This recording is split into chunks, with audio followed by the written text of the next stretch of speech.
A dark-haired youth lingered by the manor, arms crossed in resolve.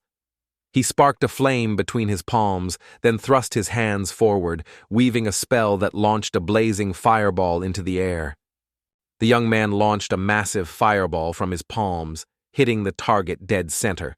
As he uncapped his flask, an elderly woman approached, admiring his rare magical talent and marveling at such skill from one so young in their family. The young man spins, startled, blushing as he stammers that she's exaggerating. With a playful brow arch and graceful gesture to her figure, the woman slyly asks what, exactly, he means. With awe shining in her eyes, the elderly woman marvels at the youth's remarkable strength and unparalleled command of magic, an extraordinary feat for someone who has yet to awaken his true gift. The boy mulled over the talk of gifts. Upon reaching the age of 15, the goddess grants each person a unique skill. Among the countless possible blessings, those bestowing combat prowess shine as the most prized of all. Suddenly, a dazzling burst of light explodes behind the boy. A torrent of energy crashes into the ground, and within its radiant glow, the silhouette of a man takes shape. Shielding themselves from fierce wind and swirling dust, the boy and old woman brace themselves. When the boy lowers his hand, astonishment fills his eyes as he realizes what just happened was lightning magic. Suddenly, right behind the boy, his older brother materializes, confusion clouding his face as he struggles to grasp where he is. Spinning around, the youngster's eyes widen in astonishment as he recognizes Kit. Striding over to his younger brother, he calls out, "Alma!" Curiosity flickers in his eyes as he asks whether Alma is still keeping up with his training. An elderly lady warmly tells Kit he's their greatest genius since their lineage began, praising his lightning mastery, which has impressed many, including the reserved guardians, who openly admit he's unmatched in brilliance. Elmo steps closer to Kit, placing a hand over her heart as she confesses her true feelings, deep pride swelling inside her. She praises Kit for possessing his talent at a truly extraordinary level, admiration shining in her gaze. With a disgruntled glare, the cat fixes its eyes on Alma. Curious and eager for a chance to chat along the way, the boy asks if there's anything he can do to help Kit. Kit hesitates, his fingers nervously rubbing the back of his head as if uncertain about how to respond. He shares how his father took the time to sit down and have a heartfelt conversation with Alma. Elma's eyes widen in astonishment, caught off guard by the unexpected turn. Stepping inside the house, Alma was met by a servant who promptly ushered him to the table, where his father awaited him. Alma stepped into the dining hall and took her place at a table overflowing with a dazzling array of dishes. At the far end, her father was already immersed in his evening meal. News arrives. Within a single day, Alma will receive her long-awaited gift. With calm assurance, the young man affirms his words and slowly begins to eat. With unhurried grace, the man swirls the wine in his glass, eyes lost in the ruby depths of the drink. A faint, elusive smile plays on his lips. He also shared how he'd tried to invite Kureha and Kita to the ceremony, but alas, they wouldn't be able to attend.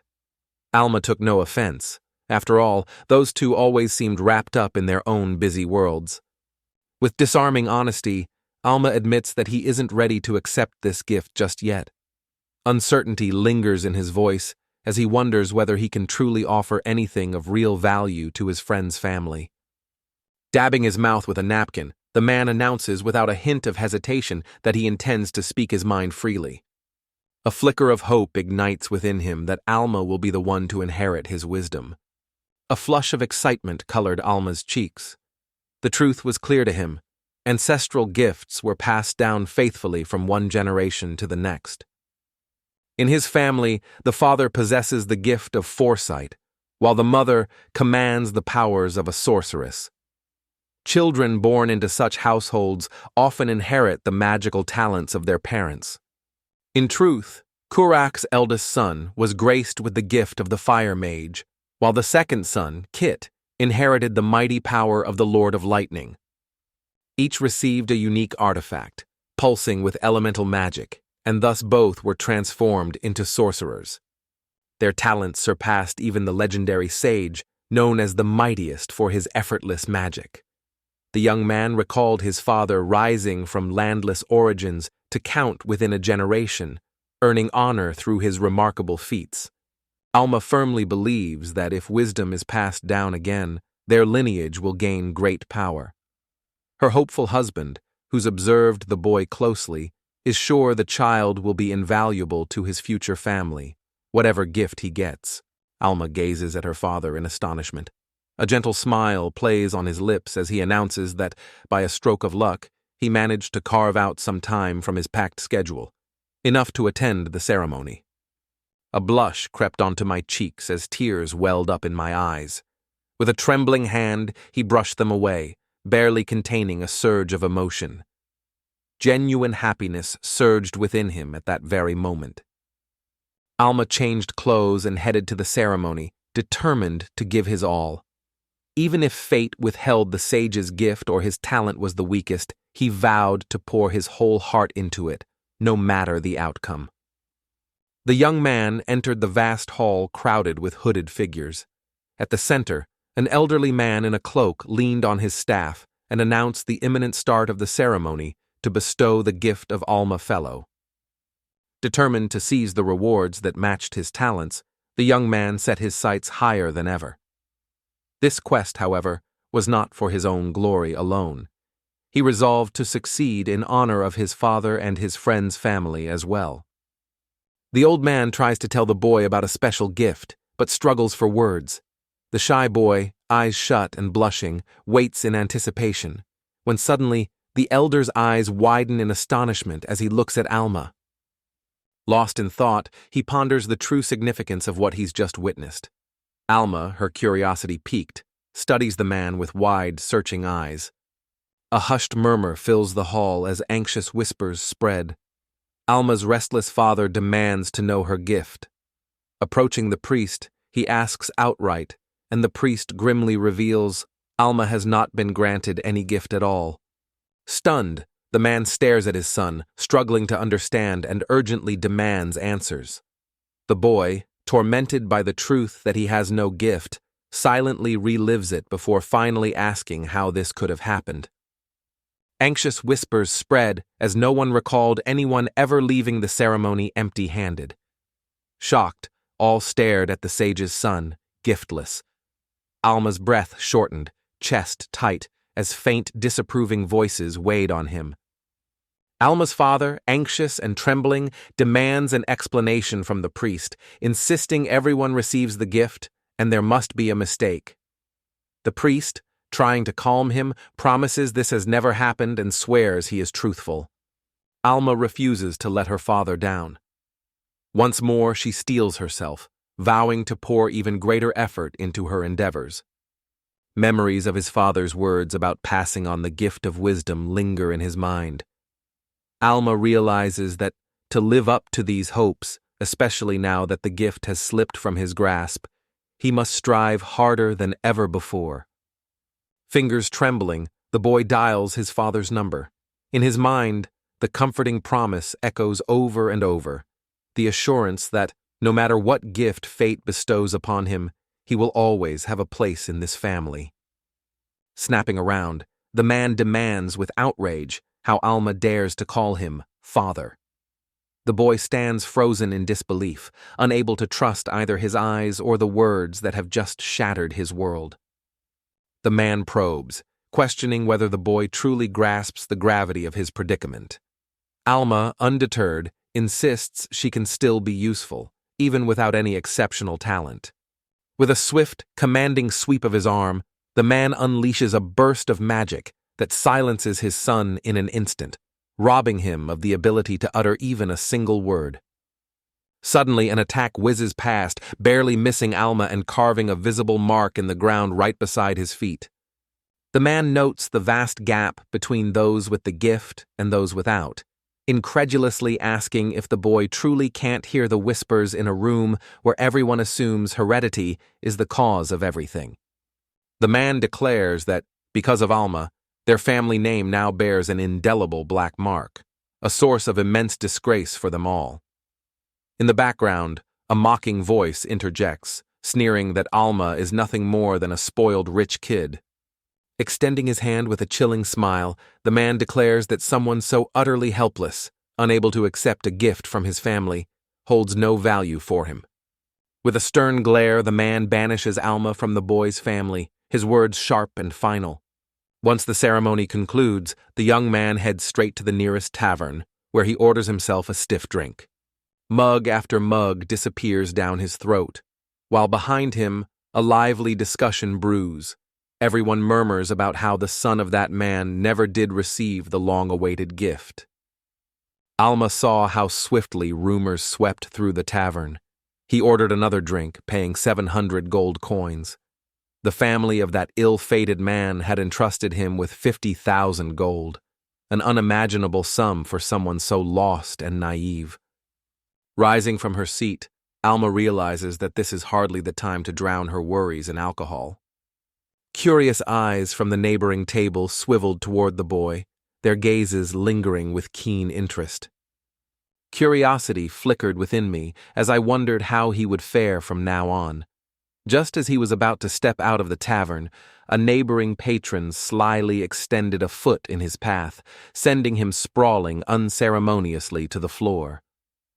Laughter thundered through the room as Alma struggled in vain to rise, helpless on his back. In that moment, he bitterly realized he was surrounded and overtaken by loneliness from every side. In this world, not a single hand would reach out to offer him help anymore. Tears streamed down Alma's face as the crushing certainty settled in.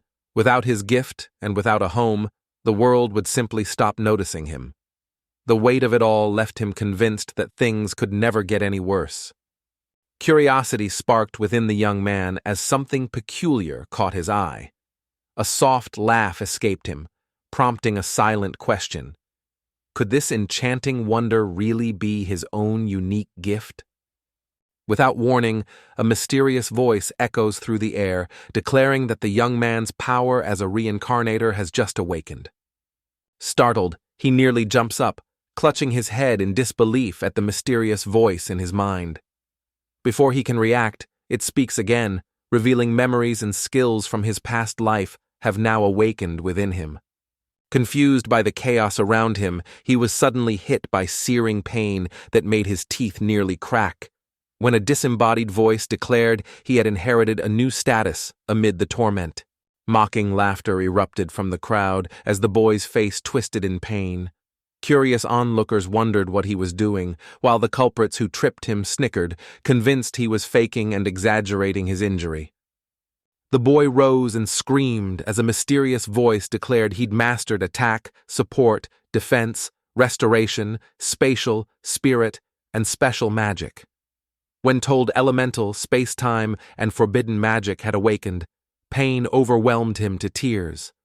Alma sank to his knees, arms hanging limp and heavy by his sides. A deep sigh escaped him as sudden understanding pierced his heart. At last he realized why the ceremony had failed to bestow upon him his gift. Alma gazed thoughtfully at his hands, lost in contemplation. An astonishing realization struck him. He'd had a unique gift all along. An intense aura radiated from him. Suddenly, a voice demanded what he was doing. Almu trembled, then turned to see an armored man ask who he really was. Curious and concerned, Alma asks what happened.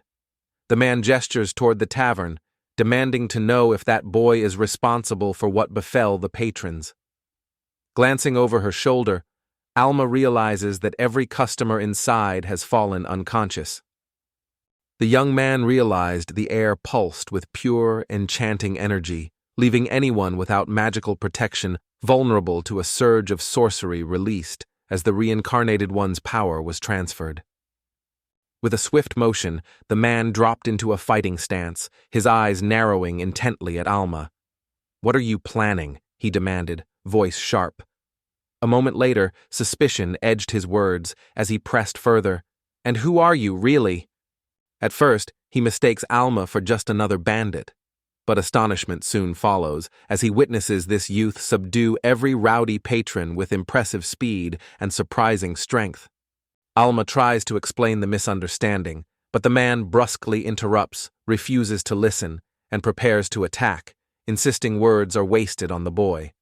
The youth, however, skillfully dodges his blow. Alma shuts her eyes, lost in thought, the gift of reincarnation, a power bestowed upon him since his very first life. It was a truth etched deep within him. The reincarnator granted but a single chance at a second life. Only upon reaching the age of 15 would all the skills and memories come rushing back. With a confident gesture, the young man casts void, summoning a black portal from which skeletons claw into the living world. Struck speechless and paralyzed with terror, he is left in silence, overwhelmed by dread. In that instant, a memory surfaces for Alma. His first life had been sacrificed entirely in the pursuit of power. In his second incarnation, he risked everything, and in doing so, mastered every conceivable form of magic. Overwhelmed by skeletons from the portal, the man collapsed in the tavern, glimpsed his palm, and realized with certainty that from this moment on, a second life awaited him. The knights questioned every patron in the bustling tavern where the skirmish had broken out. Amid the murmurs and uncertain glances, someone recalled seeing a young man from the renowned Fellows family among the guests that night.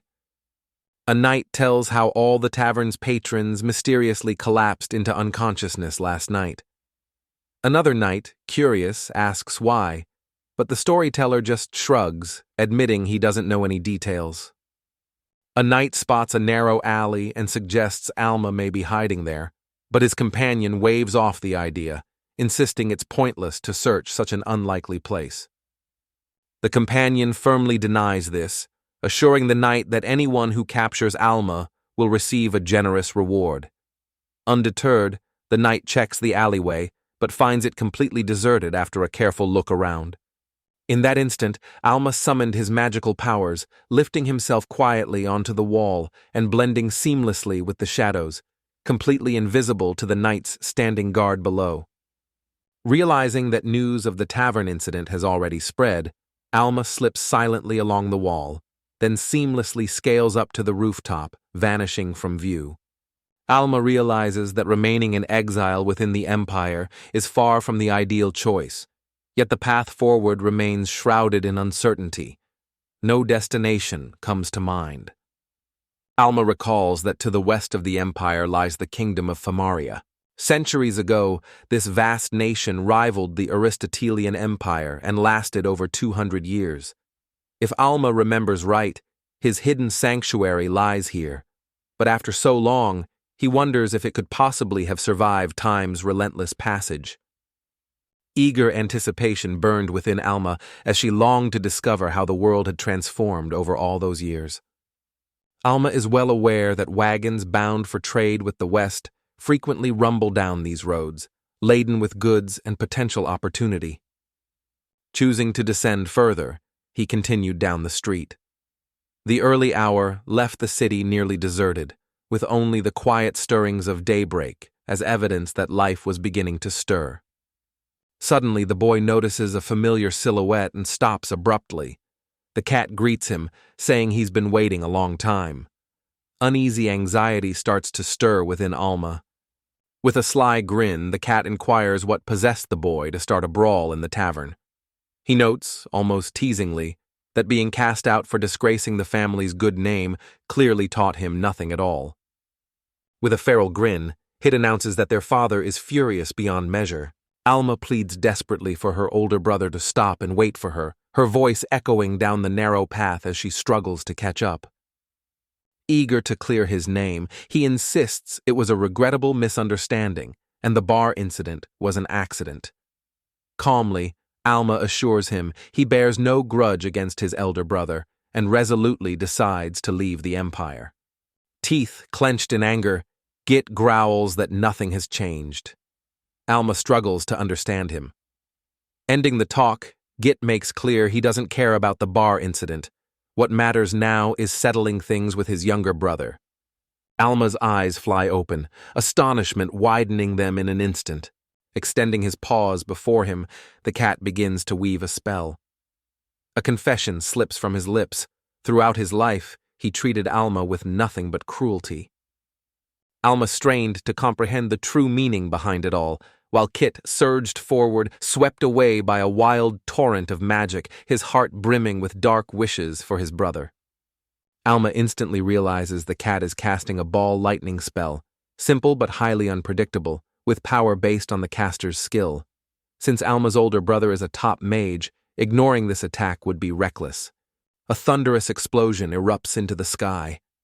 Nearby, those caught in its wake instinctively throw up their arms, shielding themselves from the surging dust cloud and the blast's raw, destructive force. With a sly grin, the cat watched as the boy was struck by a powerful blow, the crack echoing through the air. Suddenly, a hand emerged from the swirling mist.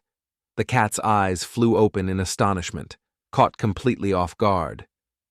A sudden realization strikes him. Alma has summoned a slab of stone, positioning it between them to intercept Keith's attack and shield him from harm.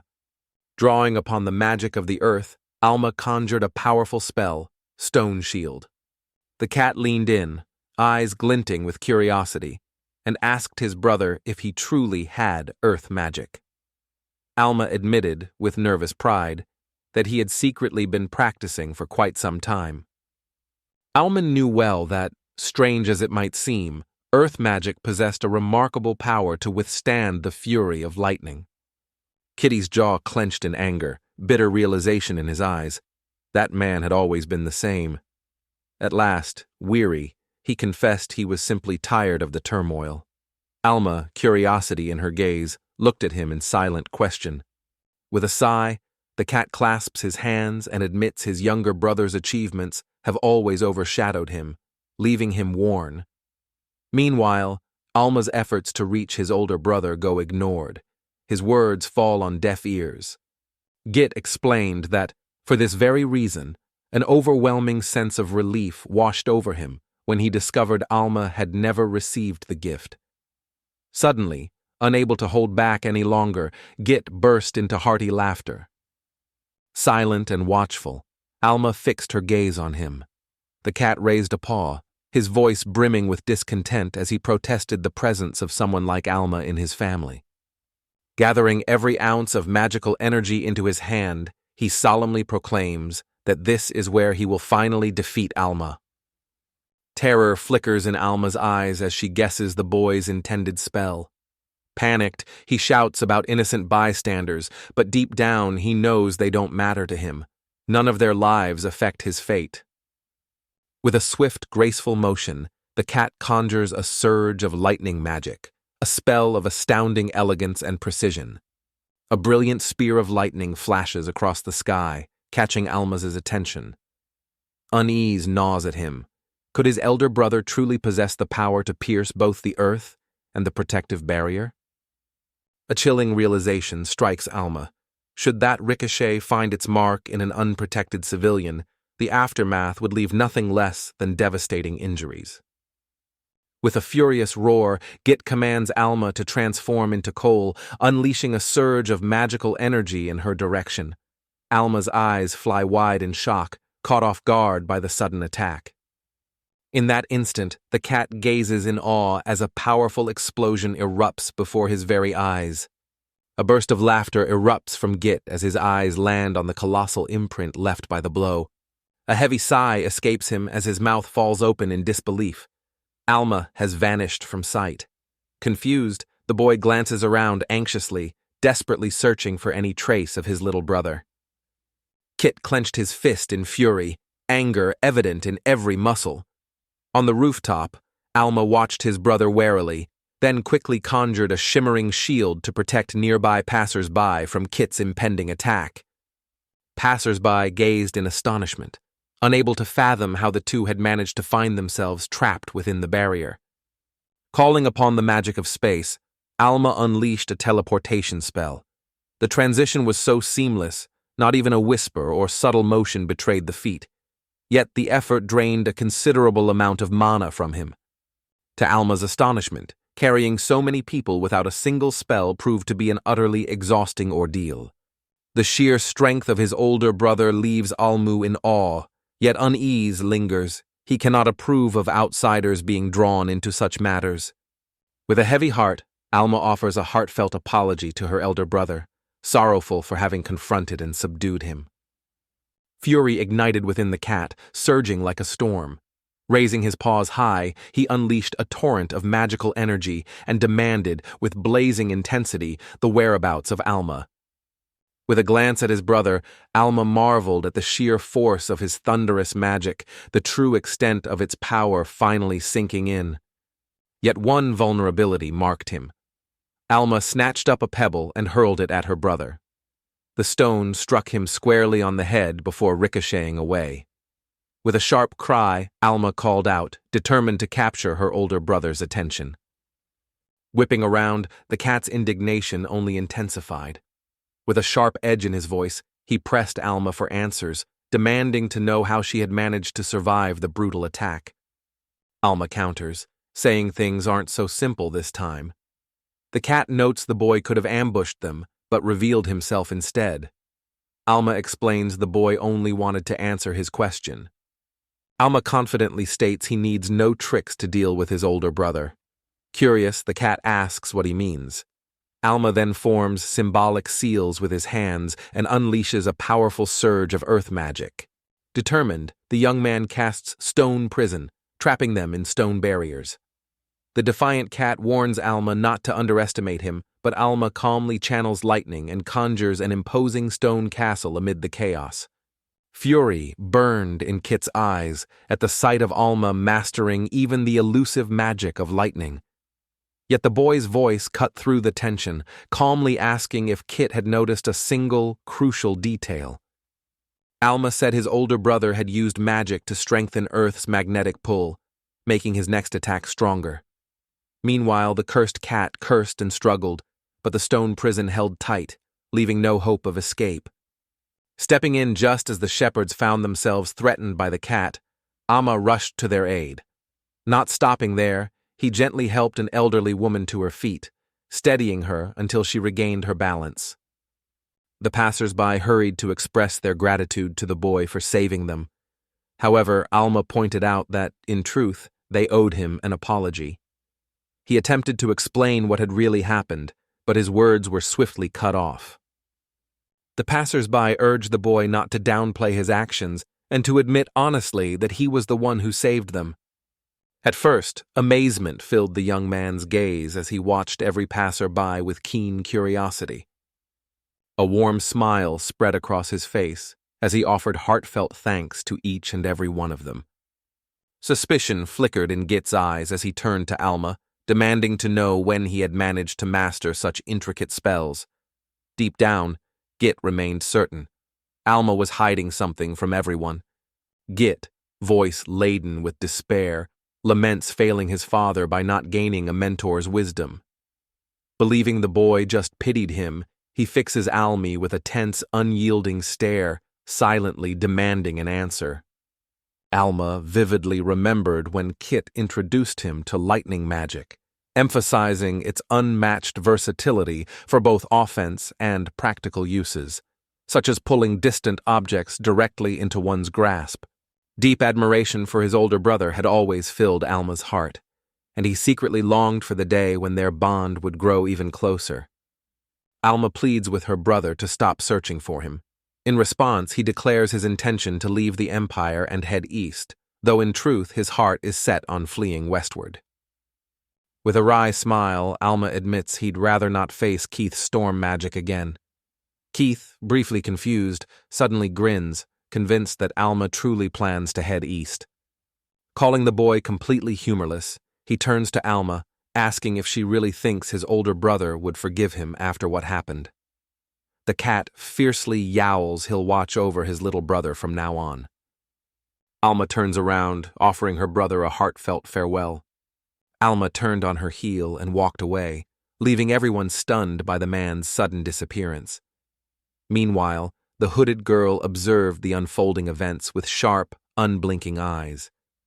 Wandering aimlessly through the city, The young man eventually stumbled upon a wagon just preparing to depart for the west. The coachman gestured, showing the boy where to settle in. Alma made himself comfortable inside the wagon, gave his head a quick shake, and began to ponder. Never before had he traveled by cart, and never had home seemed so distant. The carriage door swings open to reveal a blonde girl stepping inside. In an instant, recognition flashes across the boy's face. He remembers her vividly, recalling the moment he first spotted this mysterious stranger in the bustling square.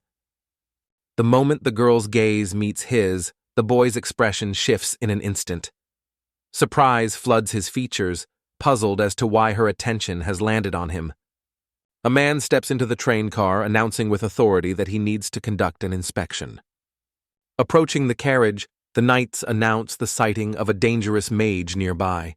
One of them insists that a thorough inspection of every passenger is absolutely necessary. Alma peeks out and sees knights. One armored figure asks a man if the passengers have ID. A passenger steps forward, shows his documents, and clearly states his surname. Alma stepped into the shroud of night, his hands busy thumbing through his papers. For a fleeting moment, he pondered whether harnessing teleportation might be the wiser choice. Night turned to Alma with a sharp gaze and asked if the boy would show his papers. Flustered and scared, he looked confused until a confident girl stepped up and boldly claimed Alma was her brother. Gazing intently into the midnight sky, the girl introduced herself as Luna, hailing from the western Flemish lands. Producing official documents with a deft hand, she confidently claimed Alma as her own brother. Afterward, the rider veiled in midnight shadows turns his gaze upon the remaining travelers, interrogating each one in turn. The moon gracefully returns to its familiar shape and size, resuming its place in the night sky. Alma studies the girl, curiosity in his eyes, wondering if her help is gratitude for being saved or if hidden motives exist. Meanwhile, knights finish inspections, the carriage is cleared, and it resumes its journey with a groan. Turning to the girl, Alma offers heartfelt thanks for her unwavering support during countless dark nights. With genuine emotion, he confesses that she has truly become his salvation. Extending a hand in greeting, Alma introduces himself with a warm smile. He mentions having noticed her earlier in the square and expresses genuine delight at finally making her acquaintance. Luna returns the handshake with a firm squeeze. Alma feels relieved and quietly grateful. The girl studies him briefly, her gaze lingering as memories of his battle with Kit flicker through her mind. Suddenly, Luna mentions teleportation. As the boy turns, he hears her whisper that mastering spatial magic is extremely difficult, a feat achieved by only a rare few. The girl paused in thought for a moment, then turned her attention to Alma. The boy's eyes instantly sparkled with curiosity as he met her gaze. Luna turned to the boy with a heartfelt request for his help. In response, he fixed her with an intense, searching gaze, his eyes brimming with seriousness. Alma watched the girl closely, silently observing her struggle to speak. Fingers entwined and hope in her eyes, the girl finally looked up and nervously asked if the boy would travel with her to her distant homeland. Emma inquired why she was so intent on returning to her homeland, specifically with him. The girl explained that she carried a mission, one she could entrust to no one else but him. Alma pauses in thought, then clarity dawns. He confidently proclaims the girl saved him so he could join her on a journey to her homeland. With an intense gaze, Luna fixes her eyes on the boy and demands to know what all of this is supposed to mean. Animatedly waving her hands, she hurried to clarify that the boy had misunderstood her intentions. Nowhere in her words had she meant to suggest he owed her anything.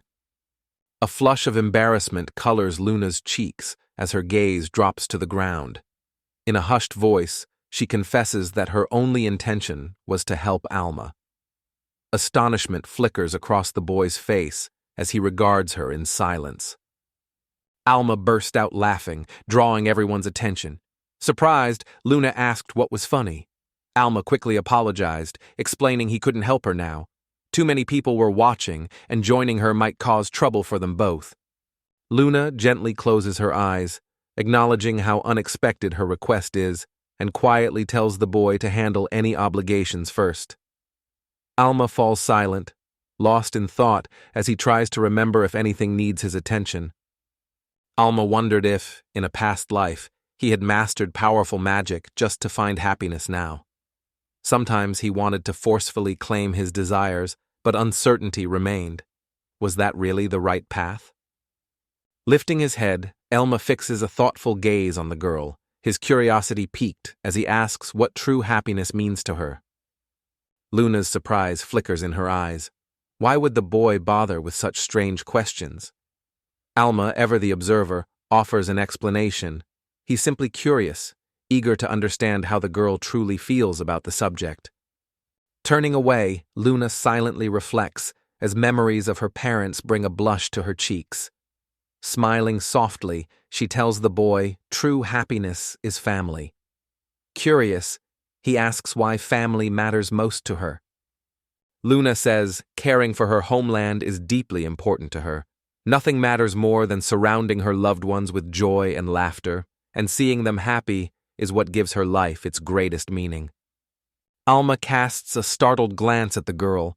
Tilting her head ever so slightly, Luna asks if this is truly the answer he's willing to accept. In Alma's words, this girl's greatest joy comes from seeing others happy, a trait he regards as true nobility. Her gaze lingers on him, eyes shimmering with anticipation, silently urging him to share even more of what's on his mind. Intrigued, Luna asks if Alma really argued with his older brother. Surprised, Alma meets her gaze. Luna quickly clarifies that she'd been at the square and overheard part of his conversation with Keith. Uncertainty flickered in Luna's eyes. She thought she overheard her brother mention being kicked out. Perplexed, she asked if it was true. Had his family really thrown him out? He replied only with a quiet, enigmatic smile. Luna suspects that Alma embarked on this journey driven by a thirst for revenge. For a while, silence hangs between them. Alma offers no reply, his lips sealed tight.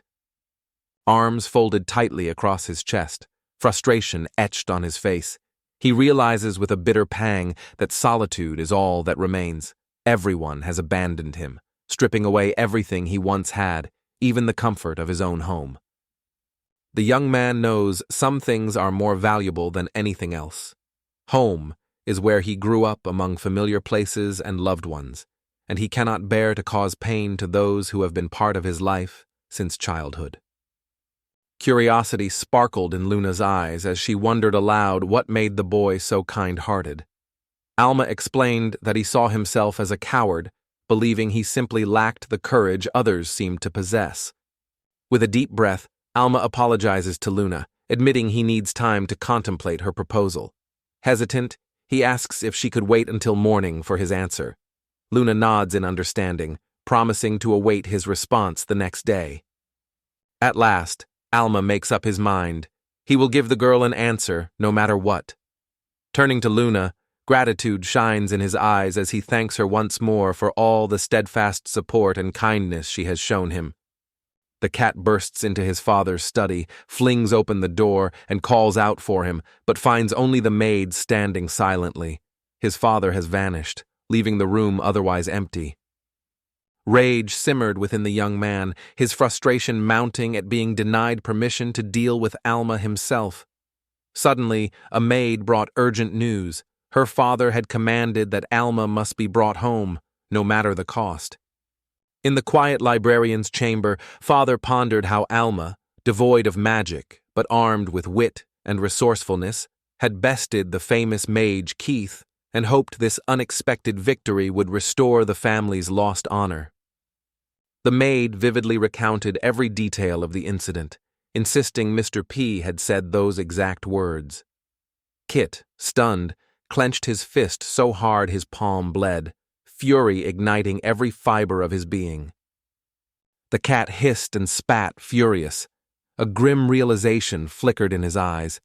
If Alma returned, life would resume its old ways, maybe worse. Her cryptic words about a boy destined to journey east still haunted him. Git turns to the maid, requesting that she deliver a message to his father. Alma is preparing to depart for the west. With a respectful nod, the obedient girl promptly sets off to carry out the task. A sly, predator-like grin crossed the cat's lips. Challenging his father was too risky, so he stifled any rebellion. Still, only he knew the secret. Alma had set her sights on the east. Wearing his coat, the young man smiled knowingly, aware retreat was impossible. A desperate hope for Alma to stay burned. He meant to make him pay. The cat paced the corridor, wild echoes dancing in its laughter. Paradoxically, in his attempt to fool his father, the cat unwittingly pointed him in the very direction he needed. In the end, the boys would have marched westward, following Alamo, while Kit would have wandered aimlessly somewhere in the east, utterly lost and without purpose. Meanwhile, Alma set off on her journey to the city of Calistello. The wagon carrying the young man finally rolled into a bustling marketplace, where the vibrant hum of commerce filled the air. Stepping into the nearest tavern, Alma paid for a night's stay. With a nod, the innkeeper gestured down the hallway, pointing out a room tucked away at the very end. The young man spent 2,000 gold coins, keeping just over 1,000, and set off with Luna across the empire. Their journey led to a busy trade city, where he reluctantly sought shelter in a bustling tavern, having no other choice. Alma knew he needed money to move forward, but with fellows likely sending pursuers, every passing moment increased the danger. Time was running out, and each delay tightened the noose. Alma hesitates at a nearby cave, imagining hidden treasures, maybe gold. Suddenly he wonders, what if he hid something valuable there in a past life, waiting for his future self to discover it? With a swift motion, the young man extended his hand, summoning the intricate forces of spatial magic, masterfully invoking the spell of accumulation. A cube and a table with an inscription appear before the boy. Curious, he learns the magic grants access to a vault in another dimension whose size depends solely on the creator's magical strength. Realization dawns on the young man. His worries had been for nothing. In his previous life, each time the need arose, he instinctively stashed away all his treasures, never imagining those hidden valuables would one day prove indispensable. With a swift motion, the boy emptied his inventory, and before his astonished eyes, a towering heap of animal hides, gleaming eyes, twitching tails, and vicious fangs appeared, all wildly jumbled together. With a genuine smile, Alma envisioned how this windfall might finally untangle his financial woes. The plan was simple: sell off all these possessions and gather enough money for the journey ahead. Eyes fixed on the luminous panel before him, the young man pondered how best to allocate his remaining possessions. Quiet hope flickered within him that his decisions wouldn't stir up any unnecessary trouble. Lost in thought, the young man wondered if he'd ever find rare artifacts won by slaying dragons or beasts. Yet he sensed futility. Would such trophies even matter if no one truly desired to possess them? Certain things can't get worse. Alma decides to visit the guild himself the next day to uncover the truth. Unsettled by uncertainty, he gazes out the window, recalling the promise he once made to Delune. Meanwhile, the young woman settled herself on the bed in a modest city tavern. Gazing thoughtfully out the window, she pondered what tomorrow might bring. The young man finally found the Adventurers' Guild Hall amid the bustling merchant city.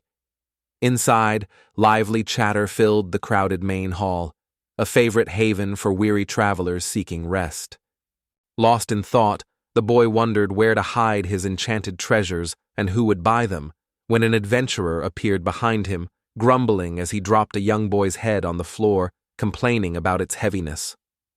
Alma spins around, startled to find an adventurer standing before her. A terrified cry bursts from his lips. The intrepid adventurer offers a sheepish apology. Alma steps closer, concern etched across her face as she asks if he's all right. With a friendly smile, the adventurer apologized for the interruption, saying he hadn't seen Alma through the wide entrance. Surprised, Alma guessed the traveler, about his age and modestly equipped, was a rookie on his first catch. The young man's gaze lingered on the blood streaking the adventurer's face. Instantly, the thought struck him. This injury must have been inflicted during a fierce struggle with a monster. Alma confessed, admitting fault, and intervened, fearing the adventurer might drop the creature's head. But he reassured her, monsters usually collapse on their own once unconscious, with or without help, based on his experience. Introducing himself as Raul, the young man claims the life of a wanderer. Noticing Alma's unfamiliar air, he astutely guesses she hails from distant lands and, with a warm curiosity, asks how he might be of assistance. Alma introduces herself with a nod and says she's looking to sell some materials. Raul quickly offers to show her a pawnshop he knows if she needs one and says he'd be happy to guide her there. Together, they make their way to the pawnshop. Alma observes that her companion is clearly not from around here. With a weary sigh, the man admits that hard times have driven him to this unfamiliar place, desperation guiding his every step. Raul, surprised, asks if this is really Alma's first guild visit and if he dreams of becoming an adventurer. Seeing Alma's shock at the assumption, Raul quickly clarifies that his visit isn't about joining the adventurers. Alma thinks that if the items sell, they'll travel to Familia. Raul is intrigued, but when Alma asks if he finds this odd, Raul casually shrugs and says everything seems perfectly normal. Raul couldn't help but notice the unusual number of adventurers crowding such a grand guild hall. The sheer mass of people had forged its own unique hierarchy, one that filled him with distinct unease. Raul explained that his suggestion for Alma to join the guild stemmed from this very reason. Yet in his heart, he had already resolved to gently steer her away from such a path over time. Alma narrows her eyes, noticing a fresh bruise on Raul's shoulder and wondering what caused his many marks. Curiosity sparks as the boy slowly turns and meets Alma's gaze directly for the first time. Alma points to the wild boar, explaining it's to blame for Raul's bruises. As Raul realizes her implication, he admits the wounds aren't from the boar, then tries to ease the tension with a smile, urging everyone not to worry. Alma spots the administrator entering. Both boys immediately focus on her as she approaches with a warm smile, asking if they're selling anything and whether either has an adventurer registration card. Alma tilts her head in confusion, unsure which card is meant. The administrator patiently explains that only registered guild members may use the pawn shop, then politely asks the group to show their IDs for verification. Alma would have preferred to steer clear of the tangled web of guilt, but fate left her no alternative. Locating the documents and sending them for inspection became her sole mission. Yet just as she focused on the task, Raul caught her attention. With a sly wink, Raul offered to lend the boy his card, allowing him to sell his own creations under Raul's name. Doubts cloud his mind. Could the administration truly recognize every single adventurer by sight? Confidence, however, settles over him regarding the girl. He's certain she won't notice a thing. Alma turns back to face Raul. Alma points out that the only reason he's being heard is because the boy insists on speaking so loudly. Raul awkwardly rubs his neck and mumbles an apology, admitting they should have talked sooner. The administrator, sensing his sincerity, just smiles, showing Raul could never tell a lie. The administrator reassures them with a gesture, explaining the rules allow it, and since the card's owner doesn't object, the boys can proceed. Calmly and without hesitation, she stamps their passes. Raul announces that the time has come to enter the pawn shop and have their goods appraised. Together, the trio crosses the shop's threshold. Alma lifts her gaze, eyes narrowing with curiosity as she examines the weapon hanging directly overhead. Alma and Raul headed straight for the weapon rack, where a burly man in a bandana stood guard. Without a word, they handed over the goods meant for sale, their expressions hard and businesslike. According to the man, he typically snags wild boar hides and claws for 5,000 gold coins. Yet this year, the offerings were far too generous, so he decided to accept only 3,500 gold coins. Raul reclines, hands behind his head and smiling, musing that true happiness needs little. His companion, impressed by Raul's size, notes his regular wild game dinners and asks if the routine ever grows old for the young hunter.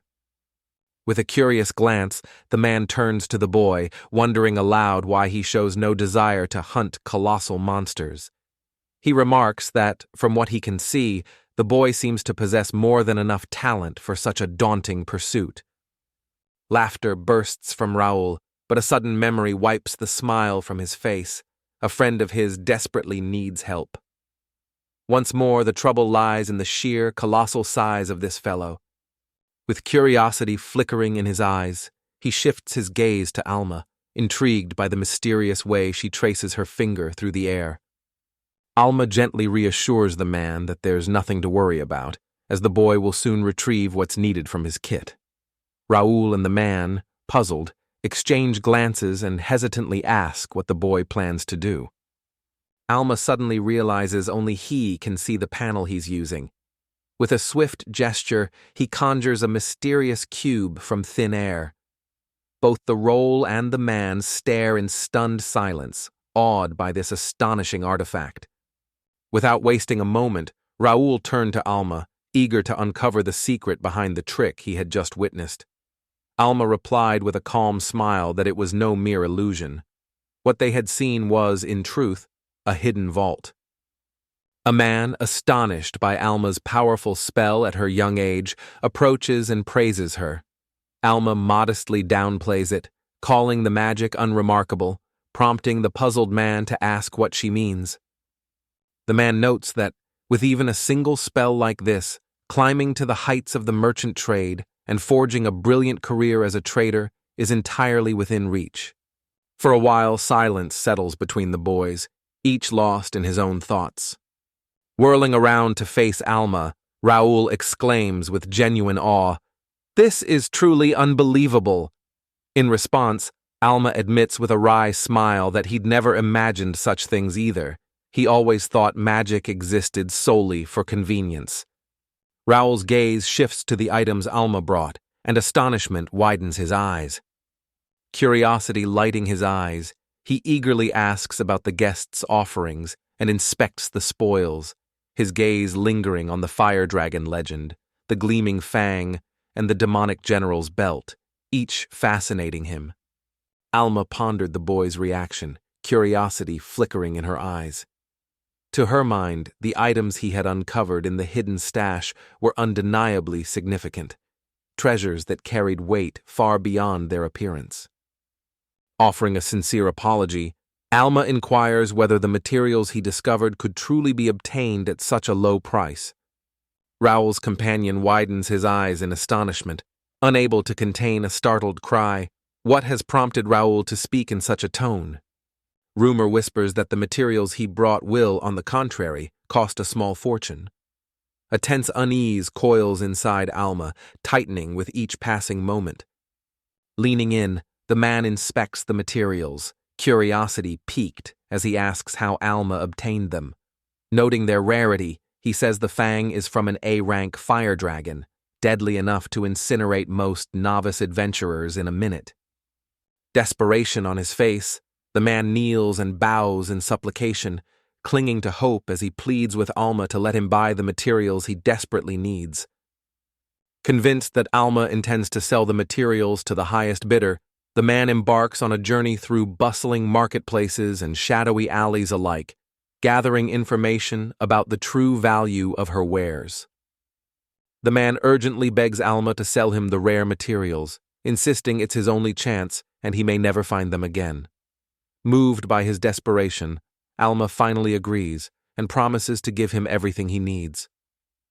The man lifts his head, uncertainty flickering in his eyes as he asks if the boy truly means it. Alma spreads his hands in confirmation, then gently but firmly urges the man to rise from his knees. Tears glisten in the man's eyes as he thanks the young man, vowing to repay every last coin. With earnestness, he asks Alma to stay just a little longer. Meanwhile, Raul approaches Alma, a gentle smile lighting up his face. With a swift motion, the man pulls out a pencil and begins to jot down a detailed list of supplies, carefully noting alongside each item the exact amount he's prepared to spend. Alma scans the price list and, awestruck, says the materials are worth 2 million. Raul, shocked and unable to believe it, blurts out a question. He's never encountered such a huge sum in his life. Alma never imagined he'd be paid such a staggering sum.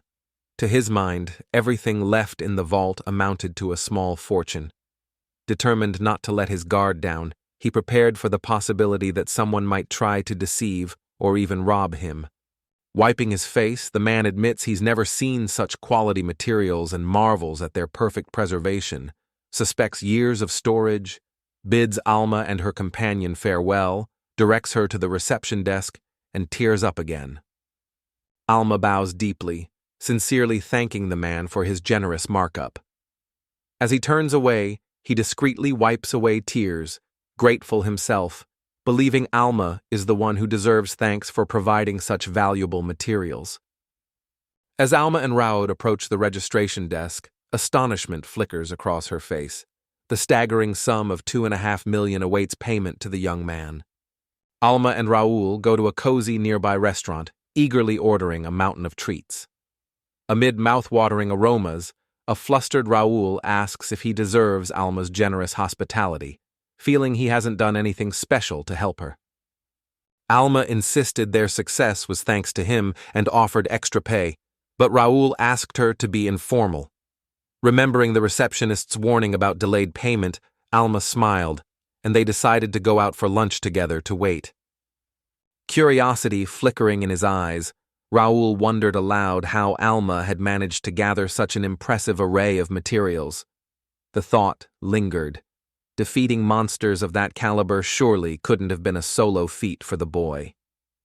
Alma freezes, then slowly dabs his lips with a handkerchief, mind racing for a way to conceal his past. After a brief silence, he explains. He comes from a wealthy family that cast him out, giving him a few belongings. Raul's face shows concern as he notices the boy's burdens. Regretful, Alma apologizes for her harshness, but Raul gently smiles and reassures her that there's no need to worry. Everything is fine. Alma, excited, admits leaving home brought only relief and a chance for his dreams to soar. Raul's eyes widen in awe as he listens, a brief, impressed smile appearing as he observes Alma's newfound resolve and strength. Alma leaned in, her eyes narrowing with curiosity, and asked if Raul truly saw himself as strong. With unwavering confidence, he replied, certain that real strength lies in never losing hope and refusing to give up, no matter what. Raul's face changes as he confesses a secret desire for such power, his hands twisting with uncertainty. Noticing this, Almanot leans in and wonders aloud if Raul's yearning relates to his own mysterious abilities. Roven looks up, seeing the flicker in Alma's eyes. She likely heard from the pawnbroker about his targeting only weak monsters.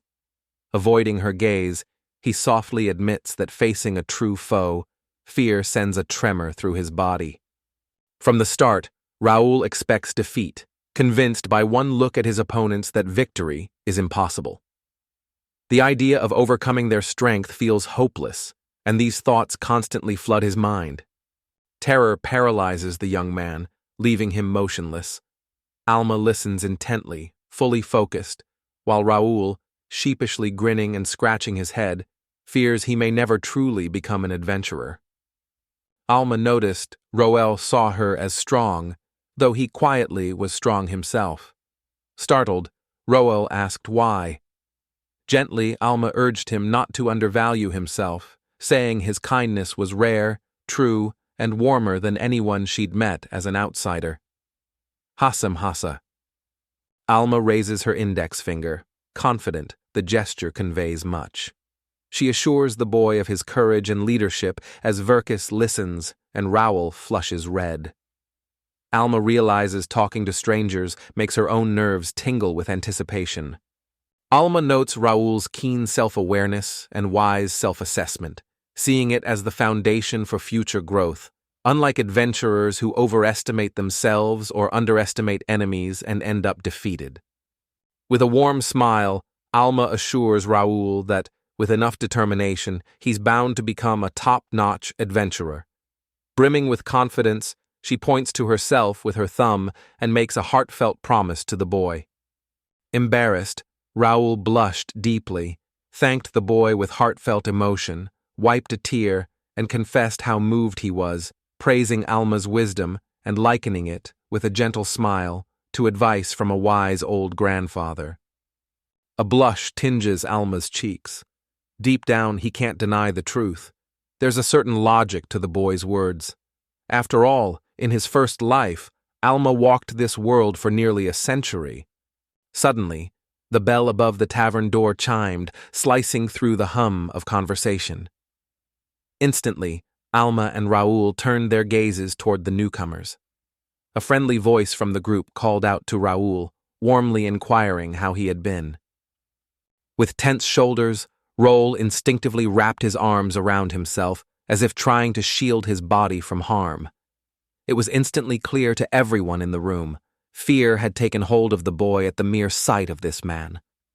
The bell above the door rang constantly, announcing every new patron to the tavern, each crossing the busy room directly to the table where Alma and Raul waited.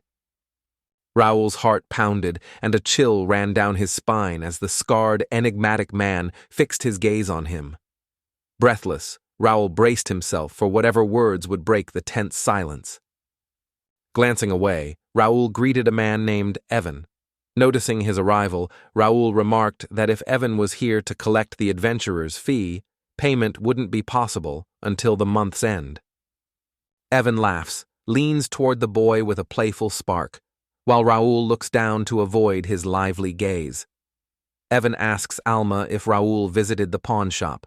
She nods, and Evan notes Raul's belongings were appraised surprisingly high. Raising his hand for emphasis, the man reminds everyone that strict rules govern their guild. With a weary sigh, he explains to the boy that every member is required to pay the adventurer's fee. A storm of irritation brews on Raul's face. Evan, suspecting Alma is a recent recruit to the guild, scrambles to convince the young man to pay the mandatory adventurer's fee. With an irritated shove, Raul kicks the chair away. The sudden action unsettles Evan, who, bewildered, asks, "What exactly are you doing?" Raul, smiling reassuringly, tells Evan he's mistaken. Alma isn't a schemer, just a client he knows. Since she's not in the guild, there's no payment needed. He then asks Evan if his explanation is clear.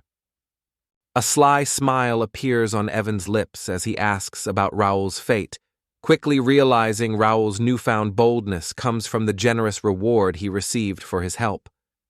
Alma misses Rowan and Evan's conversation. Fragments escape him. Suddenly, the receptionist calls his name, watching him seriously. She beckons him over and quietly explains she's having trouble with some paperwork. With a nod of agreement, Emma rises gracefully from her seat. Behind her, Raul can't suppress a smile, amusement dancing in his eyes.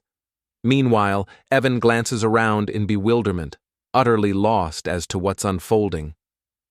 With resolve, Raul explains urgent matters need him, urges Alma to meet the girl at reception, assures the boy they'll meet again with a friendly pat, gives the awaited item, and then leaves with the others.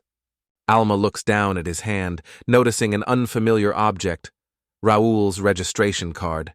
Confused, he wonders why Raul would give him something so important, puzzlement flickering across his face. A prickle of unease runs through Alma the moment the newcomers step into the tavern. The men carry themselves with an unmistakable air of menace, their presence casting a shadow over the room and dashing any hopes of friendly intentions. The administrator announces that the 3 visitors who just entered are rare B-rank adventurers with extraordinary skills. but she reluctantly notes their personalities could definitely use some improvement. The girl reveals her gang extorts monthly tribute from every adventurer, and with their influence over the city's craftsmen, no one dares defy their strict rules. Alma, curious, asked if the girl had ever sought his help. Head bowed, the girl confessed Raul only joined Evan's crew so Alma could leave unnoticed, even giving Alma his card to claim payment for gathered materials. The girl quickly pulls a pouch filled with gold coins from her bag, sets it on the counter, tells the boy his reward is ready, then urges Alma to leave the city as soon as possible, fixing her gaze on her. In that instant, a splash of blood stained the alleyway. Raul, breathless but undeterred, remained poised in his fighting stance. Meanwhile, Evan wondered if their opponent would muster the courage to surrender. The thugs stole the boy's wallet, searched it, and scowled at his meager earnings. Evan proposed returning to Alma, convinced she would have something more valuable to steal. Raul's hands trembled uncontrollably, his hands shaking with fear as he recoiled from the bandits. Seeing his distress, one attacker burst out laughing, cruelly mocking the boy's terror. A sly smile spreads across Evan's face as he suggests striking a deal with Raul. Curiosity sparks in Raul's eyes, prompting him to inquire what kind of agreement Evan has in mind. Evan promises shared profits and a prestigious guild role for enough effort, then asks if the boy trusts him about Alma. He says Raul only needs to bring Alma to them. They'll take care of everything else. Raul grits his teeth with fierce determination and tightens his grip on his sword's hilt, stubbornly refusing the offer. In an instant, his obstinacy fans the flames of Evan's anger. The man lunges at Raul with swift precision, striking repeatedly before Raul can react. Evan clicks his tongue, smiling ironically as he mocks Raul for playing the hero, his sharp eyes watching Raul's every move. Laughter bursts from Raul as he throws back his chin, already poised to deliver a retort. Evan shoots him a glare brimming with irritation. Raul says he met Alma only recently, but quickly saw he was unique among adventurers. Even the pawnshop owner was stunned by Alma's magic and rare materials. Alma stands out for his noble lineage and superhuman powers. Raul grips his sword tighter, locking eyes with his foe, and declares that no matter his power, he has never pretended to be someone else or truly sided with the other, not even for a moment. With unwavering conviction, Raul declares that he will never betray him. Raul fixes his gaze on Evan, confessing that it was always Alma who truly believed in him. Even if defeat awaits him in the hall, he declares, it would still be an honor, for it means he has the chance to stand as Alma's protector. With a fierce glare, Evan fixes his gaze on the boy. Without warning, he unleashes a powerful blow, sending his opponent crashing noisily to the ground. Evan is instantly irritated by those with such beliefs and confronts Raul openly. One cohort urges immediate action against Raul, while another agrees and insists they find Alma without delay. With a swift motion, Evan draws his sword from its sheath and brandishes it, a stark reminder to Raul of his desire to leave this world with honor. Raul collapses to the ground, overcome by wrenching sobs. Desperation pours from him as he begs Alma for forgiveness, convinced that nothing can ever be undone. To Raul, the dream of becoming a top-class adventurer always felt like a shimmering mirage just beyond his grasp, an ambition destined to remain forever unattainable. Raul's eyes fluttered shut as he nearly fell asleep, but Alma's silhouette startled him awake. Instantly alert and curious, he wondered what she could possibly be doing in a place like this. Alma sidestepped, eyes blazing with fury at the bandits. Raul, rising shakily, stared in astonishment and demanded her reason for being there. Without hesitation, Alma marched at the outlaws. Evan felt overwhelming joy. She had arrived. Struggling to his feet, Raul pleaded with Alma to let him escape, warning the bandits were the town's most dangerous adventurers after his money. He couldn't bear Alma getting caught up with such ruthless villains. Evan pressed his boot on Raul, silently commanding him to be quiet. Raul coughed harshly before passing out and collapsing. Evan calmly stepped back as Alma glared furiously at the bandits, and he quickly tried to calm her. Turning to the young man, he offered gold to keep him from the coming fight. With a sly grin, the man mused whether spending 2.5 million gold coins alone might become a heavy burden. The young man notes that these bandits are hailed throughout the city as the most outstanding adventurers of them all. With a casual tilt of his head, a scornful gaze sweeps over the bandits. Sarcasm drips from his words as he begins to mock them mercilessly. Alma observes that bandits are the sort who rely solely on intimidation and brute force, far from worthy adversaries in his eyes. In his view, these ruffians cruelly prey on anyone weaker than themselves, never displaying an ounce of honor.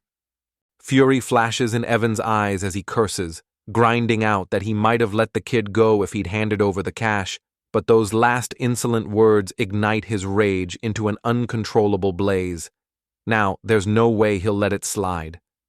With a commanding tone, the man called out to his subordinates, addressing them by name, Peter and Jake. In response, Peter deftly tossed him a vial labeled steel skin, his movements quick and eager. Without hesitation, Jake unleashes the enhancement spell, aggressive force. Power surges through Evan as he gathers his strength. Weapon gripped tight, he flashes a predatory grin at the boy, eyes glinting with mischief. A sly question escapes his lips. Did Alma truly believe his only talent was swinging a sword? Grinning defiantly, the man snaps his weapon in half and declares his strength matches a colossal orc's. Evan boasts his skin is now impenetrable and insists his opponent has no chance of victory. Evan lunges at Alma with a sudden burst of energy, roaring as he springs up and readies a powerful punch. Alma watches him in silence, her empty, serene gaze showing she's completely unfazed by his aggression. Just as the fist is about to graze his face, he halts it effortlessly with a calm, outstretched palm. Not a flicker of emotion disturbs his composed expression. Evan's eyes widened in astonishment, unable to comprehend how his strike had been halted. Alma casually wrapped her fingers around his fist, as though it took no effort at all. A tense vein bulged across his forehead, betraying his frustration. Peter and Jake were amazed by Alma's extraordinary abilities. The sight seemed unreal. Unable to contain his curiosity, Jake asked how Alma so easily stopped the now stronger Evan with one hand. It seemed impossible. In a previous life, Alma recalls, magic was his sole obsession, consuming every waking thought. Clenching his other hand into a determined fist, he boldly declares that his innate physical prowess still far surpasses Evans's abilities. Alma struck Evan with astonishing force in an instant, leaving Peter and Jake stunned as they watched. Despite being much smaller than Evan, Alma's blow was incredibly powerful.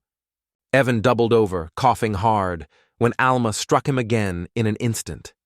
Panic seized Peter and Jake. The sight of someone beating their leader so mercilessly froze them in place, forcing a hasty retreat. They watched in amazement as Alma struck Evan with one swift motion, an unseen force slamming him into the wall with a harsh thud.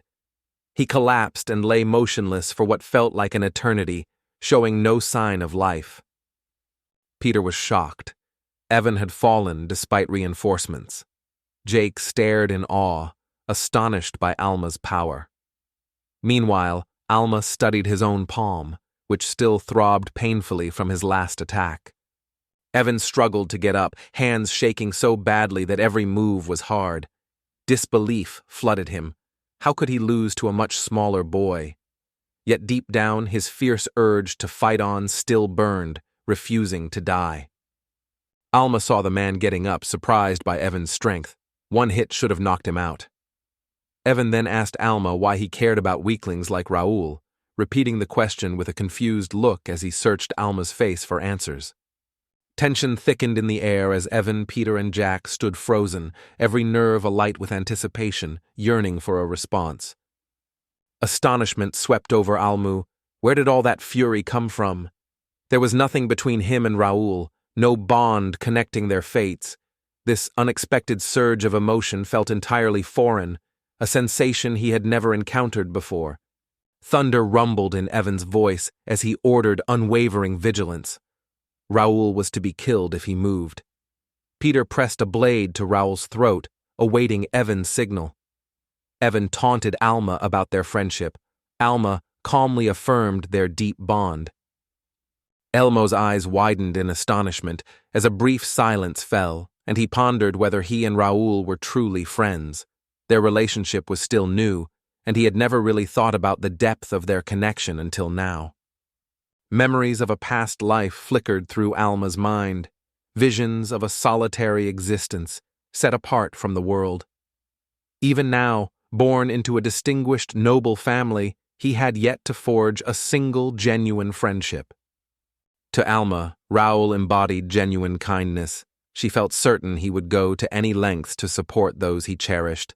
Souls like his, Alma believed, truly deserved lasting happiness.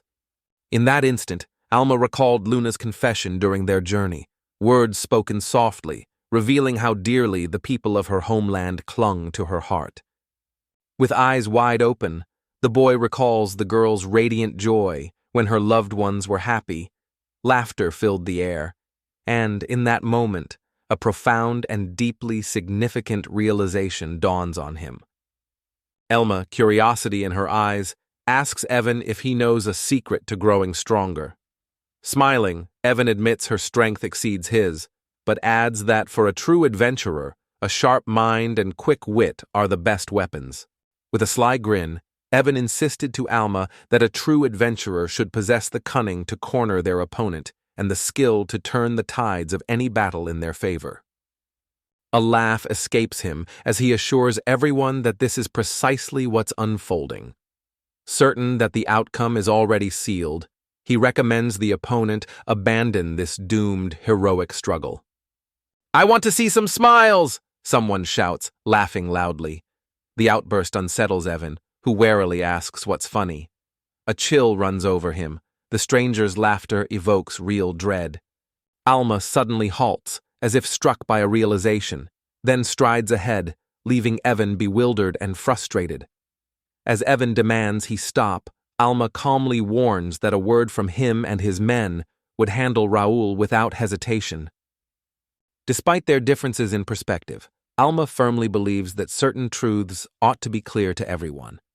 In an instant, his expression darkens into solemnity as he confesses that the outcome of this battle had, in truth, been decided long before the first blow was struck. Alma recounts the events that unfolded upon his very first arrival, painting vivid scenes with her words. Yet Evan remains perplexed, unable to grasp the true purpose lurking behind her tale. Suddenly, Peter and Jake collapse to the ground, unconscious, as if struck by an invisible force. A desperate cry tore from Ivana's lips, demanding answers from his followers. What happened to all of you? Perhaps the time has come to unleash summoning magic, the nightmare of the night. From the shadows emerged eerie creatures, swiftly pouncing upon the bandit with chilling precision. A ghastly scene unfolded before Evan's eyes, wrenching a scream from deep within him. Raul regained consciousness within minutes, to Alma murmuring a restoration spell. Rubbing his aching head, he saw Evan lying motionless beside him and, confused, asked in a hushed voice what had just happened. Sinister creatures loomed over Evan, lingering like shadows lurking in the depths of darkness. Alma strides over to Raul and announces that he has cast the nightmare summoning spell. Instantly, Raul's attention snaps to him. Alma revealed she had summoned shadowy creatures before the battle, expertly hiding them. Raul was astonished by her magic. She said the bandits would stay trapped in nightmares until the monsters fed on all their fear. Tears streamed down Evan's face as he lay sprawled on the ground, overcome by emotion. Alma watched silently, curious about Evan's haunting dreams, while Raul chuckled mischievously, admitting he enjoyed seeing Evan cry, and felt satisfied that the bandit was finally facing the consequences of his actions. Raul, his voice tinged with regret, sincerely apologizes to Alma.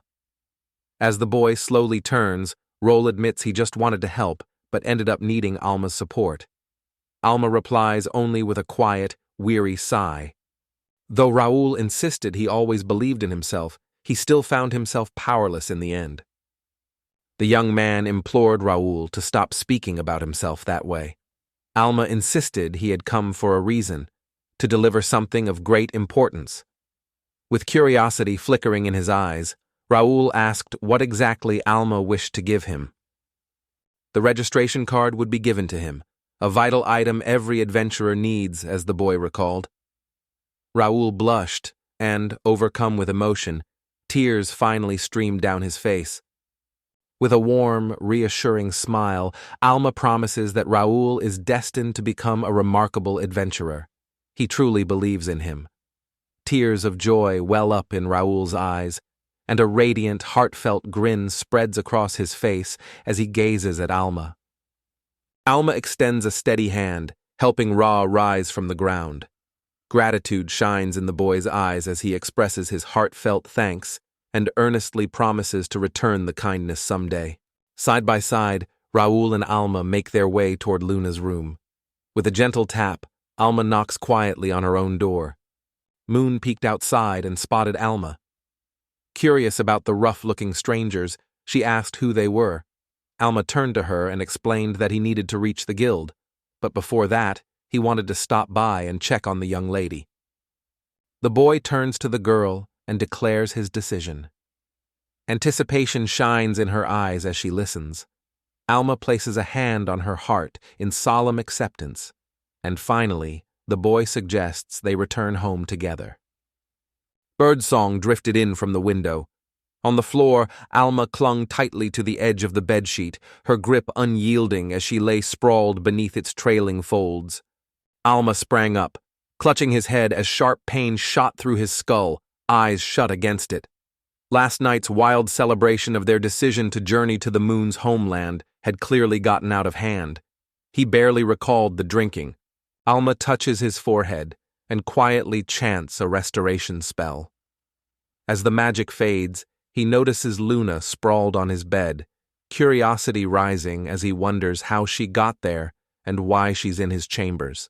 As the girl woke and left the bed, playfully greeting him, the boy, relieved nothing had gone wrong after taking her in when Miss lost her place, realized yesterday's troubles had already faded from his mind.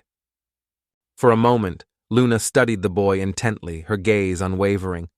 Then, turning away with a gentle smile, she confessed that last night had been a true delight for her. Inside the carriage, Alma asked Raul why he was smiling.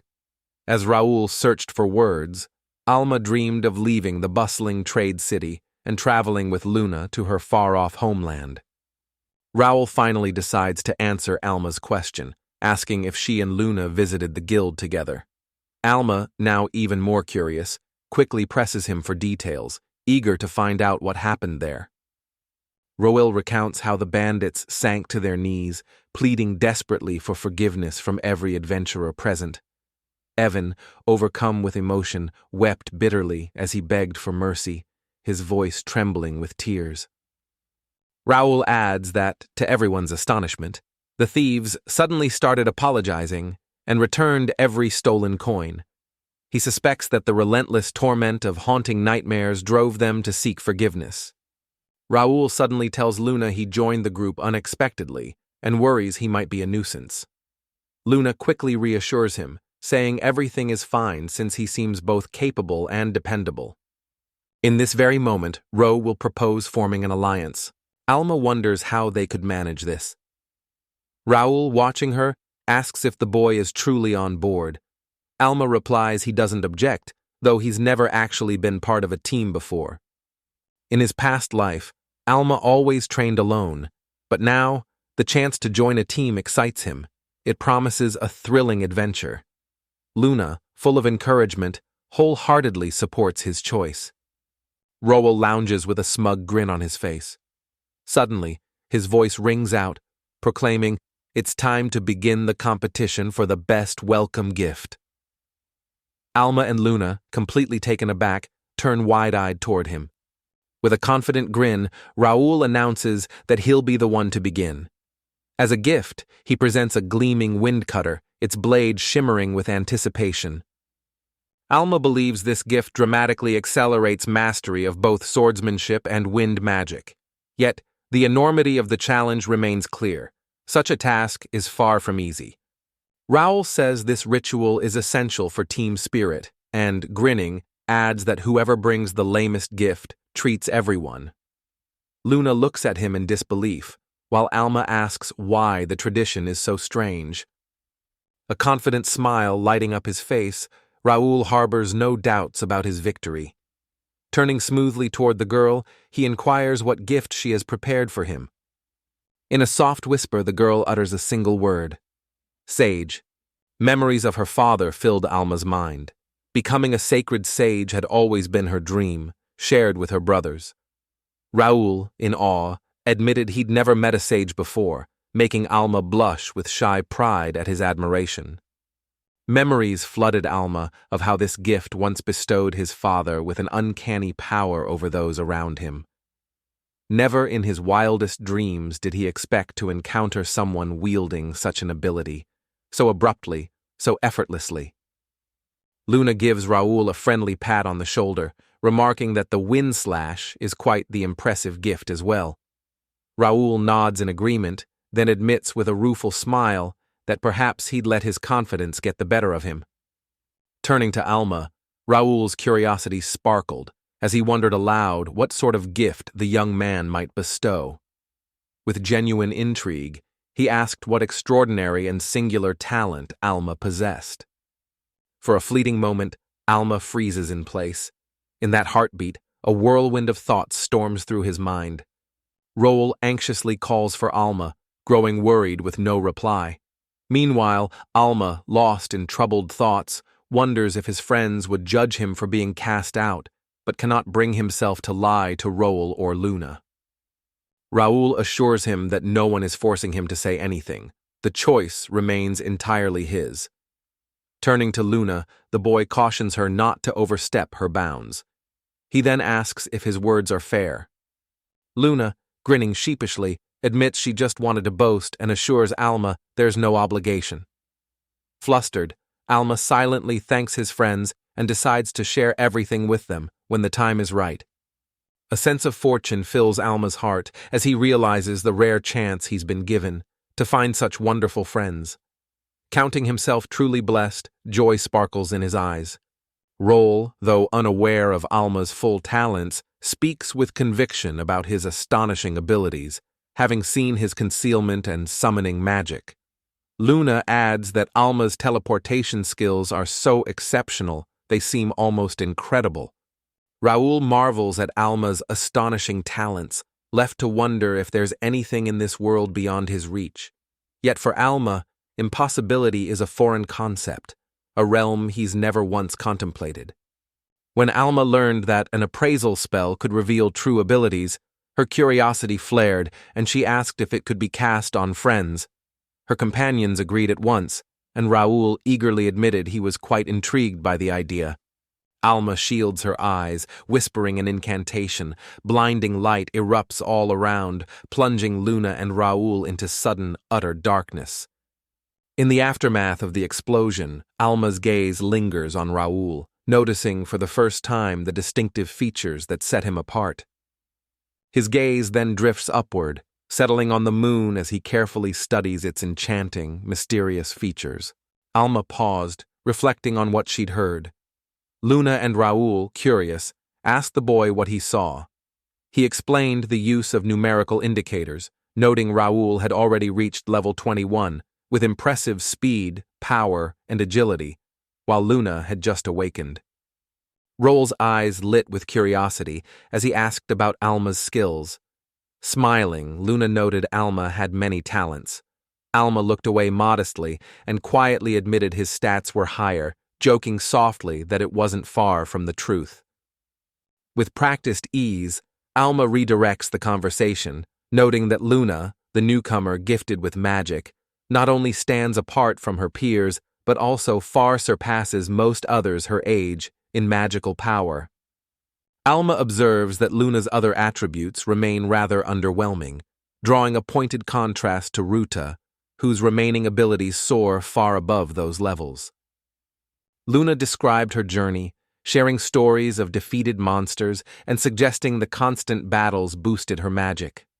Raul was amazed at her easy progress, and Luna slyly admitted she'd always wanted to test her magic on someone. Alma paused, pondering this revelation. Strangely, no memories surfaced of the monsters battled in a previous life. In those days, only one thing truly mattered: the relentless pursuit of greater magical power. Confidence fills him. Luna is destined to rise as one of the greatest witches of her era. Yet suddenly, Raul realizes that not a single monster has crossed their path, and this curious absence sets his nerves on edge. Casting a wary glance over his shoulder, the coachman warns that goblins are certain to cross their path ahead. A suspicion arises. Perhaps they've already vanished, and the situation feels oddly unsettling. He notes the goblins may have fled in fear, wary of encountering a stronger enemy.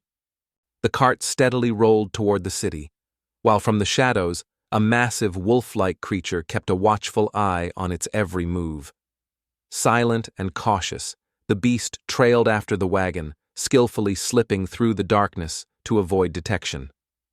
Alma glanced warily through the carriage windows. Though nothing suspicious caught her eye, a gnawing sense of dread refused to loosen its grip. Meanwhile, Raul quietly urged the coachman to hold his tongue, lest careless words invite misfortune. After arriving by wagon at the border city and clearing the checkpoint, Luna, Alma, and Raul continued on foot. Luna noted the only path to her land crossed a dense forest and took 2 days, but all pressed on undeterred. The group paused at the forest's edge. Luna lit a fire, Raul pitched the tents, and Alma joined the girl by the flames, where they settled into a gentle, unhurried conversation. Alma's storage held equipment from a life he'd long left behind. Resolute, he chose to make use of these relics. The space was crowded with all manner of objects, and even the old water stashed away had retained its freshness, still safe to drink. The moon hung low, shrouded in sorrowful gloom. After leaving the estate, she struggled with her huge backpack, longing for storage and sighing at each heavy step. Raul, unfazed, insisted backpacks made travel exciting and, with Alma's help, promised Luna a lighter trip home. An unsettling calm fills the air, drawing Alma's attention. The unnatural quiet suggests hidden danger, keeping him on edge and convinced a monster could be lurking nearby, waiting for the perfect moment to strike. A sudden rustle from the bushes makes the boy alert. He warily searches and meets the piercing gaze of a massive wolf hidden nearby. Unease coils within him as the beast's unwavering stare holds him captive. Alma suddenly recognized the formidable creature beside them as Fenrir. She realized lesser monsters kept away because the gigantic wolf lingered, and every beast in the area feared this towering guardian protecting their group. While Raul and Luna discussed their favorite dishes, Alma's thoughts wandered to Fenrir, recalling the wolf's intelligence, combat skills, and legends of those famed as true rulers of the forest. Suddenly, a voice echoes inside the boy's mind, posing a question. Alma instantly catches on. Fenrir is reaching out to him telepathically.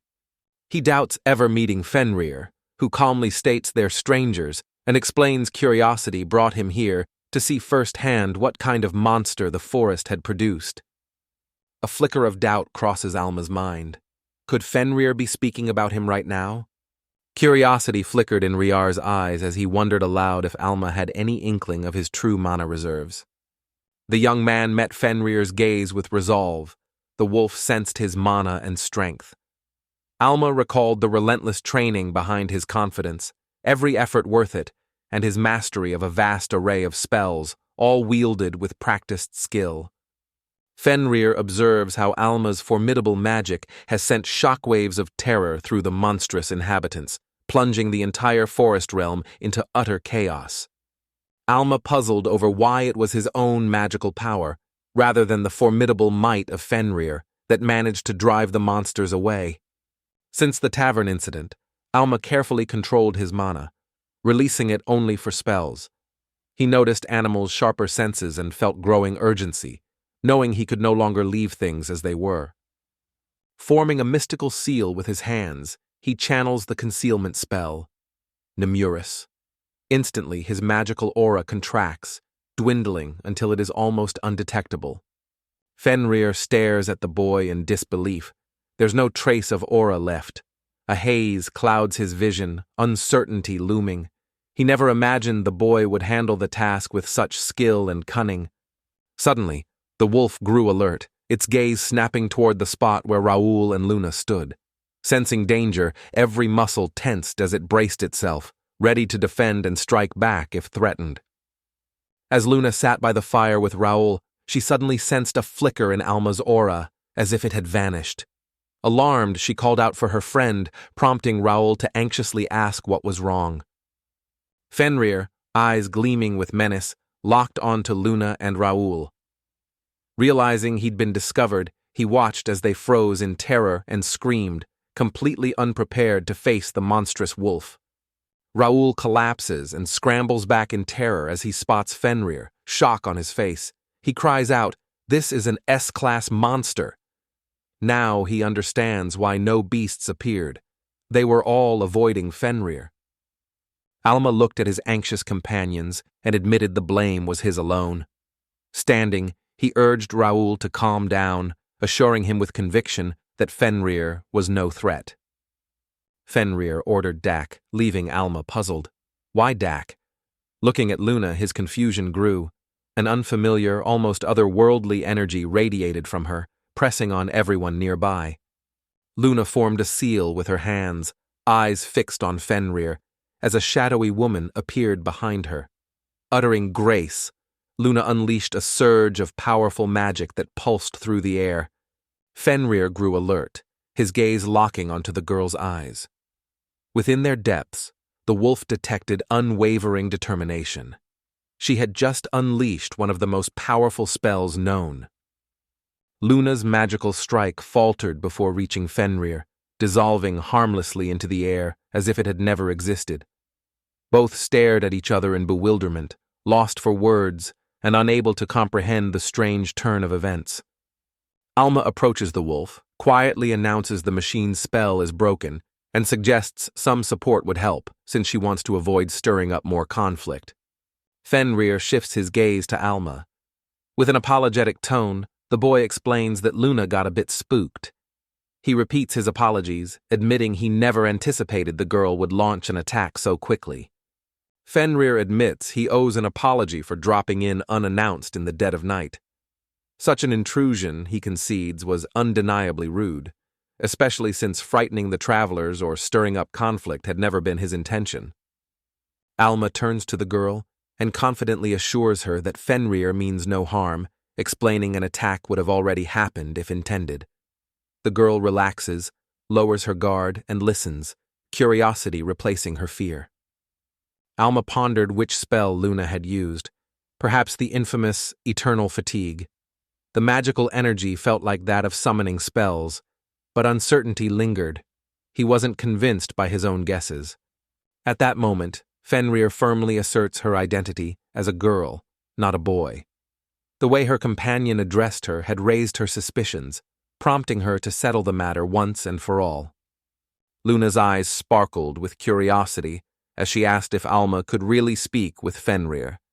Smiling gently, Alma said she used telepathy. Amazed, Luna realized that, despite being a sage, the girl's magical skills surpassed her own.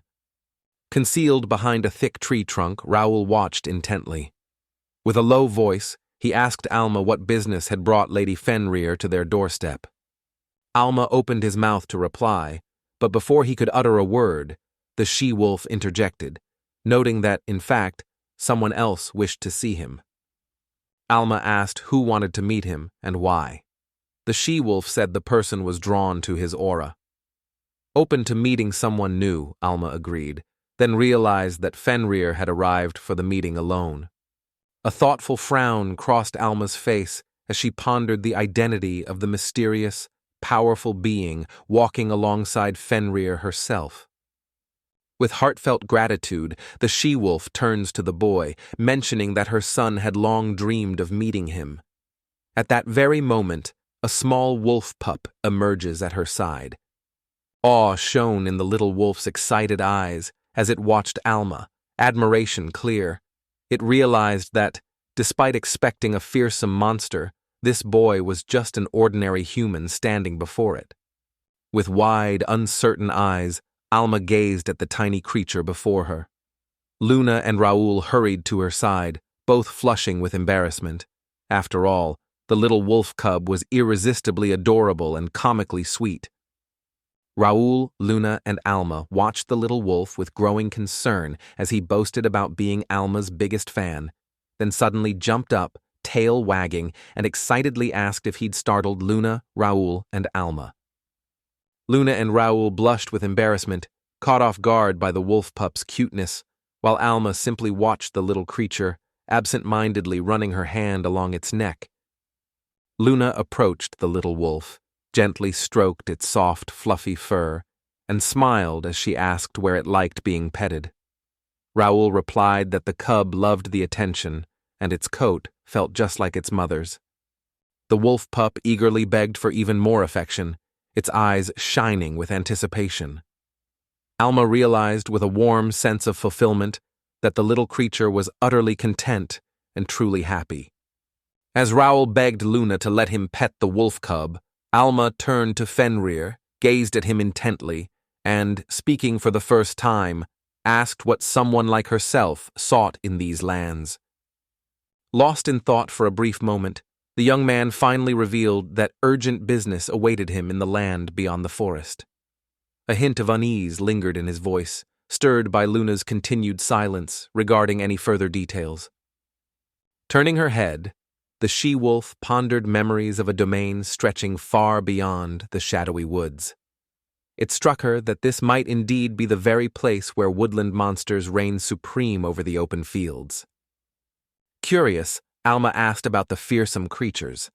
The wolf explained that scarce edible fruits in the forest had forced many monsters to leave home and approach human settlements in search of food. Alma fell into thoughtful silence, his mind drifting back to their earlier stop in Tonatat, a place scarcely more than a speck on the map. Most likely, Luna's domain stretched no farther than that modest patch of land. Monster attacks have cast a shadow over these lands, forcing locals to flee to the capital for safety, abandoning homes and fields, an exodus that threatens to leave the deserted regions without desperately needed workers. Alma believed his true purpose was to help Luna. If he succeeded, his path would clear and he'd be freed from the burden of chasing monsters, solving the puzzle he felt destined to complete. Alma looks up, eyes shining with gratitude, as she thanks the she-wolf for her advice. Fenrir smiles knowingly, curious about Alma's next move. Suddenly, Alma considers forbidding the monsters from attacking these lands. With a gentle smile, Alma assures everyone that all is well. Meanwhile, his mind races, swiftly plotting how best to turn this unexpected opportunity to his advantage. The she-wolf eyes Alma suspiciously, but Alma calmly assures her with a warm smile and confident words that her plan will help them both. Gradually, Alma's reassurance eases the wolf's wariness, and trust begins to bloom. Fenrir boldly claims that Alma's heart outshines all others in its purity. Astonished, the young man can't help but ask how a wolf like her could possibly glimpse the depths of his soul. Most likely, she'll reply that it's simply a conclusion drawn from her own experience. As for Alma, the meaning behind these words escapes her entirely. The she-wolf confides in us. Across 1,000 years of existence, countless souls have crossed her path. Just one glance into another's eyes reveals everything. She instantly discerns the true nature of whoever stands before her. Alma noticed a spark of affection for humans in the wolf's eyes. Fenrir nodded in agreement. She went on to explain that her choice to settle near their villages could hardly be called an intrusion. With unwavering confidence, Fenrir assures that Alma, Raul, or Luna can count on her support whenever they need it. She makes it clear she has no intention of owing Alma any favors. The wolf cub trots to his mother and declares he wants to join Alma. His mother sternly forbids it, gathers him close, and they silently leave, leaving Alma, Luna, and Raul behind. The remainder of the night unfolded in silence. Thoughts swirled in Alma's mind. After all, it was her son who had inadvertently tied Fenrir to a debt, owing him a favor that could not be forgotten. With the fire now extinguished, Alma readied himself for the journey ahead, joined by Luna and Raul. Their path led them to a settlement, more precisely, the lands of Fandle. Here, within Luna's homeland, a fresh chapter of adventure began to unfold. With a graceful sweep of her hand, Luna pointed out the path ahead, signaling the group to move onward. As the others pressed forward, Alma paused, her gaze drawn to an axe left wedged in a nearby tree stump. The settlement lay eerily deserted. With hands clasped behind his head, Raul instantly noticed the absence of any sign of life. The place struck him as far more provincial than he had imagined, an impression Alma quietly echoed with a nod. Alma lifts her gaze and notices a cluster of birds settled on a sturdy tree branch. Beside this tree stands a house where Luna and the others have paused, gathered close in a moment of unexpected stillness. Luna turned, curiosity in her eyes, and asked what happened. Raul reassured her, saying nothing unusual was going on. They were just admiring the town's charm. Alma agreed, noting its peaceful, tranquil atmosphere. Spinning back toward them, Luna's cheeks blossom with a rosy blush. Enthusiastically she agrees, marveling at the extraordinary charm of the place and the warmth radiating from the villagers who call it home. With a confident grin and his hands clasped behind his head, Raul urges them onward, insisting there's no time to pause. He strides forward resolutely, while Alma silently follows in his wake. Alma noticed the admiration in Luna's eyes. Her love for the village and its people was clear. Eager anticipation filled the boy. He could hardly wait to talk with the villagers himself. At last, the entire group arrives at a charming two-story house. With a bright smile, Luna announces that this is where she calls home. The door swings open as the girl bursts in, cheerfully announcing her return. Moments later, Annie rushes in, barely containing her excitement, and joyfully hugs Luna, exclaiming, "Her sister is finally home." Luna barely has time to react before her sister bursts out laughing. The girls hurtle forward, crashing into a tree, while Raul and Alma watch anxiously from the sidelines, concern etched on their faces. As Luna gently presses the spot where she struck the tree trunk, her sister beams with happiness upon her return. Brimming with curiosity, she asks how Luna has been and quickly follows up with concern about her health. Luna's sister wonders aloud if the girl remembers she has no idea where she is now. Worry gnaws at her, knowing that's why she's been so anxious for her sister, afraid she might never find her way back home. Upon realizing that Luna was safe and unharmed, Luna's sister could no longer contain her delight. She hugged Luna even tighter, as if refusing to ever let her go. Luna shifts awkwardly, insisting she would have found her way home without trouble. At that, her sister chimes in with a teasing remark. While Luna's sense of direction might leave much to be desired, her nose is nothing short of extraordinary. Luna called out, exasperated that her clothes were dirty because of the girl. The little sister shrugged, saying they weren't clean before, but Luna cut her off, insisting she stop making up excuses. The moment Alma learned about her sister, it became instantly clear that Luna was the eldest of the family. Luna's gaze sharpens as she recalls a more urgent issue. She tells Alma he holds the solution, firmly signals Raul to join him, and Raul protests, bristling at her order. Luna introduces Alma to her younger sister Sonia, explaining warmly that Sonia is, in fact, her little sister. Alma approaches the girl, smiling brightly and expressing his delight at meeting her and hopes she'll stay by his side. As he notices fondness mixed with caution in her eyes, he's puzzled by her guarded reaction. With heartfelt gratitude, the mustachioed man thanks Alma and Raul for braving such a lengthy journey to reach Fandle. Introducing himself as Eric, he gestures towards his companion and warmly adds that she is his wife, Mabel.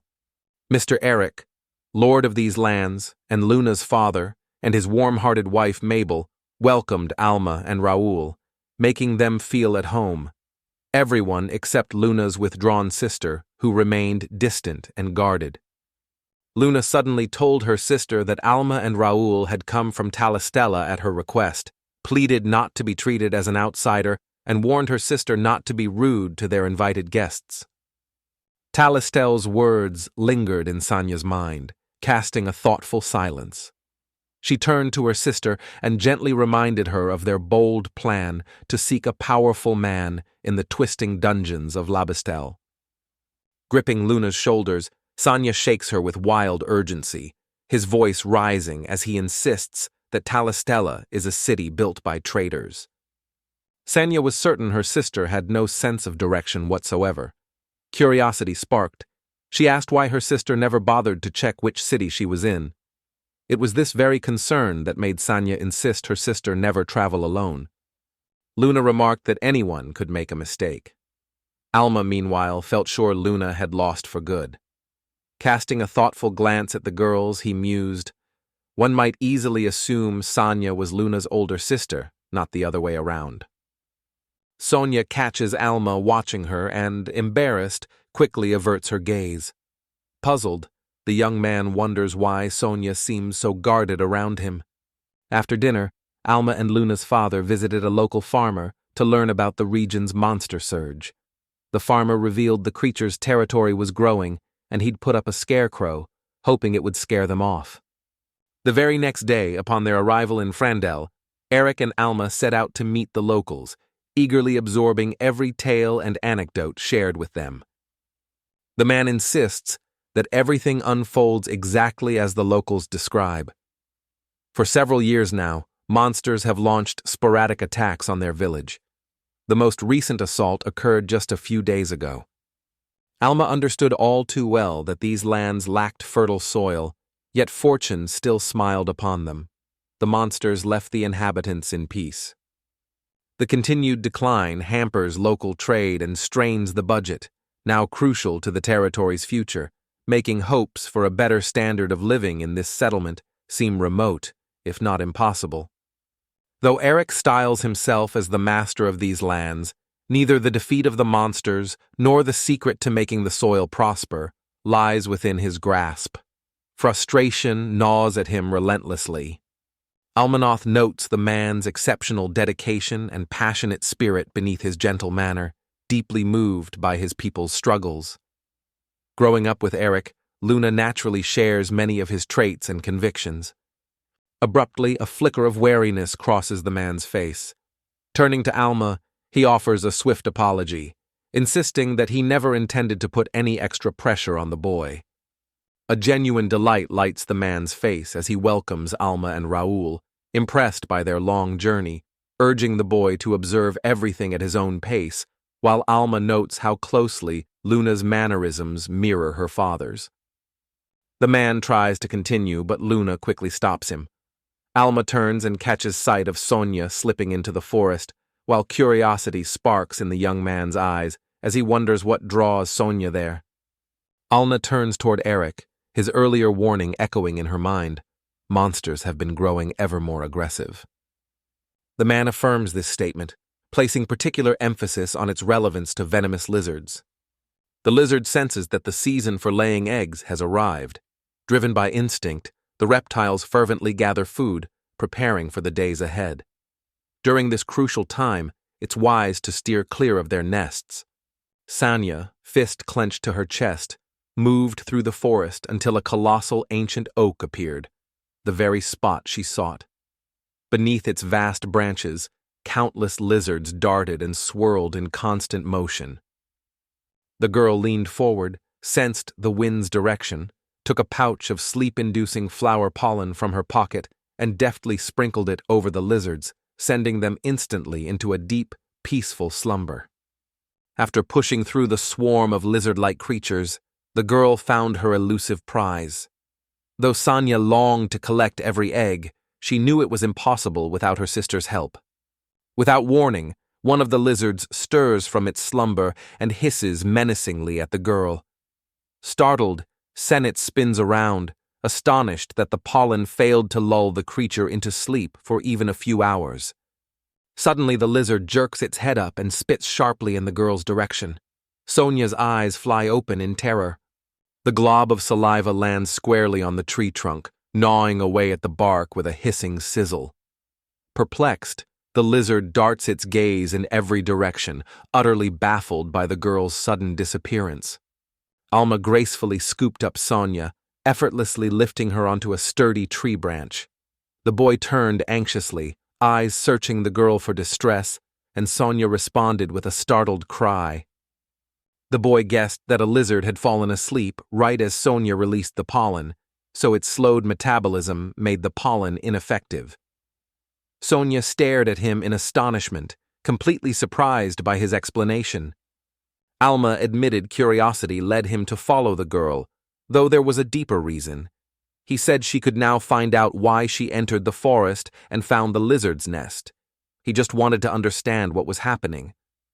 She blushed with embarrassment. With a grateful smile, Sonia thanked the young man for rescuing her. Together they leapt from the tree branch, landing softly on the earth below. Alma, curious, asked the girl why she entered the den of venomous lizards and what she wanted with their eggs. The girl shook her head firmly, assuring Alma she never intended to hunt for lizard eggs at all. With a hint of pride, Sonia shares how the nest brimmed with harvest gathered near the lizard's mound, crops reaped from none other than their very own fields. The young man realized that monster raids brought losses to the settlement. Crops withered, and fields lay barren. Still, despite it all, the situation didn't strike him as truly dire. Alma points out that if Sonia's only goal is to sate her hunger, hunting an animal would be a far safer option. Anger flares within the girl as she loudly insists that's not the reason at all. Desperate to justify her actions, she stumbles over her words, her explanations tangled and urgent, while uncontrollable tears stream down her cheeks. With worry etched across her face, Sonia confides that if the monsters continue to ravage their fields and estates, her father will lose his noble title as lord of these lands. Alma and Sonia make their way home. Sleep claims the girl as she curls up beside the towering bookshelf, just outside her father's study. Irritation flickers across Eric's face as Sonia exposes his predicament. He slams his hand on the table, turns away, and bitterly mutters that he'll soon lose his lord title. Alma gently notes he doesn't know everything as others watch his imposing figure. News arrives from Eric. For many years, Fandle has flagrantly defied the agreed-upon tribute, refusing to pay even a single coin. The man explains they must send part of their harvest to the capital each year, but monster attacks have left barely enough for villagers, causing the capital to doubt his ability to govern effectively. News swept through the village. Within just 3 days, a squad from the capital would arrive, and by then, every last bit of the harvest had to be gathered. Only now did Alma truly grasp why Sonia dared to make such a desperate move. Raising his hand, Raul admits he lacks all the details, yet still suggests acquiring the remaining harvest from neighboring cities. Mabel responds that this option has already been considered. Each year, the woman explains, they are forced to pay 5,000 garams, yet all the fields combined yield barely 1,500.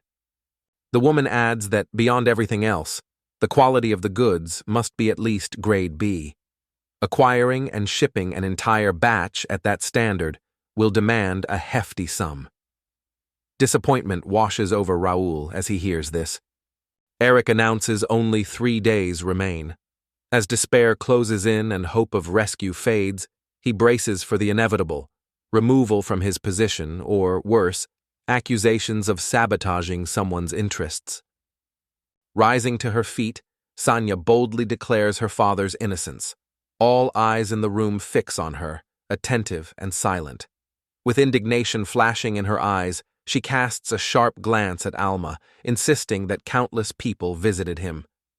The girl recalls how everyone vowed to help their village, and her father trusted them, but one by one they vanished without a trace, each promise broken as they left, never to return. Raising her voice in a sharp crescendo, the young woman exclaims that these lands have never known prosperity. Now, to make matters worse, merciless monsters ravage what little remains. Sonia firmly insists her father is blameless and passionately urges Alma to see that many others deserve blame. Confused, she asks why every accusation is directed only at her father. Eric approached the girl, gently resting his hand on her head, his voice full of gratitude and pride for his daughter's maturity and her courage to express anger when he himself never could. Eric confidently claims sole rule over these lands, trusts his people, and embraces his heavy duty without hesitation, while Sonia still cannot comprehend the burden he bears. With sorrow shimmering in her eyes, Luna gazes at her loved ones. An earnest longing stirs within her heart, a wish to turn back time and somehow reach out to help those she holds dear. Alma faces a huge shortfall. 3,500 harem harvest units are needed, but reserves can't cover it. Deep down, he longs to see his family's radiant, happy smiles again. Eric tells Alma there's no way to repay the boy for all he's done, so pleading further is pointless. But he quietly hopes she'll share her hard-earned wisdom with the new lord and the villagers when one arrives. Eric was certain the land's destitution was his responsibility alone as ruler, not his people's fault. What struck Alma most was that even now his thoughts and worries were entirely for his people's well-being. Alma smiles reassuringly, vowing to do all he can. With hope, Eric asks if he can truly fulfill his intent. The thought that these lands will stay safe after Alma leaves brings Eric comfort. Alma declares with unwavering resolve that she refuses to endure the world as long as men continue to reign over these lands. The young man saw his desire to assist the villagers as nothing more than a reflection of his own selfishness. Eric's eyes fly open in astonishment as he watches the boy unlock the vault. With a curious tilt of his head, the man wonders aloud about Alma's intentions. Yet Alma yearned for Eric to remain the local lord, so she resolved to gather the shortage, 3,500 Hermu harvests, within just 3 days. At the same time, a new question tugged at her mind. What level of quality should this harvest achieve? With gentle reassurance, Raul places a steady hand on the boy's shoulder, offering silent support.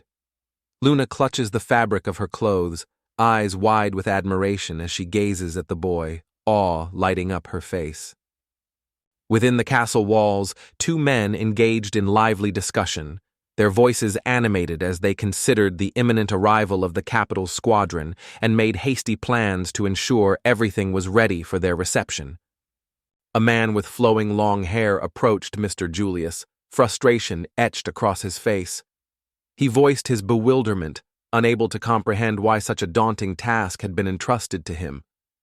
Raising his hand with resolve, the man affirms his unit's loyalty to their country, but calls the mission reckless and dangerous, urging everyone to consider its potential consequences for their land and people.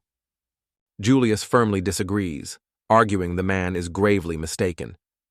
He insists the state is a living organism that must shed unnecessary territories to survive and thrive, or else it is destined to perish. Deciding further talk with Julius is pointless, the man snaps his fingers. Armored mercenaries instantly appear behind him, ready for battle. Unfazed, Julius calmly locks eyes with his advancing armed foes. A doubtful mercenary hesitantly asks if they must proceed. Unfazed, the man raises his sword, declaring it's too late to question morality, then sharply orders Julius to prepare himself. Within moments, icy shackles bound every mercenary and their formidable leader. Julius, renowned as the kingdom's most powerful mage, subdued them all with astonishing ease. Julius calls mercenaries true sinners, enriching themselves with stolen gold and evading taxes. With a cold command, he orders his knights to deal with them, and they swiftly obey without hesitation. Julius turns to Sir Edward, eyes searching, and asks if any issues remain. Bowing his head in concern, Sir Edward admits one worry persists. "It's time," he says, "to discuss Friendless's condition." Strolling leisurely down the corridor, Julius turned to his companion and wondered aloud if Edward wished to share his thoughts on the unfolding events in Fandle. Edward notes that the time to harvest and deliver their crops is drawing near.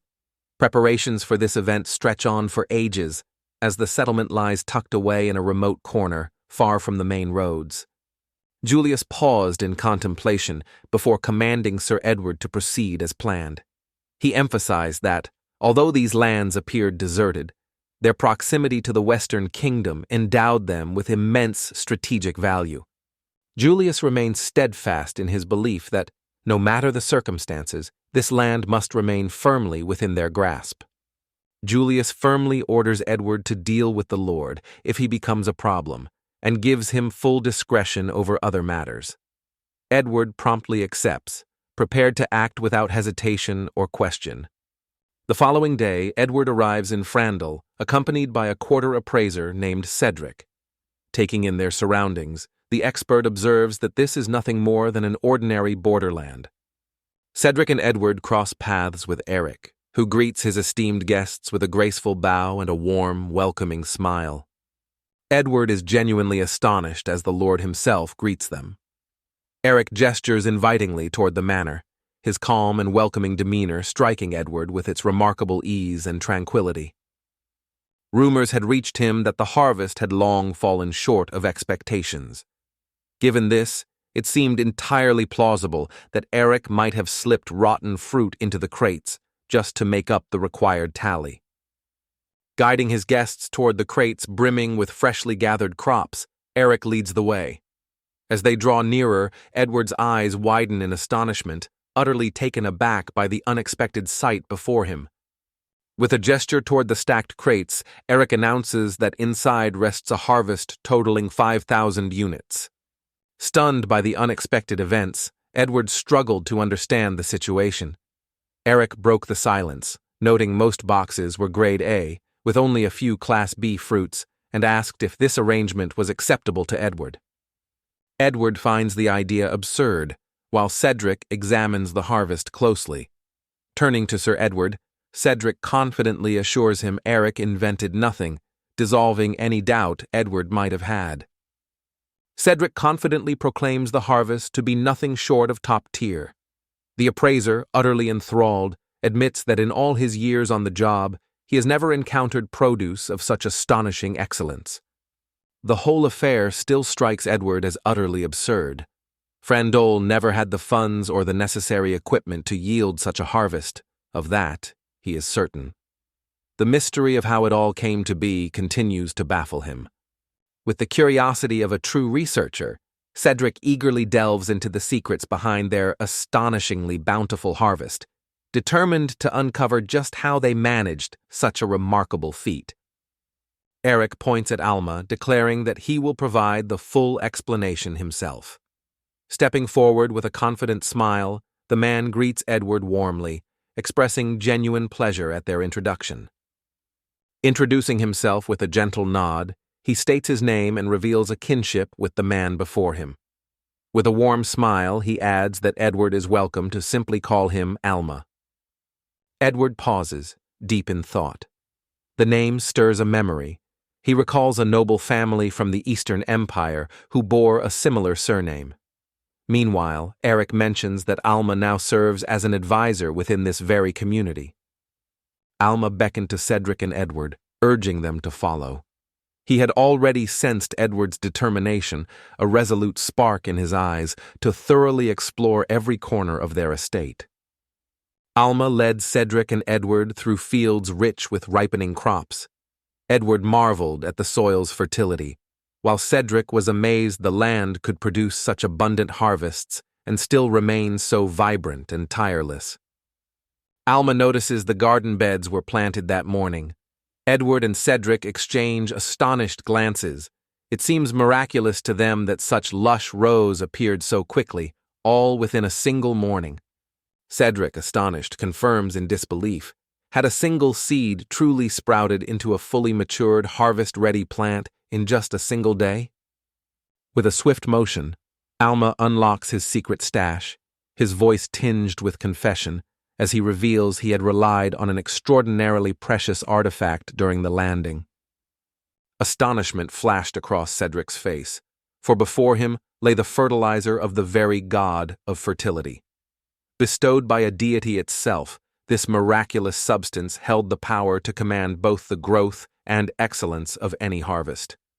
According to the boy, blending this fertilizer into the soil can dramatically speed up the growth of any crop in the field.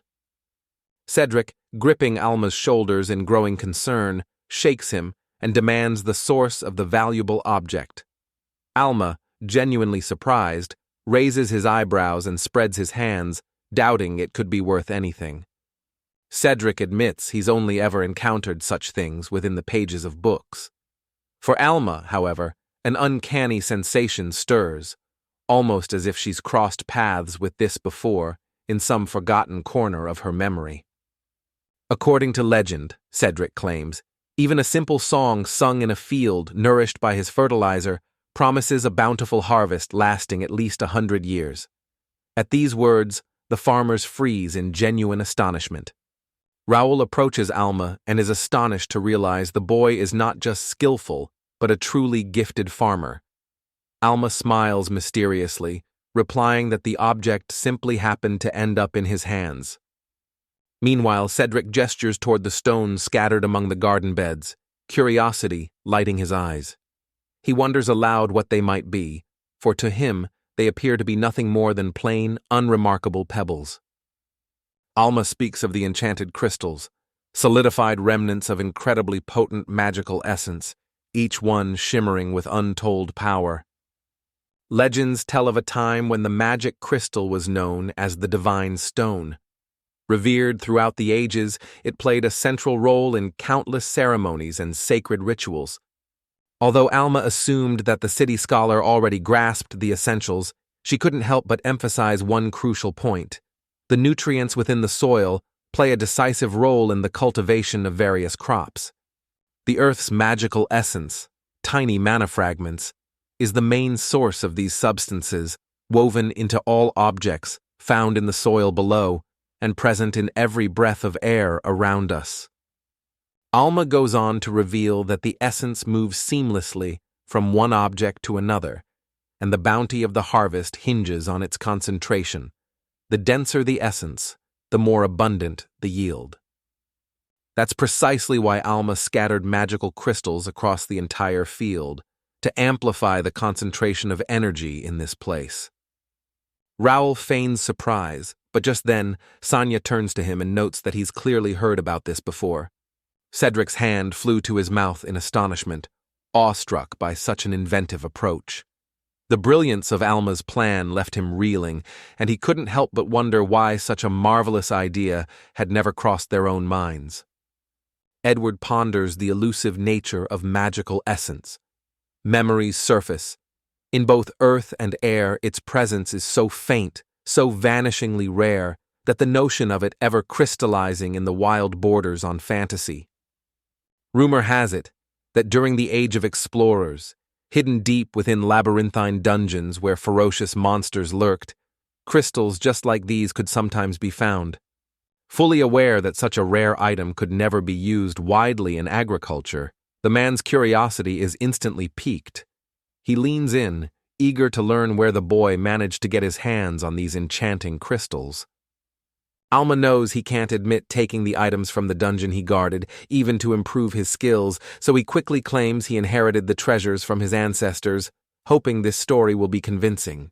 Never in his wildest dreams did the man imagine the item was worth so much. Only now did the reason for the sudden, lush abundance of his harvest become clear. The unusually sparse population of this village strikes him as suspicious.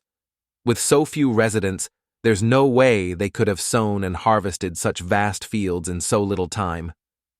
Edward inquired whether Alma had hired any extra workers. The man assured him that not a single new hand had joined their team. Alma emphasized Edward's keen intellect, noting that his rise to such a prominent position in the capital was no coincidence.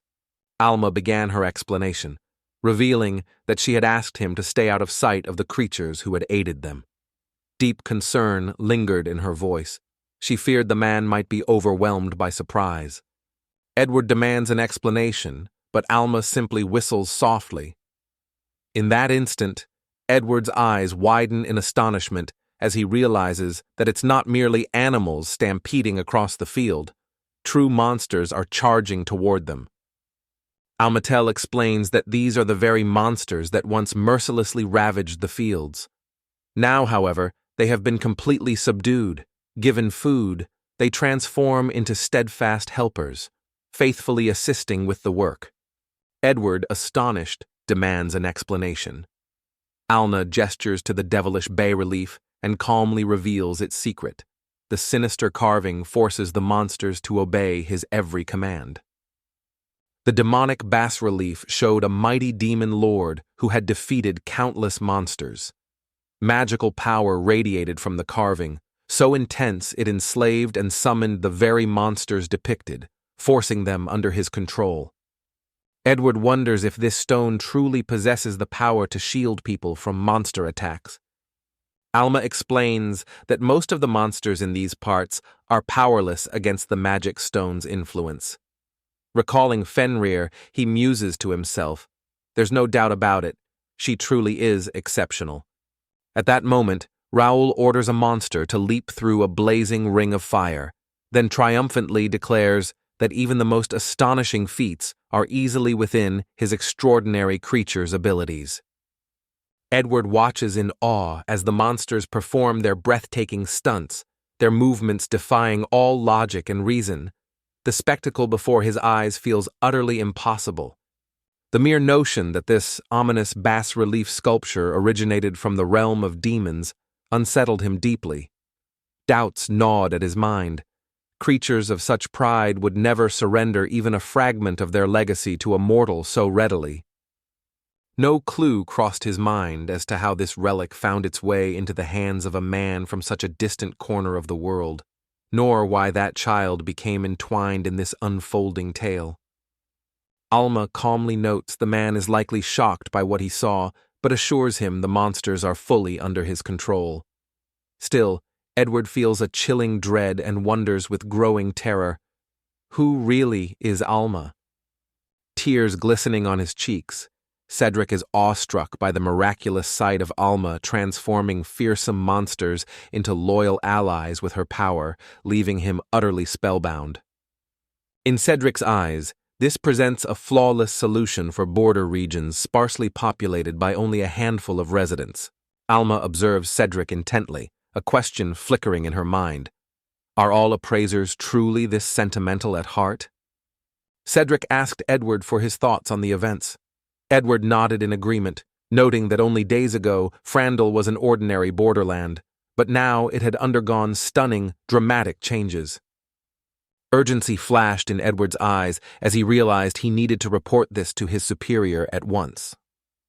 Sanjia steps forward, eyes wide with concern, asking if her father will stay lord. Cedric gently reassures her, vowing as court appraiser to devote himself to making these lands a model for others.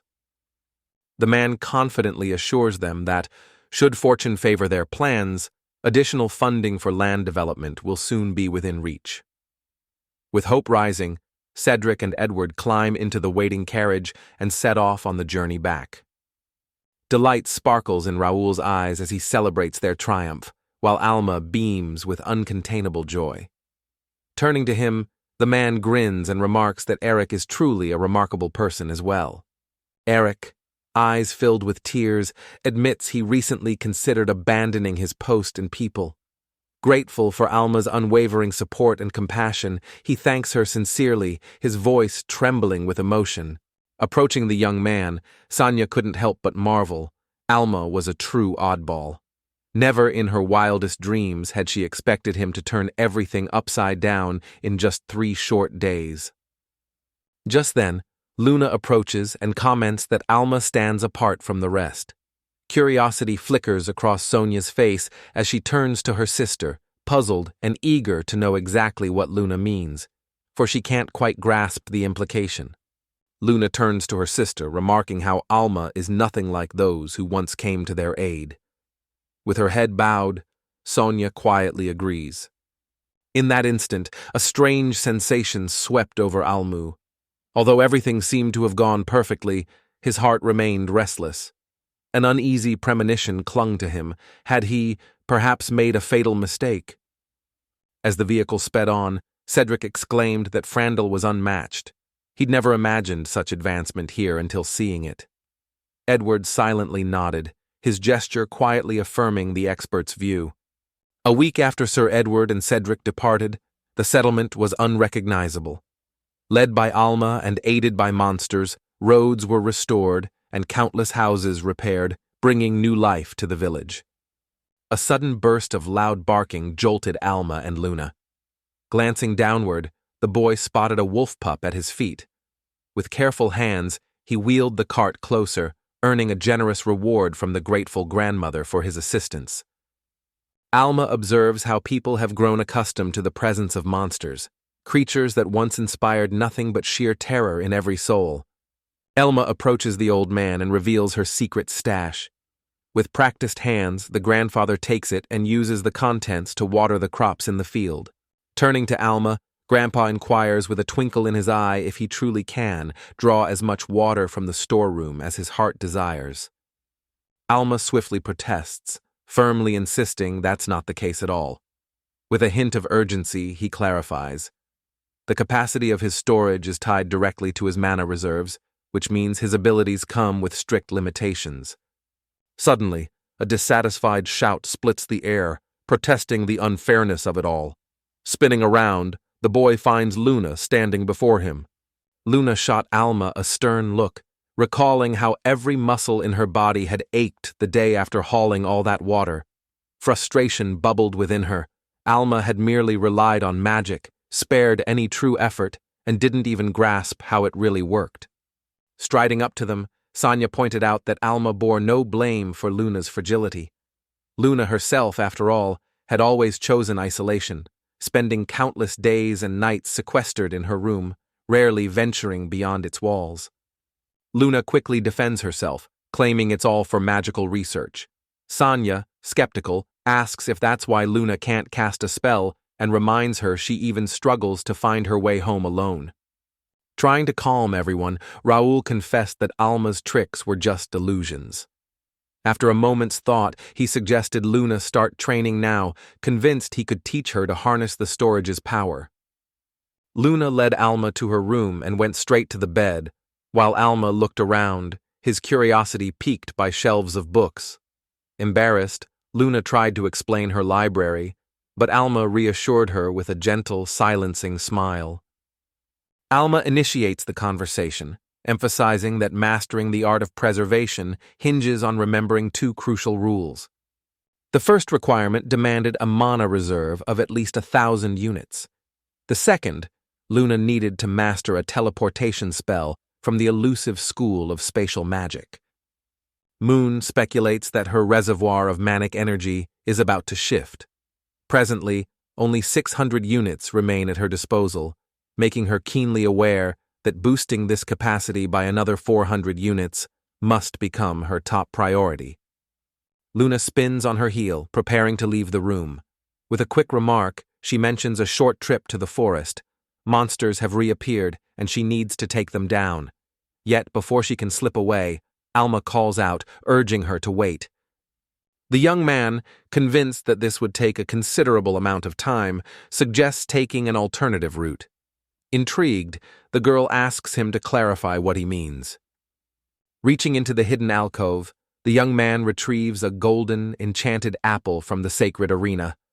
Smiling, he explains a single bite will instantly grant Luna 500 mana points as its magic surges through her body. Luna hesitates, wondering aloud if she's truly allowed to eat this fruit. The boy, amusement flickering in his eyes, asks if the golden apple unnerves her. He remarks that, Unless she dares to take a bite, they'll have to search for another solution. Luna picks up the apple, smiles wider as she says she trusts the boy, then bites in. Surprised and delighted by its delicious flavor, she eagerly takes another bite, savoring the fruit's exceptional sweetness and juiciness. The girl excitedly says the sweet and slightly tart blend is perfectly balanced, playfully dancing on her tongue. Alma nods, understanding Luna's delight, as he has tasted these apples himself. The thought struck Alma. A golden apple could raise one's mana to a staggering 2,500 points. With a glance at the girl, he found himself unable to intervene. Luna lifts her hand, marveling at the unfamiliar sensation of newfound power stirring within her. The young man, delighted, explains this awakening is due to her steadily increasing mana, proof she's finally on the right path. Luna strides up to the boy, eyes gleaming with insistence, demanding another apple. Startled by her sudden change, he steps back, flustered, and stammers that she'll have to wait and enjoy the apple later.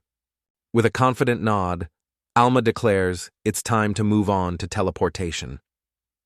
Curiosity flickers in Luna's eyes as she wonders aloud whether this is the very same device the boy had used before.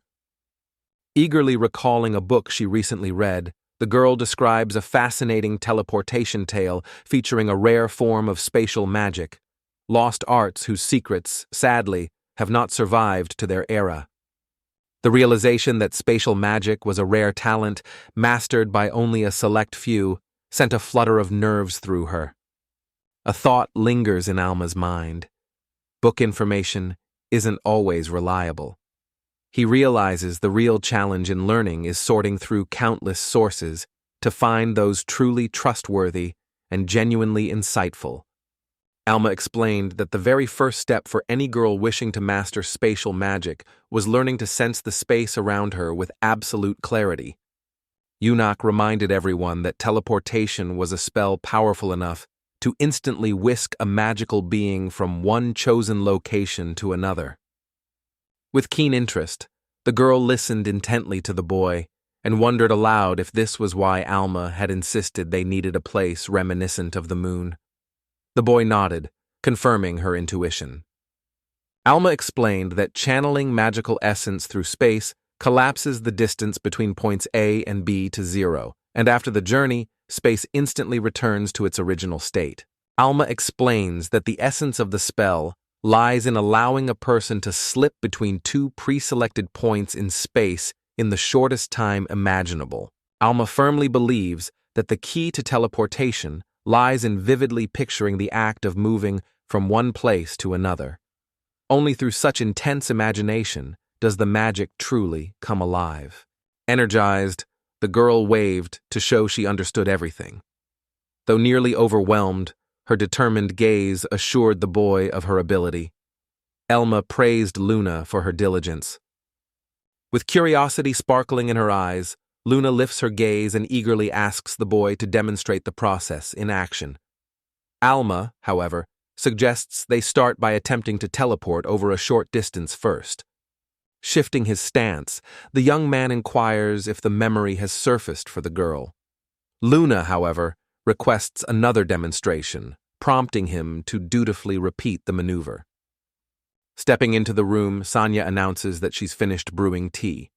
With a gentle smile, she invites Alma and Luna to take a break and unwind together over a warm cup. At that moment, Alma grew restless, pacing back and forth in agitation. With a pleading glance, he asked the girl to escort him to Luna's room. Sonia, her curiosity piqued, couldn't resist inquiring about what had happened to Alma. Alma settles at the table, sipping his tea, and gently asks Luna about her progress. Calmly, he reassures her that setbacks aren't disastrous and reminds her there's plenty of time, so there's no need to rush. Leisurely sipping his tea, the young man compliments Luna's remarkable instinct for magic. With a gentle smile, he assures her that, given a little time, she will easily master every movement required. Alma recalls the hardships of mastering the spell and the crucial lesson of patience. Suddenly, clarity dawns on Luna as she announces her newfound understanding. In a stunning display, the girl successfully teleported. Alma stared at her in utter disbelief, while Luna, barely trusting her own senses, asked if it had truly worked. Astonishment flickered across Alma's face as she witnessed the girl master teleportation with breathtaking speed. One demonstration was all it took for her to grasp every nuance. Casting a glance at the moon, Alma reflected that her attunement to magic, combined with the sage's expertise, could one day transform her into a sorceress of formidable power. Ale hands the girl a steaming cup of tea, announces the next task is organizing the storeroom, then suggests she also practice teleportation, confidently assuring her she'll master it quickly. Delight sparkled in Luna's eyes at the marvel that had just unfolded. Alma couldn't help but notice the delicate blush blooming across her cheeks. He found it utterly endearing how genuinely enchanted she was by the world of magic. Alma is amazed by Luna's rapid skill mastery, progressing faster than Alma had at that age. She admits she never intended to reveal her secret. She started studying magic even before discovering her special talent. Luna reminisced about her great-grandfather, a legendary sorcerer renowned throughout the kingdom. After his passing, their home brimmed with countless tomes of magic, treasures she eagerly devoured as a child, utterly enchanted by their mysteries. Alma quickly realizes that the girl's feelings remain as strong as ever. Luna, flustered, averts her gaze, her cheeks blooming with a rosy blush. Luna recalls how her family left the bustling capital, weary of aristocratic conflicts that drained her father, seeking peace and safety in their ancestral lands, which had been in their family for generations. News of the nobles' quarrels stirs Alma's memories of his own family. Thoughts drift to Luna's kin as well, and he realizes hardship has touched them all in different ways.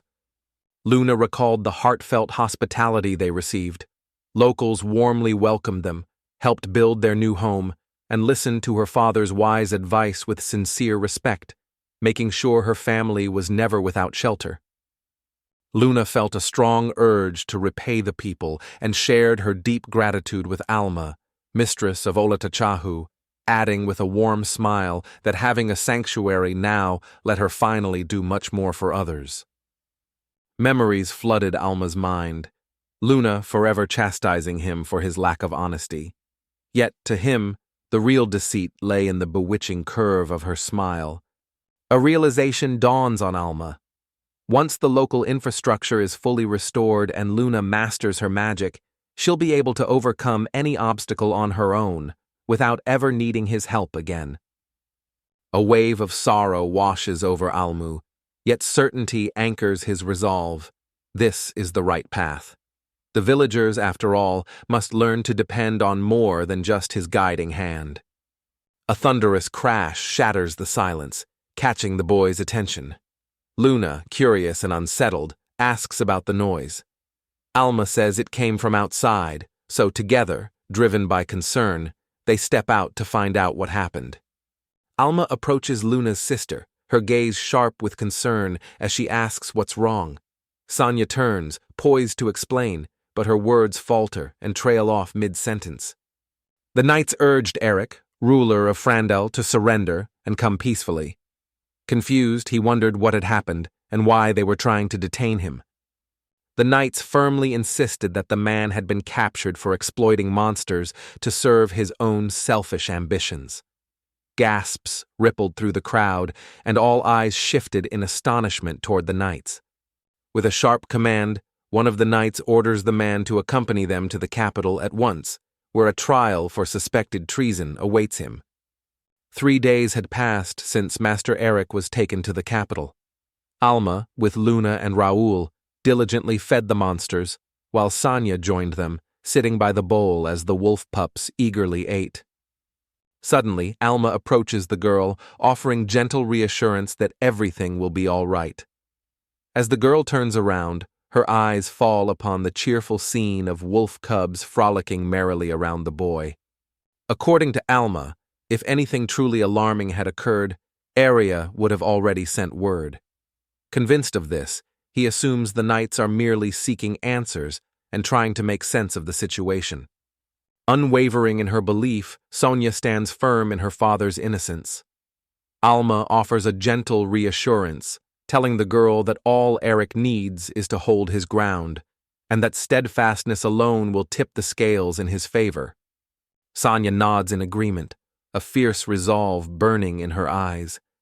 Deep down, she knows the weight she carries, to remain unyielding and guard these lands until her father returns. Sonia slaps her cheeks to muster enthusiasm as Alma, Raul, and Luna watch with gentle smiles, relieved to see her spark returning after 3 days of gloom, though a trace of irritation still lingers in her expression. In that very instant, Alma catches the word wound floating through the air. Swiveling around, the man finds himself face to face with a stranger. His clothes are torn to shreds, and bruises litter every inch of his battered face. The settlers, curiosity piqued, asked what had befallen him. The man recounted how royal knights had ambushed him in the forest.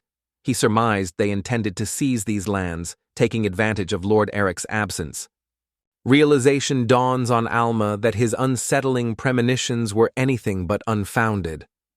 The emergence of nocturnal creatures within the forest deeply unsettles him. Alma stares at the man, recalling his claim of a night attack, but his wounds show claw marks, not blade cuts. A strange powder on his clothes catches her eye, further deepening the mystery. A man approaches one of the settlers, desperation etched across his face, and pleads for assistance. With a trembling voice, he reveals that his wife and daughter are still trapped in the forest. Alma immediately agrees to join Raul and Luna in scouting the forest. The man then asks Sana to care for the injured, and she confidently promises to do her best. Along a winding forest path, Alma, Raul, and Luna stroll at a leisurely pace.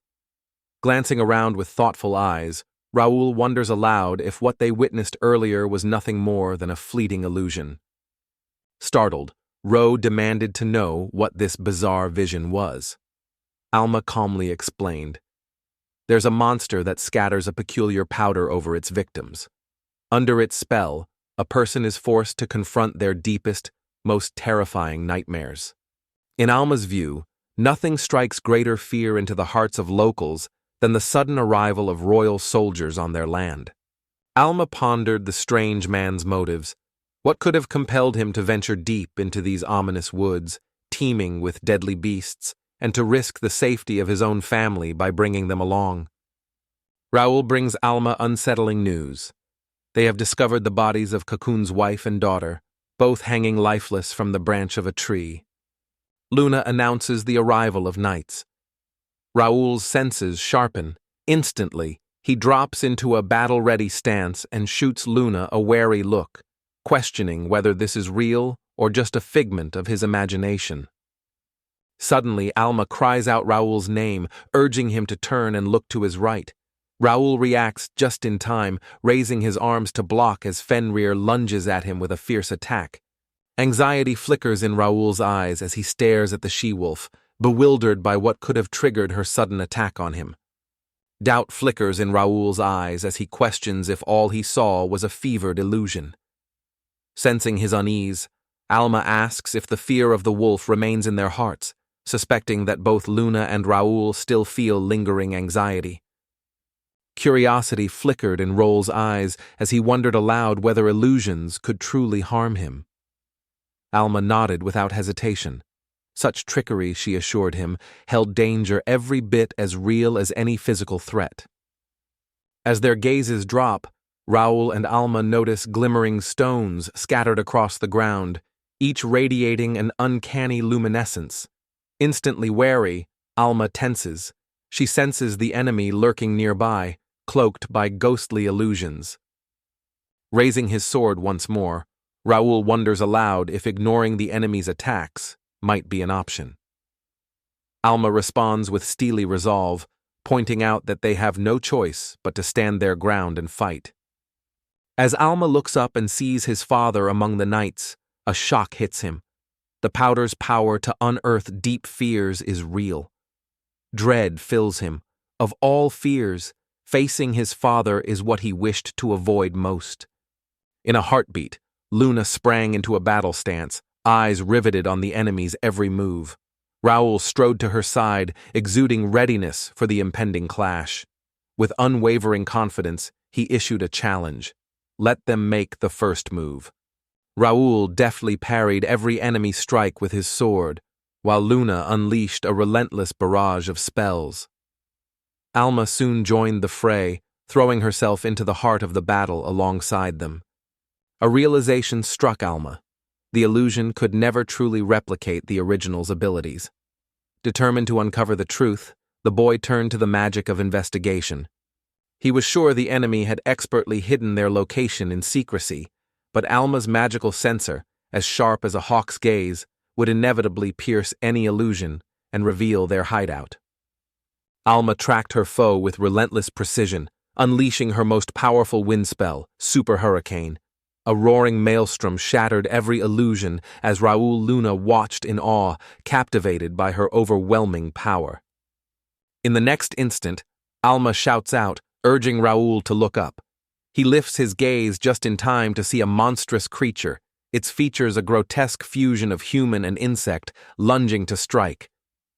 Raul bursts forward, attacking the monster, while Luna, eyes shut in focus, weaves her spell. Meanwhile, Alma glances at a sturdy branch, only to see Raul has landed on it after his assault. Raul, Luna, and Alma braved the depths of the forest to rescue the wounded man's wife and daughter. Guided by determination, they brought the two safely back home, their mission a complete success. A genuine wave of relief washed over Raul as he realized it was finally over. However, Alma's tone grew grave as she reminded him, this was far from finished.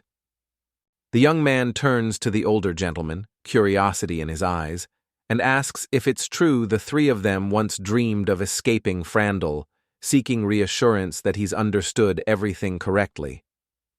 His eyes snap open in astonishment. Across the room, Sonia and Luna turn, their gazes drawn with curiosity to the man, just as he bows his head, a sudden veil of sorrow falling over his face. Luna's eyes sparkled with curiosity as she wondered what it all meant. Alma guessed the man's family avoided the usual path for perilous thickets. He'd noticed royal knights among the ghostly shapes, which made him realize this. The man insists that the great sage Julius is to blame for everything. Luna listens intently, hanging on his every word. He goes on, revealing that it was Julius's idea to accuse Mr. Eric of treason. Alma's curiosity sparkled as she inquired about the identity of Lord Julius.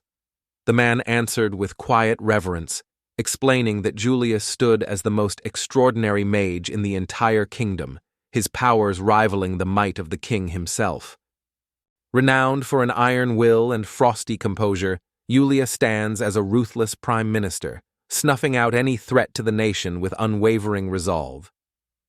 Word among the locals is that, not long ago, Julius executed a regional feudal lord suspected of taking bribes. Rumor has it he managed to crush the unrest in these lands in just a matter of days. Clutching her hand to her chest, Sonia spins around, her eyes landing on her sister, head bowed in quiet sorrow. The man points out that Alma isn't a local, so he doesn't expect him to understand his worries. Yet unease continues to gnaw at him. What fate awaits him and his loved ones when the soldiers finally arrive in the village? The man confesses, revealing he has always believed that recruiting monsters was a grave mistake. Alma stares at him, thunderstruck, utterly unable to trust what she's just heard. Suddenly, Sonia demands an explanation from her husband, accusing him of going silent when things seemed resolved, then blaming Alma entirely as soon as new trouble appeared. Alma spins around, attempting to soothe Sonia's growing agitation. Yet Sonia refuses to quiet down, pressing on with relentless determination, demanding to know if the man remembers his father's words. Sonia observed that entrusting someone meant shouldering all responsibility. The settlers shifted their gaze to the girl in silent acknowledgement, not uttering a single word. At that moment, Alma approaches her, gratitude shining in his eyes. He thanks her warmly. With a gentle reassurance, the boy calms the anxious girl, insisting that he's perfectly fine. Sonia opens her mouth to add something more, but the boy abruptly cuts her off. People are simply frightened.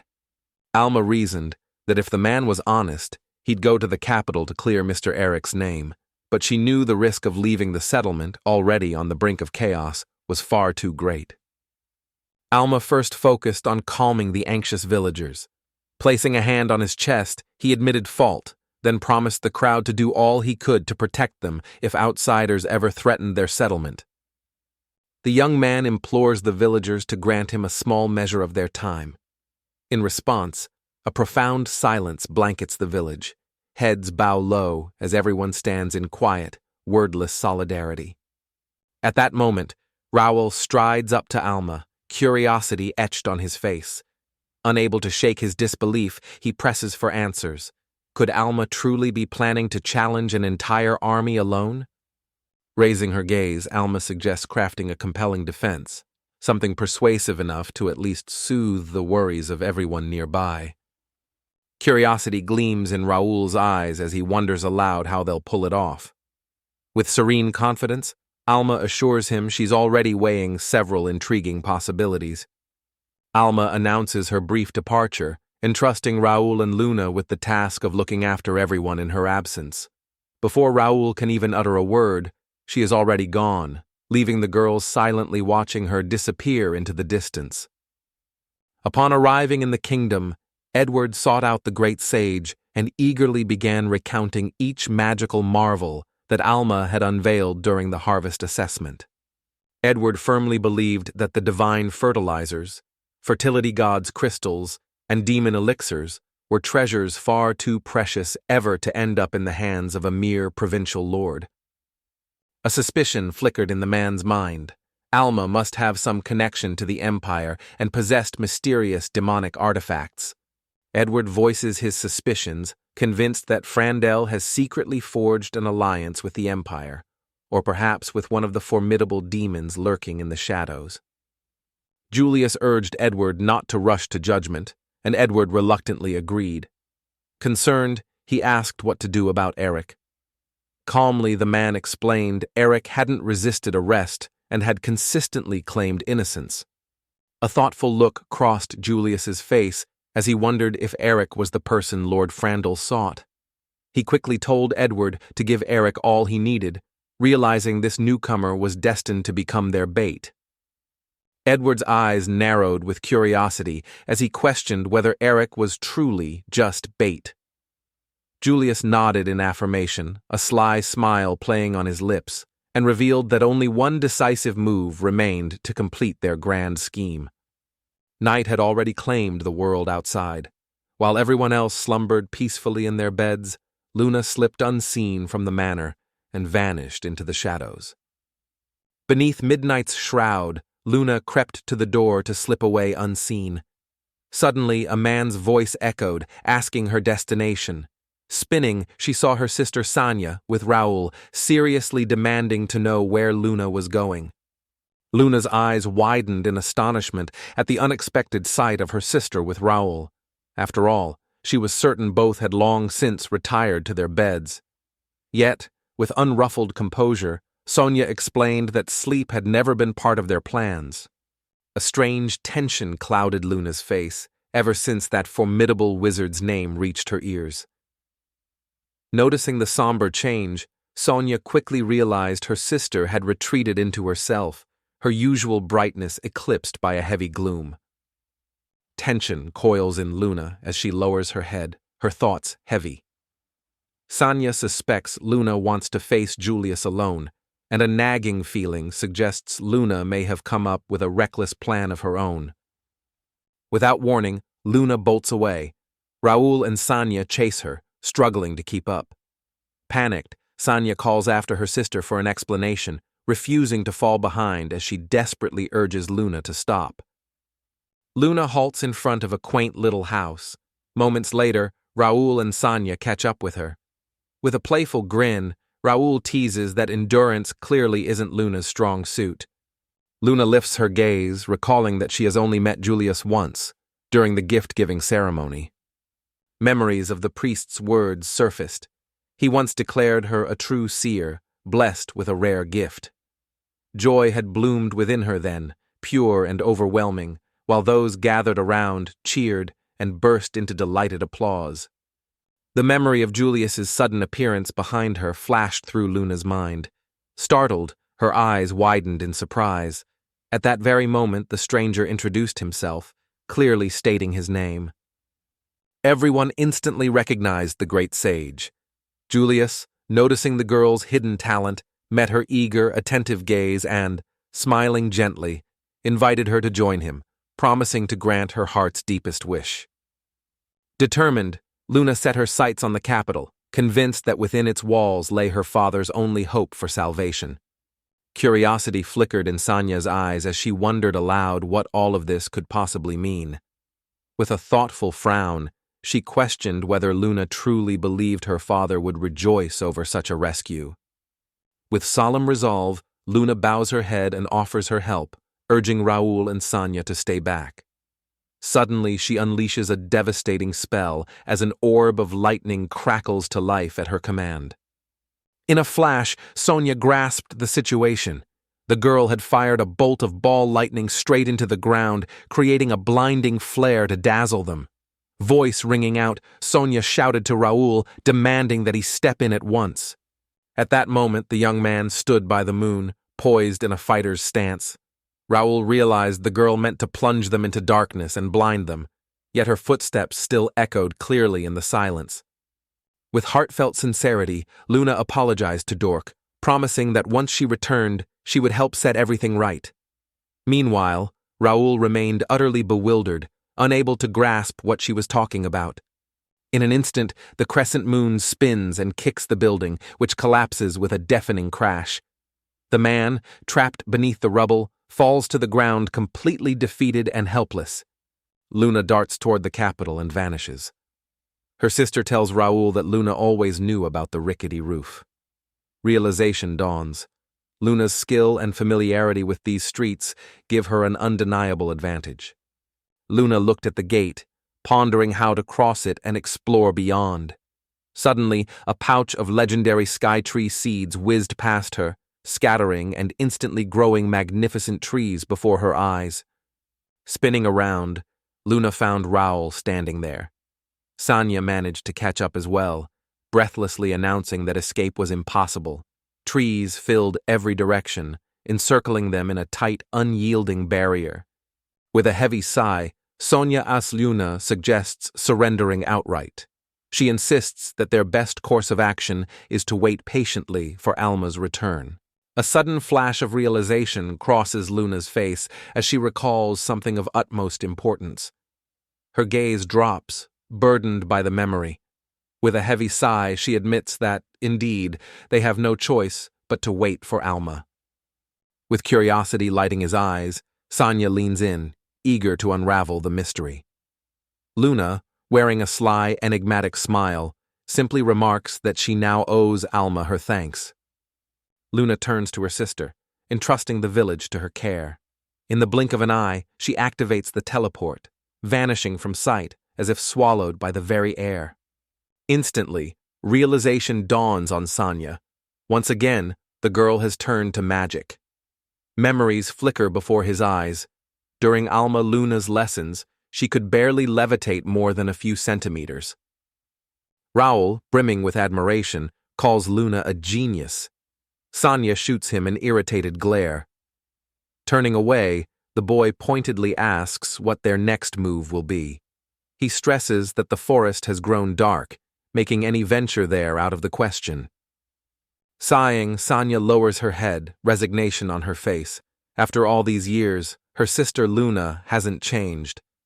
Curious, Raul presses for details. Sonia explains Luna always fights to the end. No argument can sway her. Memories of Luna's reassurances echo in Sonia's mind. Promises that Mr. Almi could be trusted. A sharp sense of betrayal wells up, compelling Sonia to reproach her sister for such misplaced faith. Meanwhile, Edward remained in the office with Julius, where an animated debate over their next course of action unfolded between them. Lifting the enchanted stone, Julius wonders aloud about the name of the mysterious savior who rescued their village. Edward asks if the man means the boy who brought rare artifacts to the border guard. Suddenly, a name comes to him: Alma. The surname soon follows as Edward remembers and says it aloud. At dawn, after a long, difficult search, Alma found Fenrir at the cliff's edge. The she-wolf's uncanny ability to blend in made her presence barely noticeable against the wilderness. Fenrir glances around, noting in passing that the young man doesn't visit all that often. Alma nods in agreement, her eyes lighting up as she reveals she's already devised the perfect way for the wolf girl to show her gratitude. Fenrir watches Alma with keen interest, silently urging him to go on. In response, a smile spreads across Alma's face as he invites the she-wolf to test her strength against his own. Curiosity flickered in Fenrir's eyes as she questioned the need for a fight. The young man insisted she use all her strength, for this duel wasn't just a skirmish, it was a matter of life and death. Fenrir admits his bewilderment, unable to grasp the purpose behind it all. For several long seconds, the boy fixes his gaze intently on the she-wolf, searching her eyes and silently awaiting her next words. Turning away with a weary sigh, Fenrir cannot deny the debt she owes Alma. Yet, in her eyes, a fight to the death is an unnecessary and reckless extremity. The she-wolf confides that her son has been missing since dawn. She kindly asks the boy to visit another time. Alma offers a quiet apology before lifting his gaze, confessing with a steady voice that no other choice remains to him. Fenrir eyes the young man skeptically, his stare sharp and unwavering, tracking every subtle movement. A stone hurtles down from the mountain, and the boy reacts instantly, using his magic. Fenrir, startled, demands an explanation, convinced he wouldn't act rashly and must have a serious reason for escalating the conflict. Alma explains that Mr. Eric has been taken to the capital. Recalling that the she-wolf lives in close proximity to humans, she concludes that the creature is likely already aware of everything that has happened. Fenrir nods in agreement, chiming in that rumors have reached her ears as well, whispers accusing Erica of gathering monsters to stir up a rebellion. Alma lowers her head, conceding he's the architect of his own captivity, yet she burns with conviction to prove his innocence, spending countless hours fiercely searching for a way forward. A single idea seizes him: to capture a small, rare creature and bring it back to the capital, presenting it to the king as a token of unwavering loyalty. Tension crackles as the she-wolf's eyes turn icy, demanding what right he has to take her cub. The boy spreads his hands in peace, assuring her he's just offering ideas, and with a tease asks if it's worth arguing over. The she-wolf admits that age has caught up with her. Alma, stunned, thinks he misheard, but she repeats it. Youth has left her, as she couldn't even sense the deceit lurking in the boy's soul. Fenrir vanishes, leaving Alma tense and searching for the elusive wolf. Suddenly, a shadow appears behind her and attacks swiftly. A dense dust cloud erupts, engulfing everything and shrouding the scene in choking haze. As the dust finally settles, the she-wolf's astonished eyes land on Alma, completely unharmed despite her fierce assault. Disbelief flickers across her face. She'd been certain the boy was caught off guard. Drawing upon both search and protection magic at once, Alma conjured an impressive magical barrier pulsing with power. Summoning Tempest Call, he unleashed an unmatched storm that devastated the battlefield. Amid the chaos, Alma realized the wolf had the extraordinary ability to leap between shadows. Certain that the she-wolf had darted straight through the shadows, almost as if leaping from one to the next, the young man braced himself. This time, he would not miss. At that very instant, a breathtaking surge of Alma's magical energy sweeps over her, leaving her utterly awestruck. Fenrir quickly gauges her strength versus Alma's, and realizes she stands no chance in a direct duel. Inwardly, she admits he wields the overwhelming power of an exceptional mage. Alma's mind raced as she strained to predict the wolf's next move. Meanwhile, Fenrir unleashed the Shadow Devourer spell, summoning a shadow fiend that slithered forth from the darkness. Out of nowhere, a shadow beast materialized just behind the boy. It lunged forward in a ferocious attack, but its strike met an invisible barrier that utterly absorbed the force, leaving not so much as a ripple in the air. Alma darted aside, evading gracefully. Meanwhile, the boy's mind raced. He couldn't begin to guess from which shadow the beast would lunge next. As he fought the relentless shadow beasts, a she-wolf sprang in.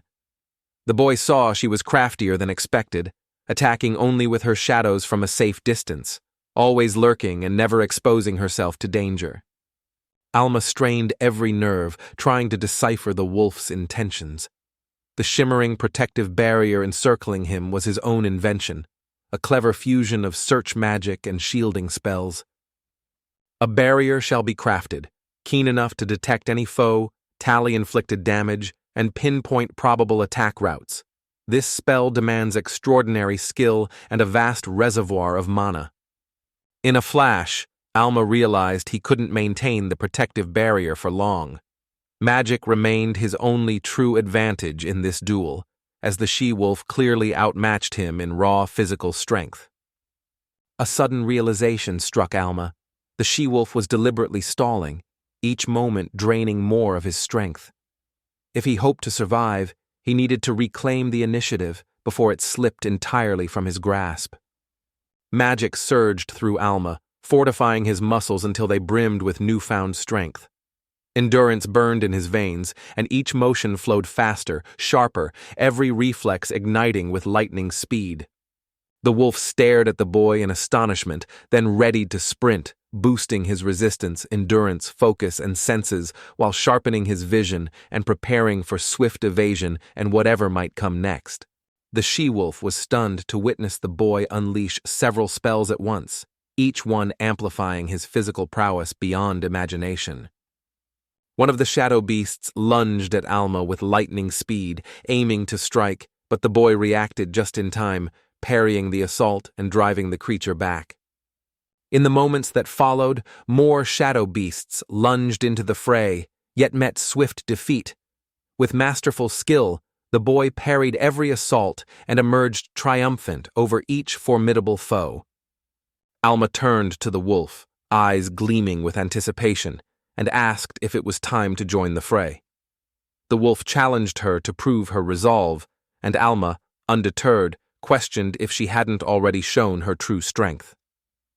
To the she-wolf, the boy seemed eccentric. Never in her wildest dreams did she imagine he would so effortlessly dismantle her army of shadows. Yet Fenrir had managed to buy just enough time. Alma still hadn't unraveled the purpose behind this scheme. Casting a glance over his shoulder, he noticed the sun already sinking beyond the horizon. At that very moment, the she-wolf bares her fangs in a predatory grin and declares with chilling certainty that the era of her reign is about to begin. Legends foretell that when the end of all things arrives, Fenrir shall devour both the sun and the moon. Mistress of darkness, she reigns over the encroaching gloom. A surge of unease swept over the young man as Fenrir's presence drew near. Without warning, his protective barrier shuddered under a fierce, unexpected blow. Stunned, he realized he hadn't even registered the attack before it struck. A spark of realization hit Alma. The problem wasn't speed. Fenrir melted into shadows, reappearing dangerously close to his prey, making evasion impossible. This was Fenrir's true ability, the Death's Shadow. Alma bolted, desperate to escape. Behind him, Fenrir's voice rang out, warning that running was futile. Rapidly closing the gap, she pursued with unwavering determination. Alma unleashed a dazzling magic flash, briefly blinding Fenrir, then cast radiance expanding. Powerful beams burst out, but slid off Fenrir harmlessly. Smiling with amusement, she declared his resistance utterly futile. Alma whirls, casts an incantation, and waits by a conjured boulder, while Fenrir, baffled, calls forth a volcanic stone spell. Suddenly, Fenrir's voice reveals the spell aimed to obscure her vision, not destroy her. Fenrir leaps furiously at the man, cracking Alma's barrier. The stranger shields his face and charges again, but the she-wolf coldly mocks him, calling all his efforts utterly futile. With a sly smile, Fenrir notes she can slip through the darkness in a blink, evading the boy's wild attacks, then mischievously asks if that means all of Alma's efforts are in vain. Spinning around, the young man crosses his arms over his chest and summons the power of wind magic. With a whispered incantation, he launches himself skyward in a graceful leap. Alma stands as the wolf-woman glares indignantly and snaps, mocking his foolishness for thinking her shadows can't reach him anywhere, even in the skies. She rules all darkness, and he cannot escape. With a fierce glint in her eye, the she-wolf declares that Alma's days are numbered. Unyielding, she vows to extract the truth about her son's whereabouts from the man, no matter what it takes. Alma waits patiently for just the right moment, then suddenly exclaims that something has opened.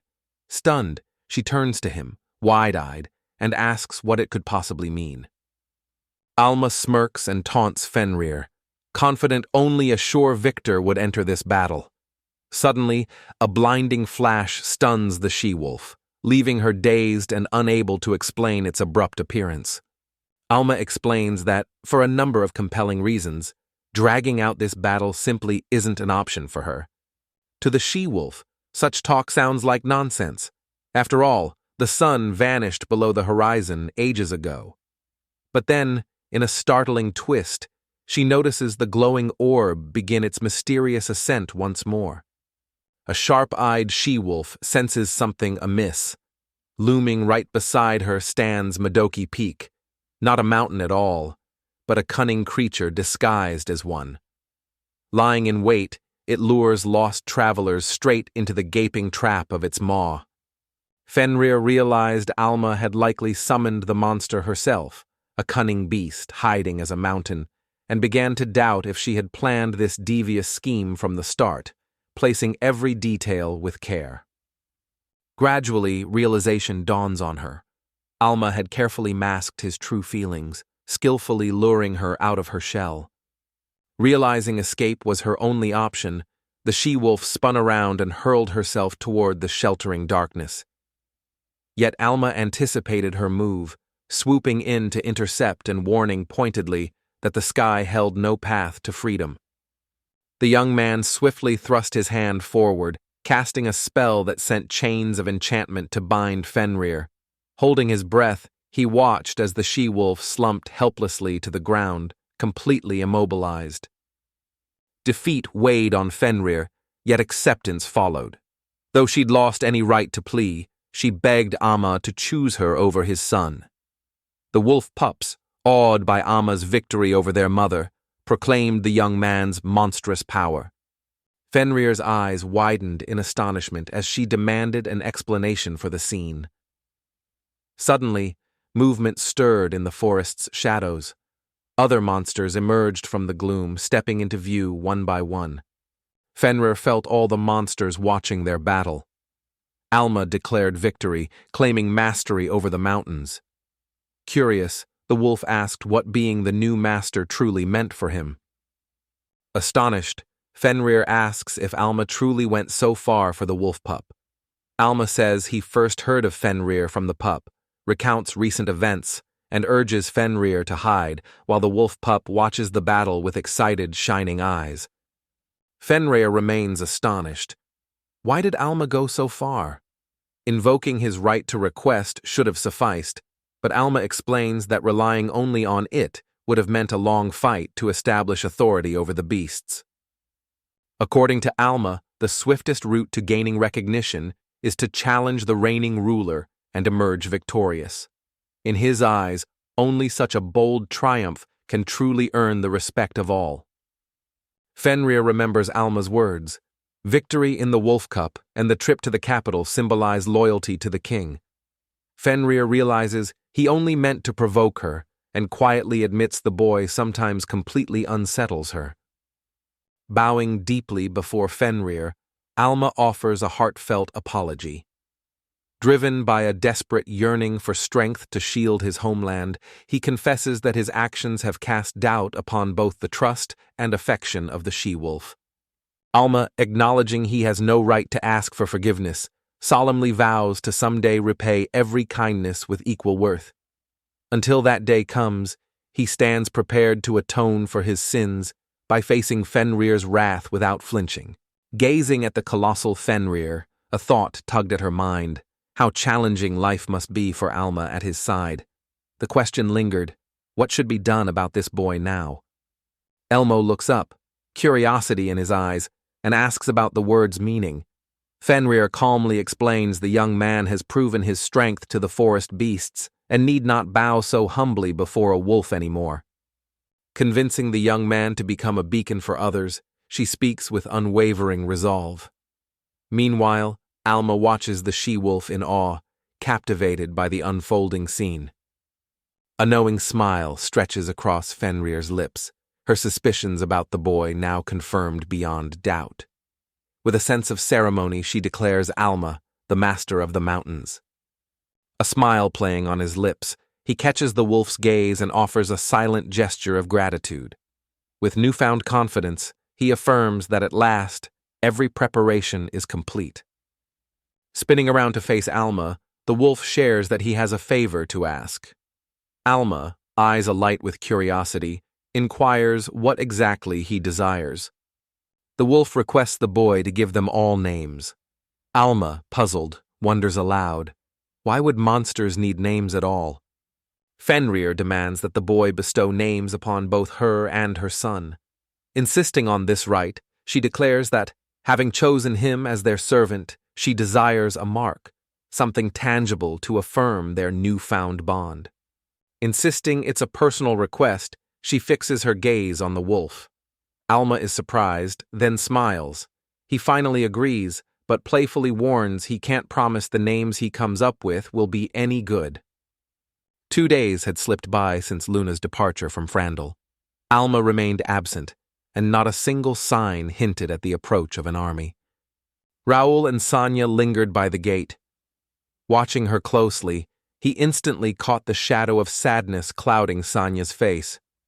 Bowing his head, eyes squeezed shut, he silently pleaded for Alma to hurry back. Soon, if only fate would allow it. Suddenly, a familiar voice rings out, Alma apologizing for being a bit late. Spinning around on the spot, sheer delight brightens his features as he sees his friend at last. Suddenly, terror seizes him. The horrifying sight of the boy's body clenched tightly between the she-wolf's powerful jaws sends a chill down his spine. After the Astro incident, a realization dawned on him. Wolf Girl had, in the end, triumphed over Alma. Fear flickered in Sonia's eyes as she met Alma and the she-wolf's gaze. Sensing her anxiety, Alma urged Raul and Sonia to look closer. Reluctantly, they did, eyes widening at the sight of several other awe-inspiring, bizarre creatures. Suddenly, a wolf pup bursts out from the thicket, eagerly recounting the tale of how Alma bested its mother in a fierce and unforgiving battle. The young wolf proclaims that Alma now reigns supreme over these mountains and forests, with every monster in the land bowing to his command. Raul stands in disbelief, unable to accept that Wolf has fallen to Alma. Studying the boy intently, he remarks that this whole situation seems strangely out of place. All at once, Raul realizes he has completely grasped the language of the wolf cub during their conversation. Astonished, he asks how such a thing could have happened. Alma shares that she bestowed additional names upon the she-wolf and her son, a gesture that significantly deepened their telepathic bond. Curiosity flickers in Raul's eyes as he asks what those second names are. Alma explains that monsters bearing a second name manifest in this world with the utmost rarity. Unlike their nameless kin, he emphasizes, these extraordinary beings possess remarkable strength and cunning intelligence. With a knowing glint in his eye, he explains that the naming spell can forcefully bestow a second name upon a monster. Cautiously, Raul steps closer to the boar and gently strokes its bristled back. With a careful gaze, he notices a subtle transformation. Both the boars and the wolves appear altered. Something within them has undeniably changed. Emma insists that even this single boar alone could easily overpower a B-rank adventurer. True terror grips Raul, sending a chill down his spine. With arms flung wide, Alma boldly proclaims that he poured every ounce of strength into naming each monster lurking in the forest. The wolf remarks with a hint of amusement that even Alma's mana can eventually run dry. Raul admires Alma's dedication. She's named every monster in the forest, which she says houses 30,000 creatures. Of these, she selected 564 to serve as the village's fearless guardians. Alma proclaims that since he bestowed names upon every monster, he now possesses the power to know their whereabouts and condition at any given moment, no matter where they may roam. Stunned by the sheer number of monsters overrunning the forest, Raul struggled to regain his composure. It seemed as though nothing could surprise him anymore. According to Levin, everything hinges on a single question: trust. Are the villagers truly willing to believe in the monsters? After all, it was those very creatures who had once ignited the spark that plunged them all into trouble. The villagers approach, assuring Alma there's no need to worry. She notices they've armed themselves with makeshift armor, pots, pans, and serving platters strapped to their bodies, all glinting in the light. The man ahead confides that Masani's words have haunted him for days, especially the part about how a share of responsibility rests upon their own shoulders as well. With firm resolve, the man tells Mr. Alma that the entire village stands united to defend their home from the royal army and awaits Mr. Eric's return, surprising Alma with the villagers' unwavering determination. Arms behind his head, Raul marveled at the girl's success. Her words had inspired the villagers with unexpected courage, and now, resolute, they stood ready to confront the royal guard to defend their homeland. Approaching the group of peers gathered behind Alma, she remarks with a bright smile on the undeniable beauty of these lands. Her words find an eager echo in one of the boys, who wholeheartedly agrees. The man suddenly spots the she-wolf and is gripped by terror. Fenrir mocks him, questioning his surprise, but what truly stuns the man is not her appearance, but that the wolf is speaking. Alma commands attention and boldly announces that while he's in the capital, Felnet will have full authority over the settlement's protection and supervision. The she-wolf bows her head, humbly accepting her new master. The young wolf, now bearing the name Fel, lunges forward with fierce determination, swiping his paw through the air as he boldly declares his willingness to accept the command of the master. Alma mused inwardly, realizing it had been ages since he'd drained every last drop of his mana reserves. The last time such exhaustion overtook him was a lifetime ago. Determined to assess his current abilities, Alma calls up the system. A quick glance reveals an unwelcome surprise. His mana reserves have been completely drained, leaving nothing but emptiness behind. Memories from his past life remain vivid, especially the precise details of his stats. Near the end, his growth had all but stalled. Yet even now, every ability level is etched in his mind, ready to be recalled without a moment's hesitation. Amid the list of skill notations, Alma's eyes catch something unusual. A pang of confusion strikes. What could this possibly mean? Among all his skills, one has inexplicably slipped down to the very first level, while the rest remain unchanged. Only one skill had slipped back to the first level. It occurred to the young man that perhaps a level was more than just a measure of progress. Through the power of rebirth, memories of his previous existence flooded back. The talents honed in that former life, however, remained dormant until he finally stepped into adulthood. A thought flickers through Alma's mind. Could the progress indicator be passed along to someone else? It's no more than speculation, yet the possibility lingers, quietly unsettling. Alma studies his palms, sensing within them the promise of even greater power. For now, though, he feels no real urgency to pursue it further. At that very moment, in the kingdom of Fenrir, Within the bustling heart of the capital city of Wilhelm, a vast army numbering in the thousands assembled on the castle's grand parade ground. Edward's eyes sparkled with satisfaction as he surveyed the massive army, though surprise flickered across his face. Its size seemed excessive for conquering such a small region, so he questioned General Achilles about it. A smile plays on Achilles' lips as he comments that his subordinate reminds him of the Prime Minister. He simply loves to crack jokes. Achilles explains that the warrior's primary duty is to serve as bearers, mere carriers of burdens. After all, someone must ensure that wine, gold, and every essential supply find their way safely to the capital. The man confidently tells Edward that terrain is irrelevant. Achilles alone is powerful enough to defeat an army of 10,000 and conquer any land they desire. Edward studies the man intently, sensing the weight behind his words.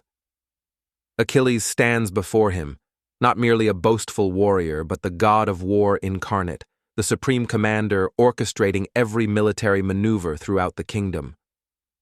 News reached Edward that only recently Achilles had single-handedly crushed a rebellion in a troubled province, utterly routing the enemy's forces. Yet, alongside these triumphs, unsettling rumors about the man began to circulate in hushed tones. Edward stared at the man, making it clear his presence on the training field was intentional. He carried a vital message from Lord Julius. Achilles was asked to briefly delay his march to Fandle. Eyes blazing, the aggrieved man dismisses his opponent's words, insisting Julius can make equally sharp jokes, and flatly rejects the offer. Meanwhile, the other man calmly notes troop deployment preparations are long complete. Suddenly, a jagged crack tore through the wall beside Achilles and Edward. In an instant, the entire structure collapsed, crashing to the ground in a tangled heap. Edward caught sight of the enemy as they breached the outer wall. Surveying the unexpected intruders, Achilles narrowed his eyes and demanded to know their identities. Stepping forward, the young woman introduced herself as Luna from Fandle, explaining she came to meet the great sage Julius. She then turned to Achilles to ask where Julius was. Curious, Luna asks about the needed letter of recommendation. The knights explain that meeting the great sage requires prior arrangement or presenting an appropriate letter of endorsement. At a loss for words, Luna remains silent, uncertainty flickering in her eyes. Meanwhile, the knights appear utterly convinced. They've already made up their minds, certain she's nothing more than another devotee of Julius.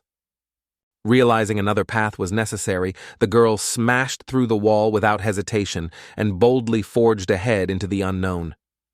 The knights fixed their keen gaze on the girl, curiosity etched across their faces. Questions swirled in their minds. Who could she be, and for what purpose did she seek out the great sage Julius? Luna thrusts her arms forward, her eyes flashing a dire warning to the knights. Fall back at once if you value your lives. In an instant, she conjures a tempest so wild and furious, the very air crackles with her unparalleled wind magic. A host of night sentinels soared into the air, scattered like leaves by the girl's magical strike. The remainder sprang forward without hesitation, launching a fierce assault against her. Using her magic, the girl vanished instantly, leaving the knights confused as they searched for her. At that moment, Luna silently appeared behind them and launched a ruthless surprise attack. A hearty laugh bursts from Achilles as he praises Luna's cleverness as a spy. With a mischievous wink at Edward, he asks if he'd care to stay a while and watch. At the sound of a knight's shout, the man spun around, only to find a blazing fireball hurtling straight toward him. Certain she had missed, Luna paused, puzzling over where her would-be victims had vanished. But in the next heartbeat, astonishment widened her eyes. There stood the general, a smug grin gracing his lips as he effortlessly parried her assault. Astonished, the young woman watched as the man easily deflected her attack with his bare hands.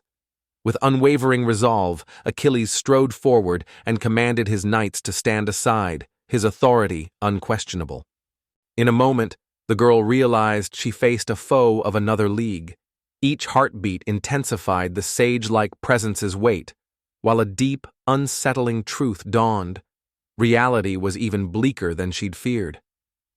A stern glare swept over the girl as the man's sharp voice rang out, ordering her to leave at once, or face consequences with no mercy. Achilles thought he could escape his boredom, but a sudden distraction grabbed his attention. At that moment, the girl felt a surprising lightness in her chest, as if a weight had lifted, making it easier to breathe. One knight notes that despite Luna's youth, she destroyed a wall. He feels the knights should handle her, being unaccustomed to fighting children. Plus, he's in an especially foul mood today. The man glanced back, startled by a girl's determined voice. Resolution shone in her eyes. Doubt no longer had a place in her heart. No matter how formidable her opponent, victory was non-negotiable. She had to reach the great sage and save her father. With a quick apology, the young woman once again lunges at the rambunctious killy babies. Watching her, the man can't help but wonder aloud why Julius is the only one she ever mentions. Achilles observed the girl effortlessly dispel the magic without uttering a single word. The display unsettled him. Caution would be vital if he wished to face her. Astonished that her magic leaves the man unscathed and unsure of his powers, Luna keeps her distance. She channels the wind's force and utters an incantation. "Razor Gale!" A sly smile crosses the man's face. Never had he imagined that this girl could prove a worthy adversary. Still, if she so fiercely seeks a duel, he will gladly accept her challenge. The man suddenly hurls a heavy boulder at the girl, but with her eyes shut, she instantly vanishes and reappears elsewhere, astonishing him and sparking his curiosity about her mysterious abilities. Wide-eyed with astonishment, the girl froze as a sudden avalanche of massive boulders rained down upon her. She dodged nimbly, trying to stay away, but Achilles closed in with a sly smile. In that moment, she realized he saw through every move, and with each attempt to escape, defeat drew closer. A stone whistled past the girl, who instantly conjured a shimmering water shield to block it. With a commanding waterfall, she unleashed a roaring torrent that swept the knights away with unstoppable force. Certain beyond doubt, the girl believed that no matter how invincible Achilles appeared, the untamed power of water would always be beyond his grasp, its merciless waves destined to sweep even him away. Luna's eyes widen in astonishment as she witnesses the man skillfully guide the stream of water, seamlessly harnessing a gust of wind. With a powerful heave, Achilles hurls the column straight into the wall. Stepping closer, he fixes his gaze on the girl and asks if she truly believed she could hide behind it. With an urgent gesture toward the front door, he implores the girl to make her escape. In this desperate act, he grants her a precious chance to survive. A thoughtful expression crossed the girl's face as she pondered the true meaning of the killy gift. Perhaps, she mused, it referred to sheer physical strength. With a sly smile, the girl moves her hand aside and confesses that bringing the man here was no accident. She led him to this place on purpose. The palace gates suddenly crash toward the man, shocking onlookers who glance between him and Luna. It becomes clear to all, this disaster isn't an accident. Luna orchestrated it on purpose. The man surmised that the girl possessed not only the ability to teleport, but also the remarkable power to manipulate the movement of objects. Drawing closer to the man, Luna once again inquired about Julius's whereabouts. A sly grin stretched across Achilles' face, his smile glinting mischievously in the dim light. Luna planted herself in front of Achilles, her gaze unwavering as she demanded to know Julius's whereabouts. Outrage twisted Achilles' face, veins bulging with fury. He simply could not fathom how this girl dared show such audacity. Amazed by the young girl's impressive spell repertoire, the man begrudgingly admits Luna is fortunate to have such a gift, yet confesses that people like her also deeply irritate him. With a spark of curiosity, the man asks if she truly longs to meet the great sage. One thought tugs relentlessly at his mind. What drove this girl to approach Julius so boldly, without a trace of fear?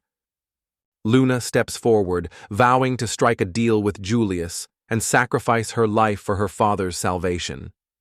Fiercely resolved, she pledges to fight for her loved ones here in Fandle, determination burning in her eyes. Achilles inquired about her father's identity. The question caught her off guard, but realization dawned moments later. Luna's father, Eric, was none other than the ruler of Fandle. Edward's words about Fandle echoed in the man's mind, resurfacing with vivid clarity. Achilles, heavy-hearted, realizes everything fits. He now understands why Julius postponed the campaign. Julius will do anything, regardless of cost, to gain more power. Clarity hits as the stark truth stands before him. Achilles senses the moment has come to change tactics. The girl's eyes widen in astonishment as she notices a dramatic shift in his stance, realization dawning swiftly. He's invoking no magic at all. With a grin spreading across his face, the man bursts through the doors that had pinned him down. "Just get rid of that mysterious stranger," he declares, "and every last problem will vanish in a flash." Splinters fly as Achilles smashes through the door, bursting forth into freedom. Luna stared at Achilles in disbelief. Before her was a solid steel door, so strong she couldn't imagine anyone challenging it, and had thought even the mightiest would find it completely unyielding. Edward swivels around, his eyes locking onto Achilles, the god of war himself. He realizes he has the berserker's gift. Mana, trapped in his body, forges him into a powerhouse. Unlike his mage relatives, his lack of magic led him to master martial arts, making him one of the strongest fighters alive. Anxiety gnawed at Edward as he wondered whether Achilles would manage to arrive in time. In that instant, the man dropped into a fighting stance, his entire being brimming with fierce determination, ready to strike at a moment's notice. Sensing danger, Luna kept her distance and teleported far away. The alert man instantly recognized the spell and without hesitation sprang forward and vanished as well. Stunned, Luna stared at the spot where the stranger vanished. The knights wondered if Achilles had mastered instant movement, but Luna, seeing a massive footprint, realized he'd leapt away, though she couldn't guess his destination. In that instant, Achilles appeared behind Luna, weapon raised. Desperate, she wondered. Dodge, teleport, fight. But it was too late. Germana's power within her was already stretched to its absolute limit. The man's arm rises for a strike, but suddenly he realizes the moon has vanished, leaving nothing for his blow to find. Astonishment froze across his face as he stared at the spot where the girl had vanished just seconds earlier. Only a hunch suggested she had slipped away once again, using her uncanny gift for teleportation. Spinning around, the man catches sight of Julius, cradling the girl securely in his arms. It was Julius who saved her, snatching her from harm and swiftly carrying her to safety. Words caught in her throat. She struggled to speak, silenced by awe. The very thought that the legendary sage Julius himself had come to her aid filled her with overwhelming admiration. Releasing his gentle hold, Julius let the girl go. Julia announces a letter from Sir Edward, who thinks Achilles treated the young woman coldly and was appalled by his behavior. Achilles just gives a crooked smile, noting even the moon managed to breach their protective walls. In Julia's eyes, most of the wounds were Achilles' own fault, heedlessness guiding his hand more than caution. Amidst the clash of battle, precision scarcely crossed his mind. He barreled forward, rarely pausing to measure each motion. Julius confidently pledges to fund wall restoration and all repairs himself, labels the episode a training incident, and orders all wounded soldiers brought to him once the situation is under control. Julius was asked whether new accusations might surface against him in the future. With a fierce glare aimed at the man, Achilles abruptly turns away, declaring he has no complaints. He's simply leaving. The moon watched her husband until he vanished from sight. Then, with a beckoning nod, Julius turned to her, inviting her to join him. There was a private conversation that awaited them. Side by side, the two made their way toward his study. Julius leaned in, curiosity in his eyes. and wondered aloud if the girl's true aim was to free Lord Eric and restore him as Fandle's rightful ruler.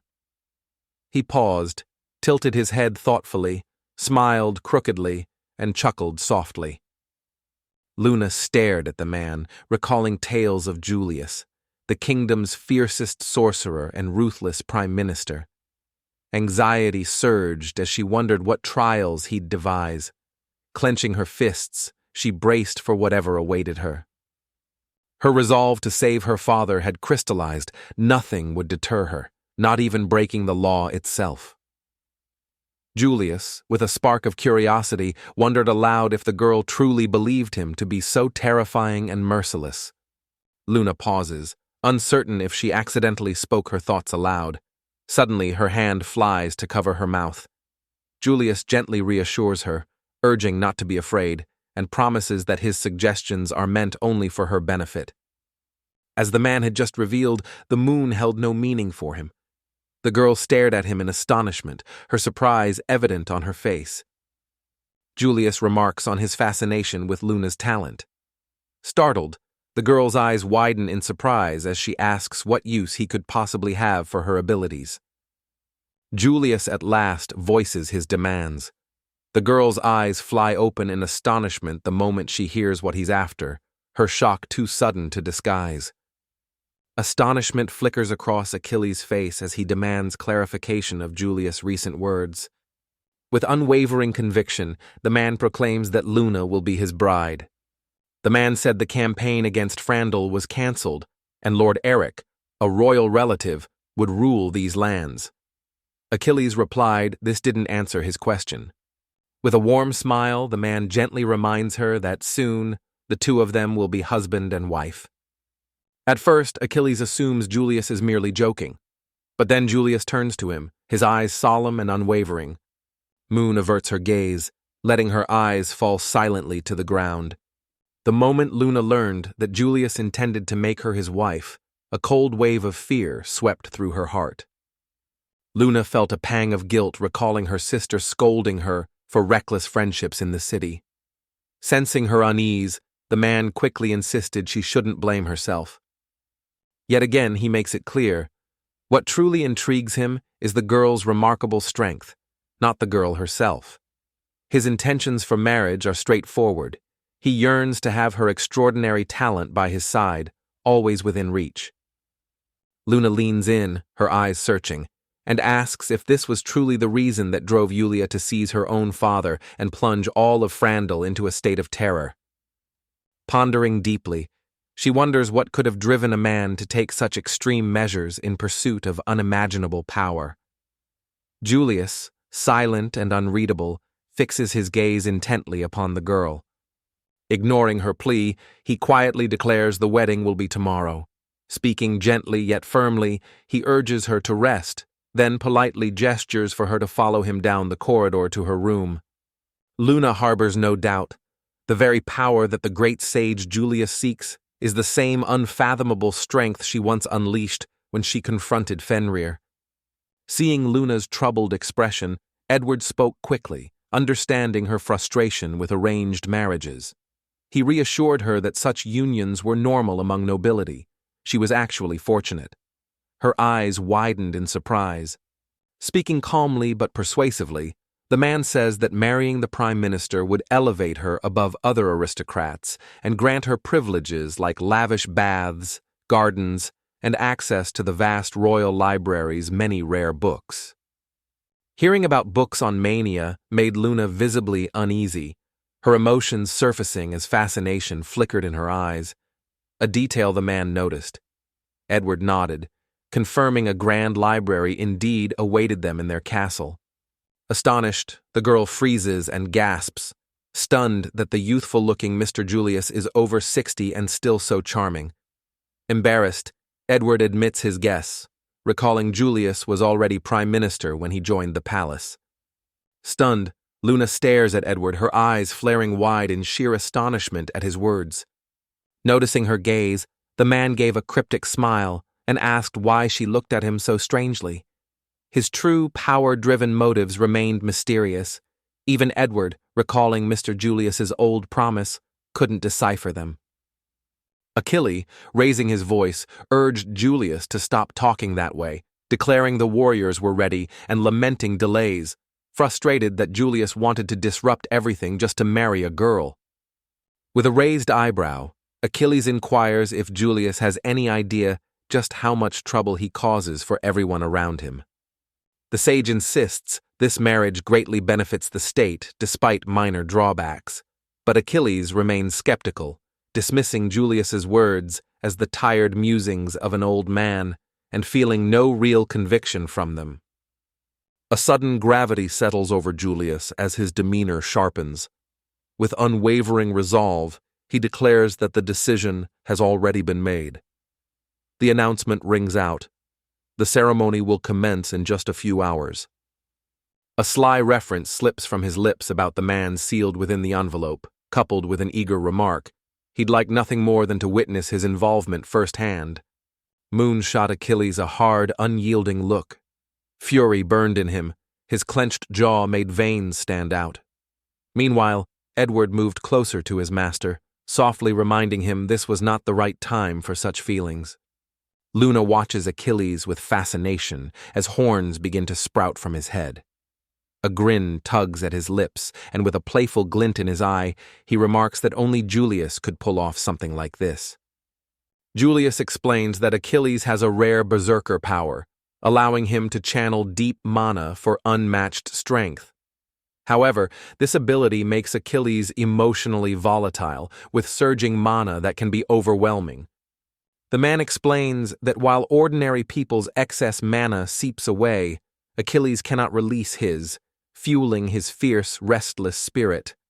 Now, the god of war has lost control completely. Achilles suddenly lifts his head as if hearing a distant voice. Instantly, he slams his hand on a column, sending it crashing down. Luna and Edward spin around in alarm, their faces confused as chaos erupts around them. Achilles' cries never cease, growing raw and desperate. Tormented by the voice echoing in his mind, he admits that it urges him relentlessly toward violence, compelling him to unleash every ounce of his fury. With a sudden leap, the man swings his fist, fury blazing in his eyes as he vents his anger at Julius. Unfazed, Julius braces himself, ready to retaliate with equal force. Worry flashed across Edward's face as he admitted things were going terribly wrong.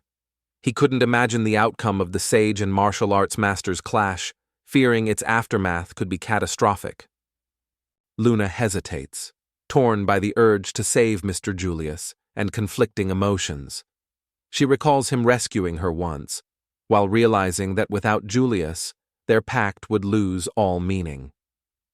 With arms folded across his chest, Julius assures everyone that the situation remains firmly under his control. In a cool, measured tone, he asks Luna to stay out of it. With a menacing glare cast in Achilles' direction, the man silently readies himself to harness the unique magic woven into the very fabric of their surroundings. A brilliant flash illuminated everything in an instant. Instinct took over as Luna and Edward threw their arms up, desperately shielding their eyes from the searing light. A piercing scream jolted Luna, filling her with bewildered curiosity about its source, as anxious voices swirled around, everyone desperate to identify the newcomer. Helplessness washed over her, echoing the pain of her past. Luna instantly recognizes Alma's voice, who breathes a sigh of relief and explains that only her acquaintance with the girl's mana allowed her to teleport directly into the palace. Otherwise, the feat would have been impossible. Without warning, Alma and Raul materialize right in front of Achilles. Frustration flares as Achilles slams his palm against the barrier. With concern etched on his face, the young man announces, "Chaos has broken loose in the palace." A genuine delight sparkled in Luna's eyes at the long-awaited arrival of Alma. Achilles clenches his jaw as Alma gracefully greets the girl. Hesitation flickers in his eyes, debating mentioning their long separation. The girl's cheeks flush deep red, and Julius gives Alma a stern, almost menacing glare.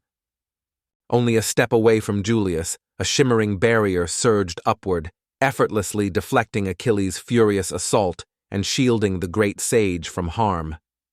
Achilles briefly wondered how Alma entered the palace. Teleportation was impossible due to the barrier, but dismissed the details, as she would always be prey to him, regardless of her method. Alma whirls around, meeting Achilles' glare, his eyes ablaze with fury. Turning to Luna, a wave of relief washes over him as he exclaims how grateful he is to see her unharmed. The rumors that had reached his ears painted a frightening picture. He truly feared that something terrible might have befallen her. With a sudden leap, Achilles lunges forward, his arm carving through the air in a swift attempt to strike his opponent. Before the adversary can even register the attack, a shimmering shield snaps into place, saving him from harm. With a burst of excitement, Luna calls out, urging Alma to witness the advancing attack. In an instant, the young man realized Achilles' strength was nothing short of astounding, so fierce it bordered on terrifying. Eyes alight with excitement, Luna gazed at the boy and called out his name, her voice ringing with such joy that Julius caught every note of her exuberant cry. Recognition flashed in his eyes. The mysterious stranger Edward had spoken of now stood before him. Julius watches intently as the young man effortlessly fends off Achilles' strikes without countering. He's never seen such magic. Alma's barrier instinctively and instantly repels any attack, no matter how sudden or strong. With a predatory grin, Achilles casts a sly glance at Alma and asks what his next move would be should someone suddenly sweep the ground out from under his feet. With a furious blow, the man's fist crashes down onto the earth, splitting the ground beneath him. In an instant, Alma realizes Achilles intended to shatter the very foundation. Achilles notes that if this boy's magic didn't completely smother everything, not even a single breath of air would escape. A realization dawns on the man. The barrier responds solely to jolts or impacts. Achilles quickly deduces that moving with deliberate smoothness and caution might just allow him to reach Alma unscathed. Arms outstretched toward Alma, the man suddenly freezes, eyes wide with shock. A heartbeat later, the girl slips nimbly beyond his grasp. With a hiss of irritation, the man seethes, anger bubbling within as Alma not only dodges his assault, but manages to inflict pain in return. Meanwhile, Luna's gaze sharpens. She suddenly realizes that Achilles is no longer crowned with horns. As Julius saw the counterattack trigger on the man, he met Achilles' questioning gaze and, with steady composure, silently urged him to stay calm before calmly requesting Achilles remain level-headed. Achilles grins broadly, his smoking palms betraying his excitement, as Julius demands if he grasps what's happening. Achilles coldly retorts that Julius started the duel, and intruding uninvited into the palace is intolerable. Lowering his gaze, Julius spots Alma among the invited guests. Hill lets out a resigned sigh, as if to say the man is rambling nonsense once again. With a teasing glint, Hill suggests that Julius must have a magic phrase for every occasion. A surge of even fiercer anger seizes Achilles, and without a moment's hesitation, he makes up his mind to leave. Annoyed, Achilles clicks his tongue. A worried knight approaches, anxiety in his eyes, asking if Achilles is all right and urgently stressing how serious the consequences of a troop retreat could be. Scratching the back of his head, he remarks that while handling a single monster might be within his abilities, taking on two at once would be far too much. The knight, bewildered, questions what exactly he means by that. A chilling wave swept from Alma, so uncanny that Achilles felt as if Julia had suddenly split in two right before his eyes. Clenching his fist with determination, he decides to postpone the battle with Alma for another time. Drawing closer to Alma, Julius inquires if her friendship with Luna is genuine. With earnest eyes, he offers a heartfelt apology for their awkward first encounter. Introducing himself with a calm confidence, he states his name and mentions that throughout the kingdom, he is renowned as the great sage. In that instant, realization dawns upon Alma. Finally, his gaze meets Julius, a man rumored to be sinister, Yet the reality before him defies all those tales, revealing someone entirely different from the frightening figure he had imagined. Julius leans in, his eyes sharp with curiosity, and asks Alma what business has brought her to the kingdom. With a respectful bow, Alma introduces himself as Fandle's envoy to meet Julius, apologizes for arriving unannounced with Raul, admits he expected conflict, and credits his Pharaoh estate diplomacy training for choosing dialogue over combat. Julius leans in, his gaze steady, and asks the young man if there's anything he wishes to say. Alma interjects firmly, proclaiming that Lord Eric has been falsely accused of orchestrating the uprising. Alma reassured the man that neither the Lord nor his people meant harm to the kingdom and, to prove it, offered a relic said to be Farandole's, though in truth he had just taken it from his own treasury. Julius insists it's unnecessary. The boy's eyes widen in surprise. Stepping closer, Julius admits Alma's offer is tempting, but he and Luna have agreed she will be his wife, he adds with a soft, heartfelt smile. Stunned by the revelation, Rolla and Alma exchange bewildered glances, their minds racing to grasp the shocking news. Moon, flustered, looked down. In Eric's room, Edward boldly declared that one of the kingdom's most powerful would become his son-in-law, vowing Fandle's family would never suffer again. Overwhelmed, the man wept at his daughter's sacrifice. Raul rose, clenched his fist, and thrust it defiantly upward, sharply accusing Julius of just exchanging hostages. With fiery resolve, he insisted this marriage could never be considered legitimate. Fury flashed in Yuli's eyes as he glared at the boy, prompting Raul to dart behind Alma's back, seeking refuge from that searing gaze. Julius observes that marriages of convenience are common. He believes that if both parties agree, such unions are as valid as any, and as long as the kingdom's laws are followed, everything proceeds properly. Turning to the girl, Julius seeks confirmation for his thoughts. Luna hesitates, uncertainty dancing in her eyes. Words form on her lips, yet the right ones elude her. Yet the moment his gaze falls upon Alma, silence claims him instantly. Tension coils within Alma as she awaits Luna's reply. Luna lowers her head, uncertainty flickering across her features as if caught in a silent struggle. With heartfelt gratitude, she turns to Alma and Raul, expressing her deep appreciation for their presence and for coming here on her behalf. With calm confidence, Luna assures everyone that all is well and boldly claims she'll defend her homeland as the sage's wife, making Fandle thrive. But as hope grows, she wonders why Alma saved her, feeling an odd, heavy ache inside. Luna lowered her head and softly confessed that her loved one's happiness means everything to her, for their joy fills her heart. She hesitated, ready to say more, but her next words remained unspoken in the quiet. Urging Luna to press onward, Alma found herself swiftly shielded by Julia, who wrapped her cloak protectively around her, warding off the lurking danger. Julius led the young woman, announcing the ceremony was scheduled for the next day and assuring her that the bride's friends, including Alma, could attend, then ordered servants to escort Raul and Alma to the guest quarters. Worried, Julius noticed Luna's fatigue and gently urged her to rest. Together they quietly left, while Alma stood alone, silently watching them until they disappeared from view. Hours later, Luna perched on her bed, her gaze lingering thoughtfully on the wedding dress that loomed before her. Lost in contemplation, the young woman pondered her own words about finding happiness only when her loved ones were content. In that quiet moment, she realized that this was the true desire that resonated within her heart.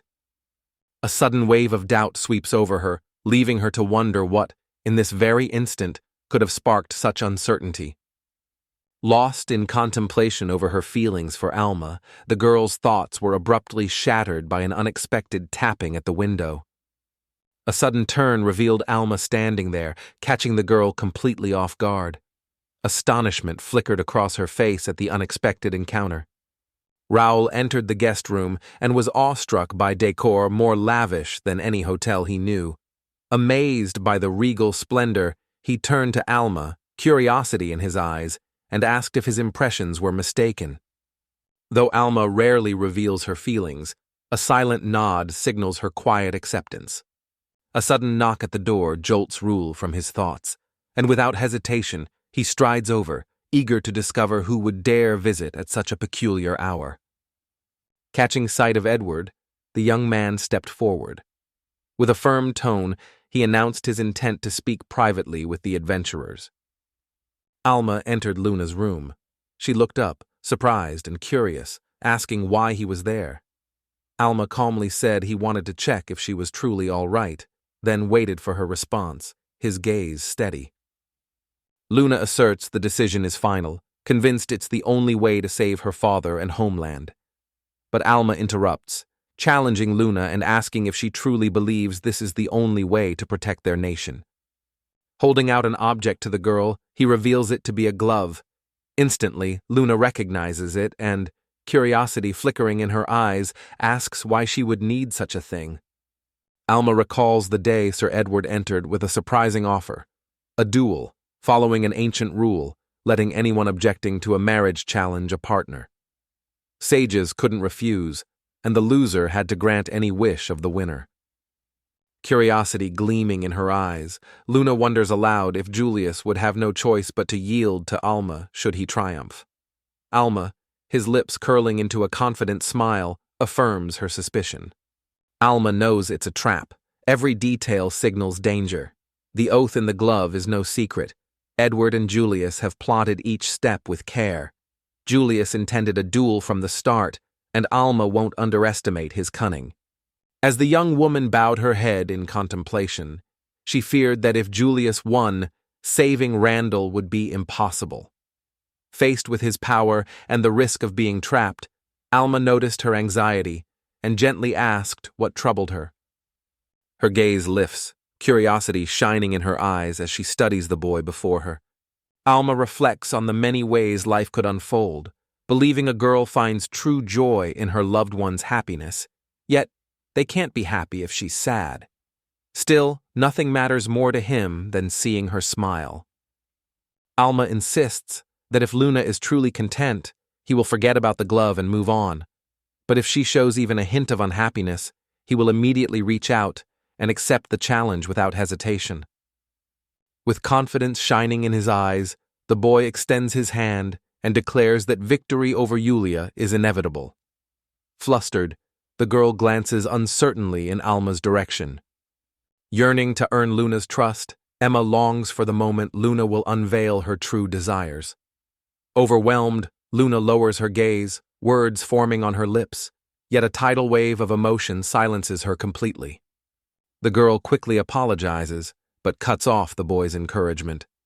She quietly admits that last time she left without waiting for Alma, not believing the boy would be able to come up with anything at all. A flicker of selfishness crept in, but after meeting the boy again, Luna admitted the truth.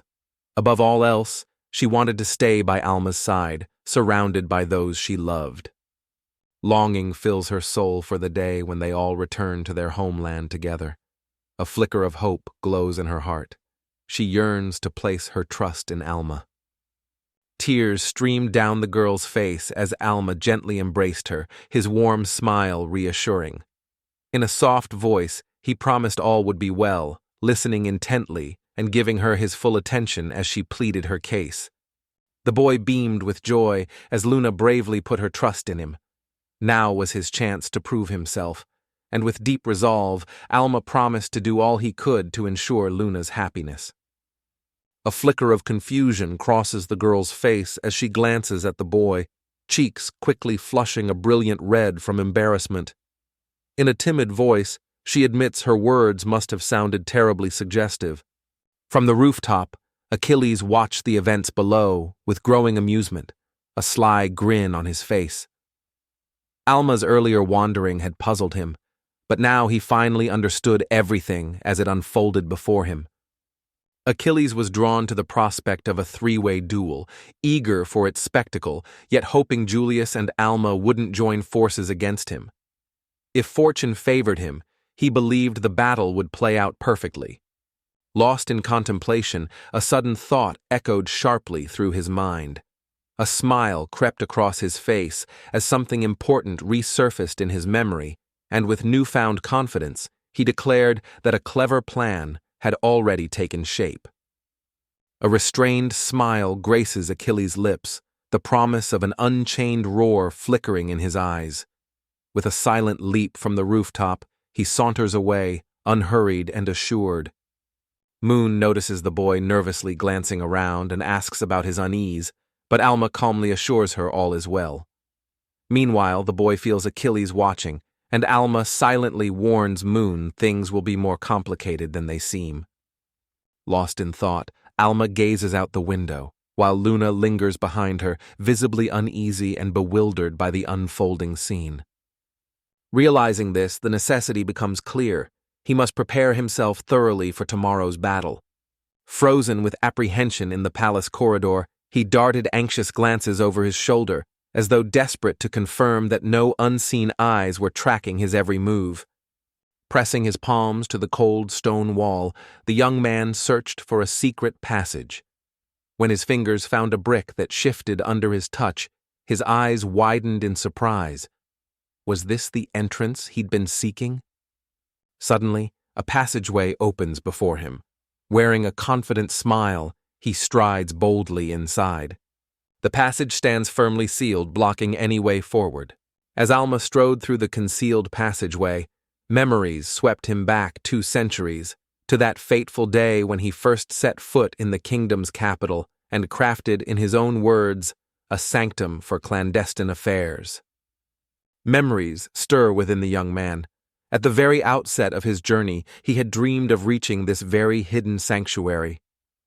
When crafting this sanctuary, every ounce of my expertise in spatial expansion and pocket dimension magic came into play. As a result, from here, one can instantly travel to any corner of the kingdom. Lost in thought, the young man replayed his recent conversation with Luna. A particular detail lingered in his mind. She had mentioned a promise Julius had made her. Curiosity took hold at once, urging him to uncover the nature of that mysterious vow. Luna explained that Julius devoted himself to relentless training, determined to fulfill a promise he once made to the man captured in that very photograph. The boy gazed at the picture, lost in thought. Curiosity shone in Luna's eyes as she asked if this knowledge would truly help the boy. Alma nodded confidently, insisting that fully understanding Julius was vital. Luna smiled softly, saying she would trust in the boy's abilities. Alma navigated the hidden passage, pondering Julius's relentless ambition. A theory formed. A promise might drive him. Desperate for answers, she wondered if examining the photograph would reveal the crucial clue she needed. Alma could help Julius fulfill his promise, and he hopes her support will bring a quiet resolution. Yet a reckless thought tempts him, taking the person in the photo hostage. Sworn by the moon, he smiles as he finds the door he seeks. As he enters, he spots an early creation, recalling how impulsive building led to surprise outcomes. In his past life, efficiency always outweighed planning or aesthetics. Practicality mattered most. Curious, Alma steps closer and examines the find. As his hand touches it, he's surprised. It's far better preserved than he expected. Awe fills his eyes as he gazes at the enormous column towering before him. It felt as though 2 centuries of oblivion had left him cloaked in dust. Surveying his surroundings, the young man pondered just how long it had been since he last set foot here. Before him stood a makeshift butler golem. 2 centuries had slipped away since every friend Alma had in this world faded into the past, and now, confronted with this artificial face, a powerful wave of nostalgia surged through him. The young man gently touches the golem's ancient surface, gratefully thanking it for guarding this place during Alma's absence. Suddenly, the golem awakens, mistakes him for an intruder, issues a warning, and prepares to defend its post. Alma, bewildered by the golem's failure to recognize him, was shocked when the stranger lunged to strike, but he dodged swiftly, reeling from the surprise of the golem's sudden aggression. He realized the golem didn't recognize him because he had a new body. Alma saw the golem only stored his old biometrics, and the system's parameters could apparently be changed freely, without restriction. Soon wisps of smoke begin to curl from the golem's body. Assuming Alma remembers correctly, his smoke screen causes paralysis, poisoning, and hallucinations. Even his auto barrier fails against it, so he uses a buff spell to greatly boost his resistance to the toxin. He remembered outfitting the golem with 8 sensors, like mana and heat detectors, so it could track any enemy, even in poisonous mist, and adapt its tactics, swiftly overwhelming inexperienced foes with powerful attacks. Alma nimbly dodges the golem's attack, slipping behind it. She sees its potent acid melting the wall and realizes only the finest raw materials could produce such strength, sparking a memory in Alma. A wave of contemplation washed over the young man as he considered his next move. Breaking the golem would be easy, yet memories flooded back, especially the day he'd built it with his own hands. Elmo paused, puzzled over the golem's sudden disappearance. Yet before his thoughts could even settle, an uncanny creature materialized behind him and launched a surprise attack. The conductor doesn't even have a chance to react. A thunderous shout bursts from his lips. Convinced the unwelcome intruder has been dealt with, the golem shifts into standby mode, powering down its combat functions. Suddenly, Alma appears behind him with a weary sigh. Reflecting on his actions, he realizes just how swiftly he accomplished the task, barely in time to fashion a clone for each type, making full use of every golem sensor at his disposal. With a steady hand, the young man brushed his fingers against the golem, initiating the biometric calibration. A breath of relief escaped his lips.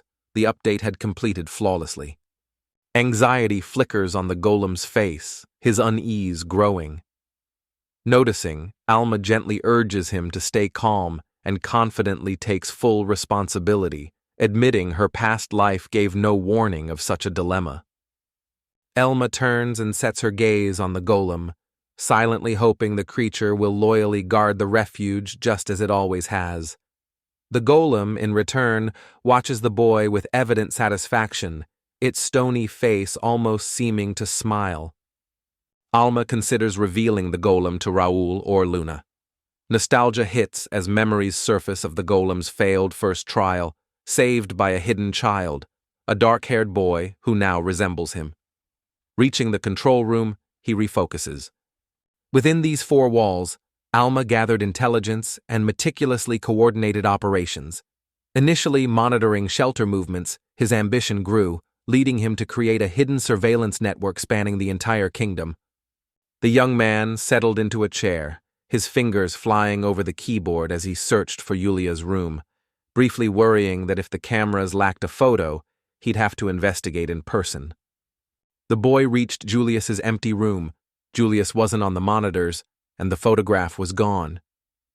Puzzled, Alma wondered where it had been hidden and considered searching the room while Julius was possibly just out for a walk. A sudden creak of footsteps caught Alma's attention, making every nerve stand on edge. The idea that anyone else could stumble upon this hidden sanctuary, a secret he carried over from a former life, seemed utterly impossible. Julius appeared, descending toward the control and observation room. Pivoting on my heel, I began to ponder the next steps that needed careful consideration. Driven by curiosity, Yuli entered the observation hall and scanned the surveillance monitors with keen eyes, searching for any clues to the secrets unfolding within the castle's ancient walls. Eyes narrowed in concentration, the man examined the footage from the camera in Alma and Raul's room.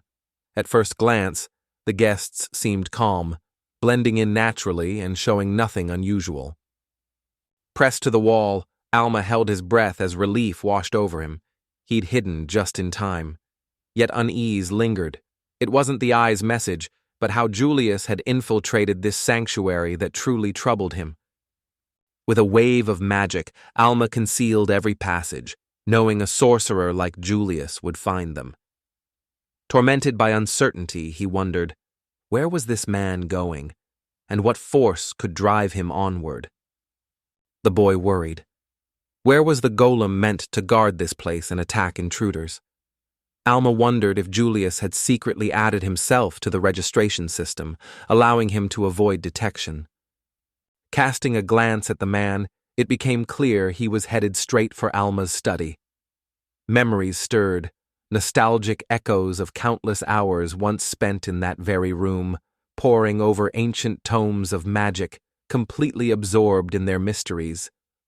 He thought the man was seeking a book to gain an advantage in a duel, but Alma knew her valuable volumes were hidden. Then she saw Julius pull out a photo, realizing it was the very one Luna had spoken of. Peering intently at the photograph, Julius softly utters a name, one that Alma instantly recognizes. Alma was bewildered, unable to grasp how this was possible. After a lifetime honing magical mastery and perfecting arcane skills, only a rare few had ever been trusted with his true name. Julius uttered the name he once bore. Memories resurfaced for Alma. As a boy, Julius once approached him in his office. Now, after suffering from a rampaging Gallum, Julius personally brought Alma meals. Embarrassed, Alma apologized and said he'd just dozed off. The boy said he'd leave the food near the master, setting the provision bag on the table by the armchair. Perhaps bored or lonely, Alma began teaching Yuli magic, then gestured for him to examine the golem more closely. A sudden flash startled Julius, who demanded answers. Calmly, Alma retrieved a photo from the golem, explained it was a test, and revealed the golem used light magic and an optical sensor to create lifelike images, like the human eye does. Lifting his gaze, Julius asked if he could take the photograph with him. The man, though surprised, since the picture held not a single hint of color, gave his permission. Julius merely shrugged, remarking that such details meant nothing to him. Clutching the photograph tightly, the young man vowed with all his heart to cherish it above all else. Julius cradled the picture gently in his hand, treating it as if it were the most precious treasure in the world. A smile blossomed on Yulia's face as his thoughts drifted back to that unforgettable moment. A quick glance revealed that the dust had already crept up to his mentor's chair. Alma cautiously left his hiding place to find Sage Julius had neatly arranged the study he once used. Saddened, he touched the worn armchair, then left, thinking Julius's identity would explain the golem unrest. Alma wondered if Julius had made him a promise, and if he was partly to blame for the cold, ruthless prime minister now feared by many. Unable to recall the vow, his uncertainty only strengthened his resolve to keep fighting.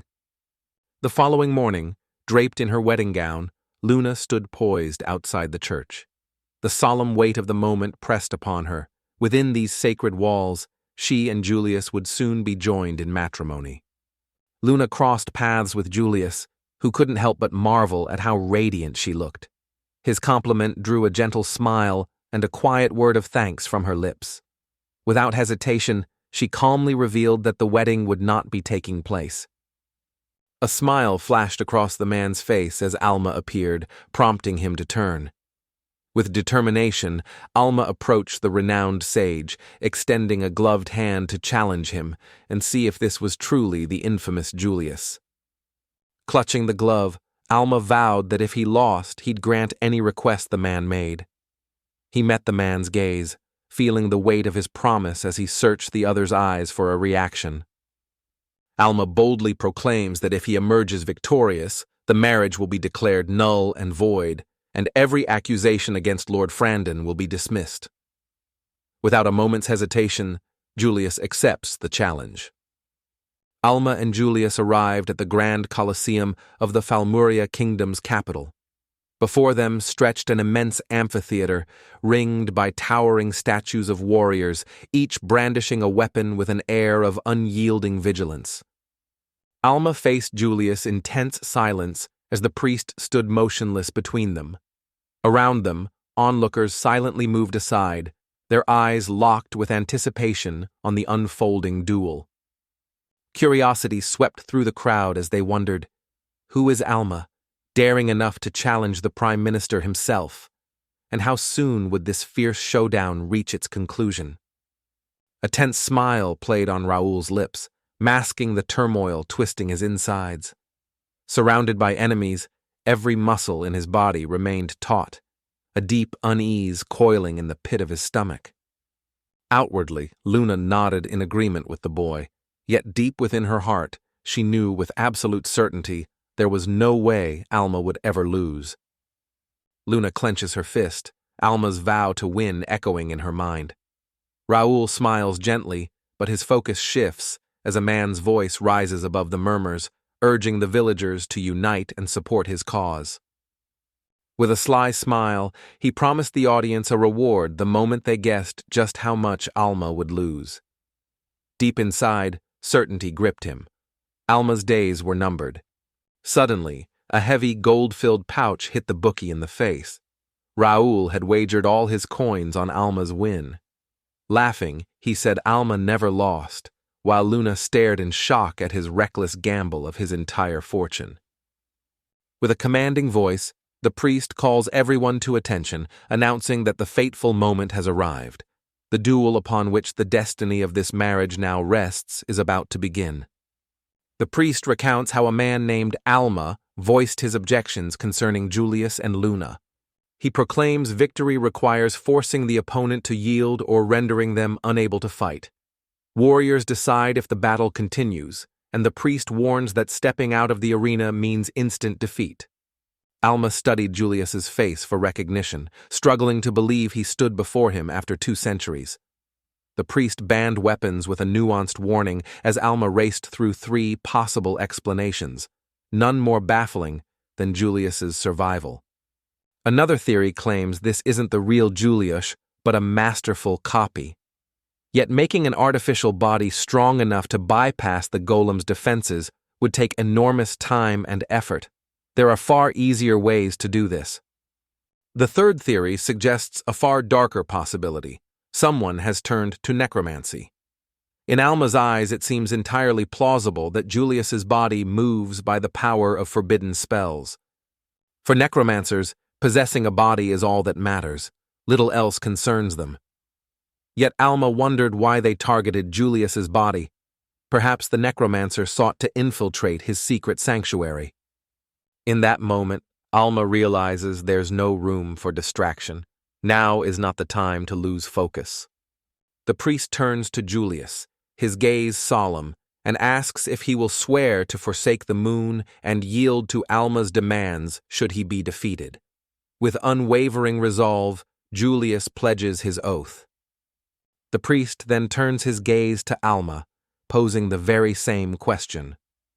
Stealing a glance at Julius, the boy straightens his shoulders and responds with unwavering conviction, "I swear." The priest solemnly declared the duel began. Instantly, Alma unleashed a surge of fire magic, heat shimmering, while Julius countered with his strongest water spell, waves crashing with unstoppable force. Julius's water spear and Alma's blazing lance collided mid-air with explosive force, unleashing a blast so fierce that Raul, Edward, and Luna were left frozen in stunned silence, shocked by the confrontation's intensity. For the safety of the audience, a protective barrier was installed. Alma and Julius darted across the arena with lightning speed. Alma commanded a fiery meteor shower, igniting the battlefield, while Julius countered with his strongest water magic, conjuring a tempest. The space between them erupted again in a thunderous, breathtaking explosion. The clash between Julius and Alma unfolded with such perfect balance that it seemed the two stood as true equals. A ripple of uncertainty ran through the crowd, as if they wondered whether their eyes had played tricks on them. Alma realized that every strike from Julius served only as a test. It felt as though he regarded their match with nothing more than casual indifference. Doubt flickered across Alma's mind as she wondered if this might only bring him even more trouble. With gentle curiosity, Julie traced Alma's tongue with his own. Realization hit suddenly. The attacker was Alma. The young man broke the support below, briefly making it seem she mimicked Achilles, but it was just a ruse to raise dust. Alma then clenched her fist, readying a powerful strike. Shattered fragments catch his eye, and astonishment instantly widens his gaze, as the realization dawns that Julius had cleverly deployed an ice double. Julius suddenly swings at the boy. Alma dodges, leaping back as strands of hair fall. Julius, surprised by the young mage's skill in close combat, quickly channels water magic and shouts, "E-sword!" With a sudden burst, he charges forward, noticing Alma becoming a more intriguing opponent. Alma takes a fighting stance, playfully quips it's a compliment, and quickly casts a spell to amplify his strength. With a powerful sweep, the man swings his sword in a wide arc. The young man unleashes a furious barrage, leaving his opponent reeling. Desperate, the man raises his sword, but Alma shatters it and immediately readies another powerful strike. Alma delivers a crushing blow, shattering C's eye into splinters that scatter in every direction. Realization dawns. Once again, only a chilling phantom stands before him. In that instant, a sword's blade materializes with lightning speed, hovering dangerously close to his throat. Facing off against a renowned sage, he fully grasped the magnitude of his opponent's wisdom. Thus, the unfolding of events took him by no surprise. With keen perception, he notes that Julius intentionally unleashed ice magic right from the start, flinging shards across the entire arena to cleverly mask his double. Turning a curious gaze, he asks if his deduction is correct. Curiosity sparked in Alma's eyes as he wondered aloud why a blow had yet to come his way. With a calm composure, Julius replied that he was merely waiting for the perfect moment to strike. Curiosity flickers in his eyes as he wonders what drew Alma to select this particular spot to lure him in. Bewilderment washes over the boy as Julius's words leave him utterly confused. Glancing back, he suddenly notices the ground beneath the man's feet splitting apart, jagged cracks snaking their way across the earth. Suddenly, a colossal worm burst forth beside him. Julius instantly realized that this creature had been conjured into existence by summoning magic. With a single thunderous blow, the underground monster falls instantly before him, vanquished in the blink of an eye. With a sheepish grin, the man turns to Alma and admits she's caught him red-handed. The man's gaze remained fixed on Alma as he stood unwaveringly before her. Meanwhile, bewilderment flickered across the young man's face. How on earth had Julius uncovered the truth that he was the one who had summoned this monster? With a commanding gesture toward Alma, Julius unleashed his mightiest ice incantation, a breathtaking lotus blossom forged entirely of glittering frost. The entire space froze, suspended in an icy stillness. A wave of unease washed over Raul and Munu as they glanced at Alma's pale figure. Towering before them, an enormous block of ice loomed, and beside it, Julius stood utterly motionless, a silent sentinel in the frozen stillness. Julius glanced around, uncertainty flickering in his eyes as he asked if that boy had truly used the teleporter. High above, Alma stood poised on the rooftop, silently watching over him. Julius remarked on the perilous nature of this magic, yet assured that vigilance dispels any trace of fear. Mastery over ice sorcery belonged to him, the power to conjure razor-sharp spears of frost at will. At that moment, Alma locks eyes on the man, realizing Julius has anticipated his every move. Determined to break through, he casts a fierce fire spell with lightning, but Julius calmly counters with a blast of water magic. Julius summons God of Ice, unleashing frozen power, while Alma counters with God of Fire and Thunder. Magic crackles as their formidable forces clash in a fierce, electrifying showdown. From the moment Edward spoke the boy's name, Julius felt sure their meeting was fated. Meanwhile, Julius learned Alma had wandered aimlessly since her exile, leaving her stunned. How could he know so much about her journey? Memories flooded the man of the nightmares that struck Terrastale, and rumors of a giant beast in the Tonnet Mountains, both events coinciding with the boy's journey through the land after his exile from Feruz. Thanks to royal intelligence, Julius had gathered exhaustive information on Alma and all his actions, enabling him to predict both the emergence of any monster and anticipate every move the boy would make. The man attempts to freeze the boy, prompting Alma to arch backward before executing a swift leap. As she lands, a gasp escapes her lips. Ice has already begun to coil around her legs, creeping upward in a chilling embrace. Julius, increasingly awed by Alma's mastery and skillful spell-weaving, recognizes her remarkable talent, but also notes both magics need significant mana, and, with awareness of casting times, such attacks could be easily neutralized. The man claims Alma's barrier may block his icy attacks, but not his frigid aura, and asks if he's right. With a quick motion, Alma knocks frost from her boots, silently admitting Julius is indeed quite perceptive. Soaring into the sky, Julius announces it's time to end the fight. Using his unique ice magic, he casts Iceberg. Seeing this, Alma realizes Julius began this duel supremely confident he would win. Julius demands to know what's going on, insisting that the time has come for Alma to finally confess her secrets. With a spark of intrigue in his eyes, he wonders aloud if the boy will surrender before the immense block of ice crushes him entirely. Raul cries out in horror at the massive ice shard, fear jolting through him. With worry on his face, he notes that in such a cramped space, Alma would have no chance to dodge if the attack hit. Alma stands firmly beneath the looming ice, conviction in his eyes. Confident one attempt will suffice, his mind races as he desperately searches for the perfect plan to succeed. Suddenly, Julius calls out to Alma, declaring that she too could become his strength. The boy stares in astonishment, struggling to grasp the true meaning behind these words. As Julia noted, he knows Alma's story. Exiled from family, wounded, Alma went west to become stronger, vowing to return and seek revenge, a scenario that fits him perfectly. Julius remains completely unaware of Alma's true mastery over her techniques. The mere thought of losing someone so extraordinarily gifted fills him with dread.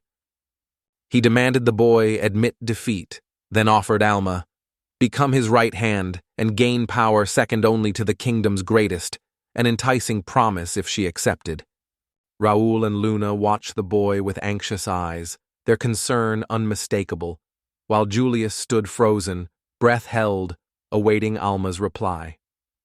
Head bowed, the young man couldn't help but wonder if those who'd heard tales of his eastern exploits now believed him to be drowning in despair. In truth, nothing could be further from reality. Alma lifts her gaze, gratitude shimmering in her eyes as she thanks Julius for his generous offer. Yet, with a gentle smile, she ultimately declines, content with the way her life is unfolding and harboring no desire to alter its course.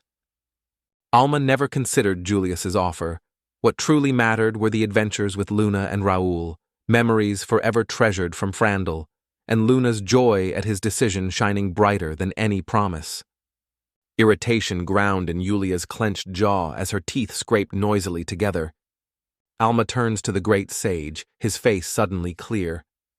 "I've just remembered something," he says excitedly. Smiling knowingly, Alma adds, "This is a spell Julius has never seen before." Leaning in closer, he quietly confides that Julius seems to possess some inkling about this mysterious spell. Bewilderment flashes across Julius's face, leaving him utterly clueless and lost in confusion. With a swift motion, Alma extends his hand, and, as if conjured by magic, the storage space materializes in his palm. Julius eyes the boy warily, suspicion etched across his face as he openly regards him with caution. Tension crackles through the crowd as everyone strains to guess which box he has chosen. Julius realized he faced a hidden vault. He'd heard rumors of such magic. He suspected Alma aimed to summon something extraordinary, maybe an ancient weapon, legal in their duel as long as it was enchanted. Confidence surged within Julius. He felt more than ready to face the challenge, even finding a thrill in the unfolding events. Meanwhile, the stranger pressed his point. Any weapon might be chosen, yet none would prove capable of stopping him. Alma resolves to seize this opportunity and unleashes the magic. Summoning a formidable golem, Alma commands its presence, while Julius watches in awe, momentarily frozen by sheer astonishment. In a blur of motion, Galm unleashed a fierce swing of his weapon, driving its force straight toward Julius's icy armor. Yet, with remarkable agility, Julius managed to dodge the blow just in time. Julius's mind raced over the golem's arrival in the arena, troubled by the thought that Alma had stolen it from the secret chamber. But above all, he was tormented by his own powerlessness to destroy the creature. As the golem's arm rose to strike, Julius shouted desperately for it to stop, insisting they meant no harm. The golem froze, focusing intently. Silence fell as Julius watched, tense and breathless, awaiting its next move. Alma suddenly appears behind Julius, swift as a shadow. Smiling slyly, she notes he's revealed his true nature. Julius spins in surprise but has no time to react before Alma reaches out and touches him. With a swift incantation, the spell of cleansing light bursts forth. Caught off guard, Julius hastily shields his eyes, desperate to guard himself against the blinding radiance. Blinded by a sudden, dazzling flash, Raul called out in confusion, demanding to know what was happening around him. Suddenly, Julius's mask slips from his face and tumbles to the ground. His displeasure was obvious. With a pointed question, he demanded why Alma chose purifying light. If she had used offensive magic instead, he claimed, her aim would have been unquestionable and on target. Curiosity sparked within him as he pondered why Alma had chosen to wield the very magic that dispelled negative ailments. Alma responds, explaining he merely wanted to confirm whether Julius truly has control over his own body. The man, however, remains utterly bewildered, unable to grasp what Alma is getting at. With a note of surprise, Alma asks if he truly hasn't figured it out yet. He turns to Julius, eager to hear his thoughts. Who does he truly believe this man is? Astonishment widens the man's eyes, his gaze sparking with sudden surprise. Julius, taken aback, asks Alma to repeat what was just said. Astonishment flickers across his face. How could this boy possibly know his real name? Astonishment flickers across Alma's face. Could it be that the man still hasn't grasped a thing? Stunned, Julius lifts his gaze to meet his eyes. Julius sighed heavily as realization struck. He now understood how Alman learned his true name. He declared Alma must have stolen all his powers, including control over the golem. The strength had shifted to her. Rumor has it the boy went so far as to steal his mentor's cherished books, those legendary volumes titled Magic and Research. Baffled, Alma struggles to understand his defeat. Never before had he met someone with a second rebirth, a nearly unheard-of miracle. Who could accept such calm tales from a reincarnated soul? His mind reels, seeking to believe them.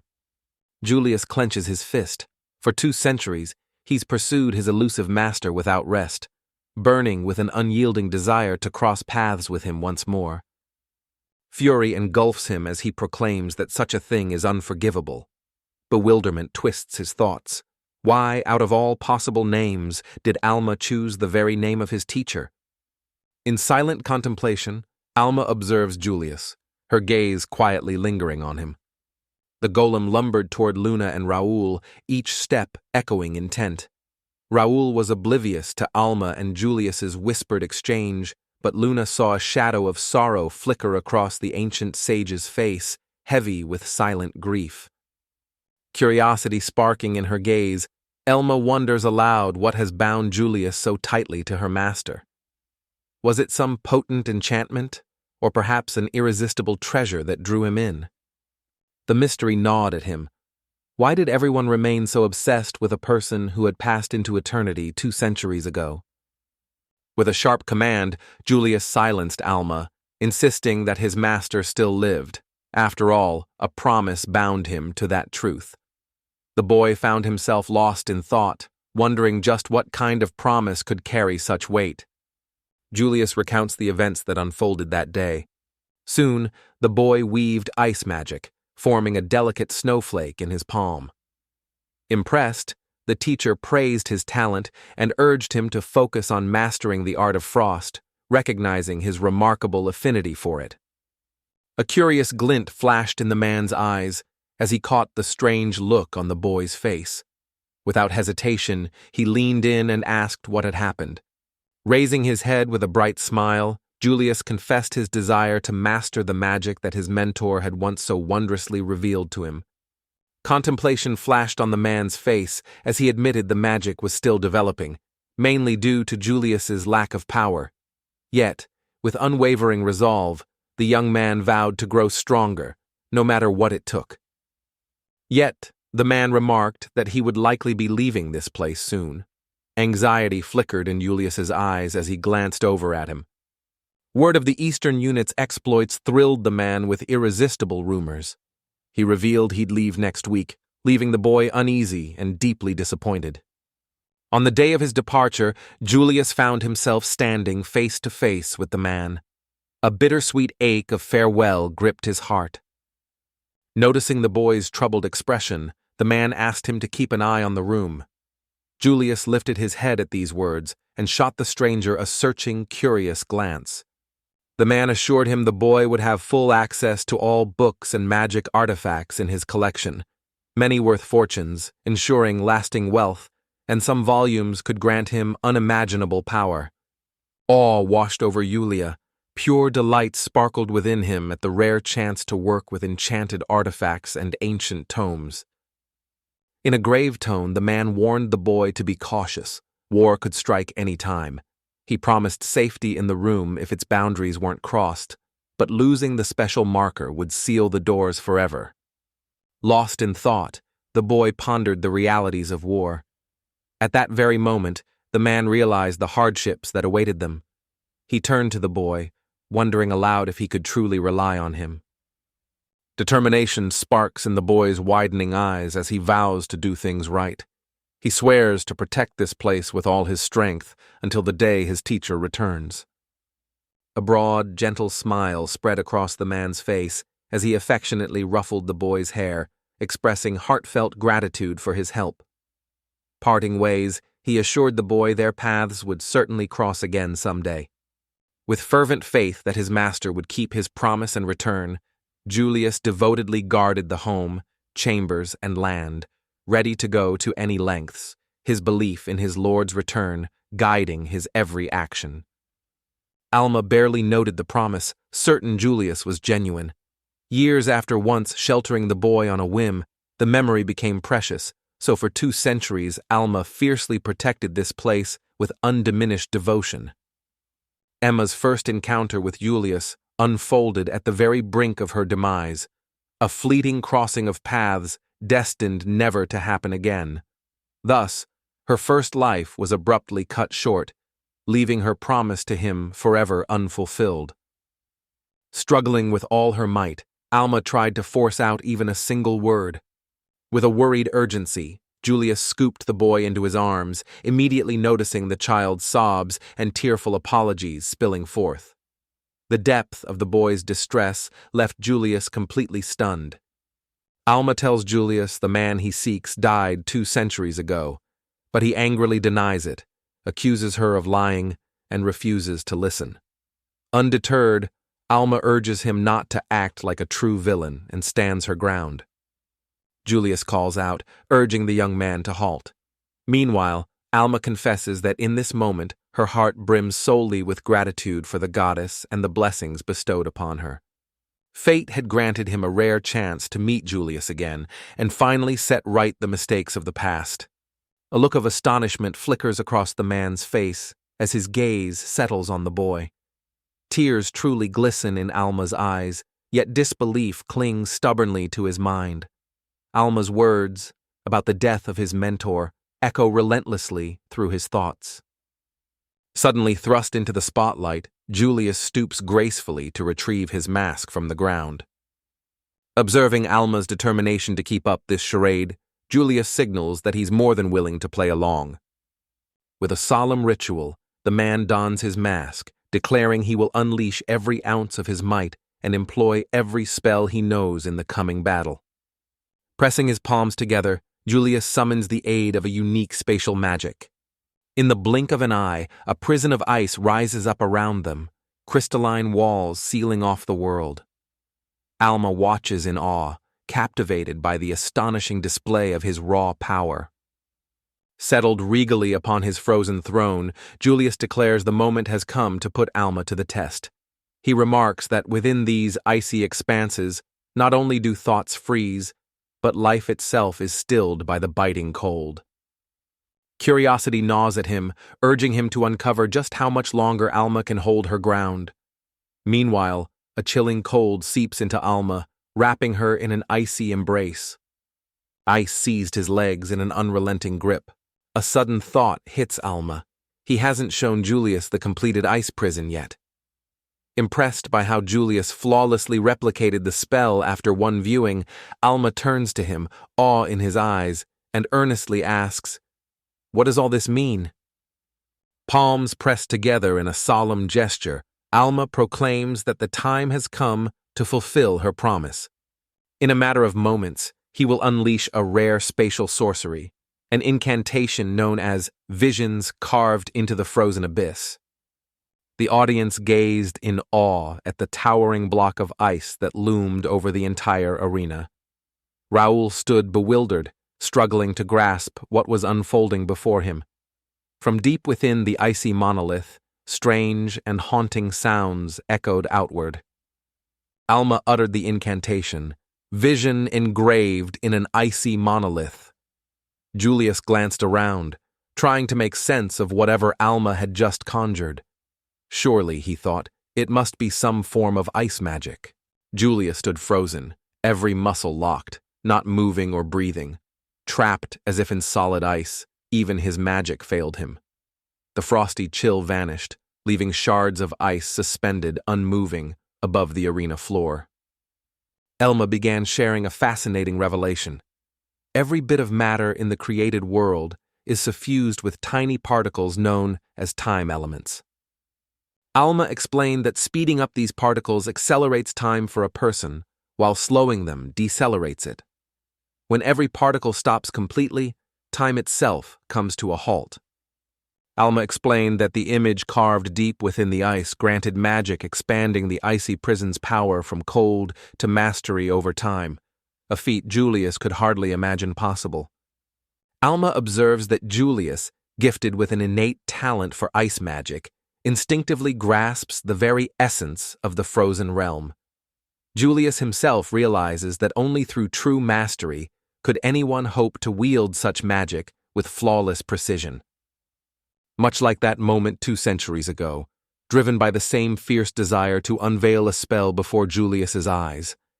Apologies spilled from him as he turned to Julius, regretful for keeping him waiting. Overcome with emotion, the man wept openly. Finally, he was certain that Alma was the very benefactor who had once offered him shelter. The massive block of ice shatters into fragments, scattering in all directions. Breathless with anticipation, the priest and the onlookers watch the astonishing spectacle unfold before their eyes. Raul pondered the outcome, uncertain of who had truly claimed victory. In the center stood Julius, calm, resolute, and unyielding. Nearby, Luna's anxious gaze flitted toward the man, her mind racing with the suspicion that Alma had suffered defeat.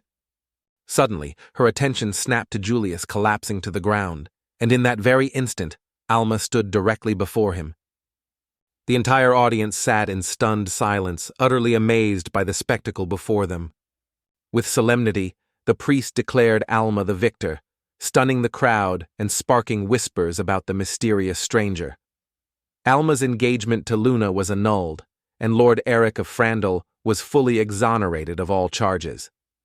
Luna's voice rang out, calling his name, and moments later, she rushed toward him, wrapping him in a heartfelt embrace. A genuine smile blossomed across his face as she assured him of her unwavering faith in his victory. Raul and Edward approached them. Ever the picture of carefree charm, Raul flashed an easy smile, hands resting lazily behind his head. Beside him, Edward fought to conceal a faint, reluctant grin. Alma sensed the crowd's excitement.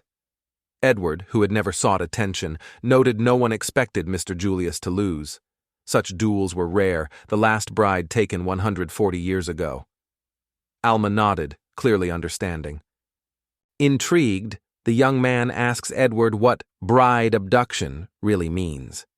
Edward explains it began as a rebellious duel, an effort to reclaim a bride lost to an arranged political marriage. By law, an almost victory already counts as marriage. She and Luna are now seen as husband and wife. Embarrassment swept over Luna and Alma, while Raul, utterly stunned, stood gaping in shock, his mouth wide open in disbelief. Curiosity flashed in Raul's eyes as he asked Edward why the news came so late. Edward, calm, promised to oversee the ceremony and assured Luna and Alma, but Raul's question hinted at something else that Edward failed to address. The moon flushed crimson with embarrassment upon overhearing whispers about a wedding with Alma. Meanwhile, the young man stood equally stunned, caught completely off guard by the very notion of marriage. After the fierce clash in the arena, Alma and Julius made their way back to the office. Julius settled into the seat opposite and hung on every word, his attention unwavering as Alma spoke. Right there, at the very spot where their journey paused, their smiles met, warm and genuine, shared between the two of them. Julius began recounting events from 2 centuries ago. Unmasked, he described how 10 years after Alma left, fate led him to duel a powerful mage called the Demon near the capital. Alma listened in stunned disbelief. A realization dawns. He senses what has transpired. Carefully, the man brushes aside a lock of hair, revealing eyes now exposed to the light. Alma catches the eerie transformation. Julius's gaze has turned to stone, frozen in a silent, unspoken shock. A thought struck Yulia. Perhaps excessive use of magic gradually erodes the body's natural defenses. Julius described demons as monstrous, human-like beings who speak, possess immense strength, live far longer than mortals, and are notorious for savagery and ancient hatred of the goddess, often clashing with humanity. According to local lore, during the Great War 2 centuries ago, a legendary hero rose up and wiped out the majority of demons, taking down their king as well. As Julius collided with the demon and turned to stone, the demon, astonished, exclaimed in disbelief that he never expected so many demons to die during his brief slumber. Turning around with a warm smile, he declared that he would gladly try his hand at being the new king. Never in his wildest dreams had Julius imagined he would one day have to taste the bitterness of defeat. Alma's promise resurfaced in his mind, vivid and unforgotten. Determined not to accept defeat, he summoned every ounce of strength within him, vowing silently to prevail. With fierce resolve blazing in his eyes, the young man raised his hand, ready to strike the demon down.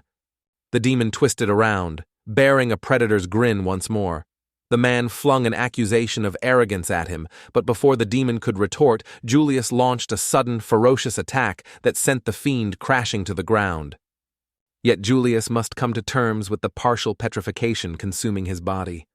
According to him, there is now more stone than living flesh beneath his skin.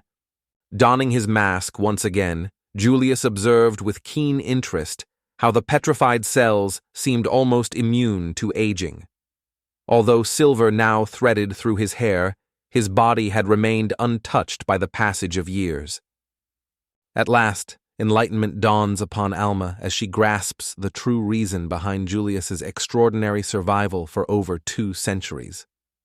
Yet Julius remained completely in the dark about when the final transformation into stone would overtake him. By his own account, the change could strike at any moment.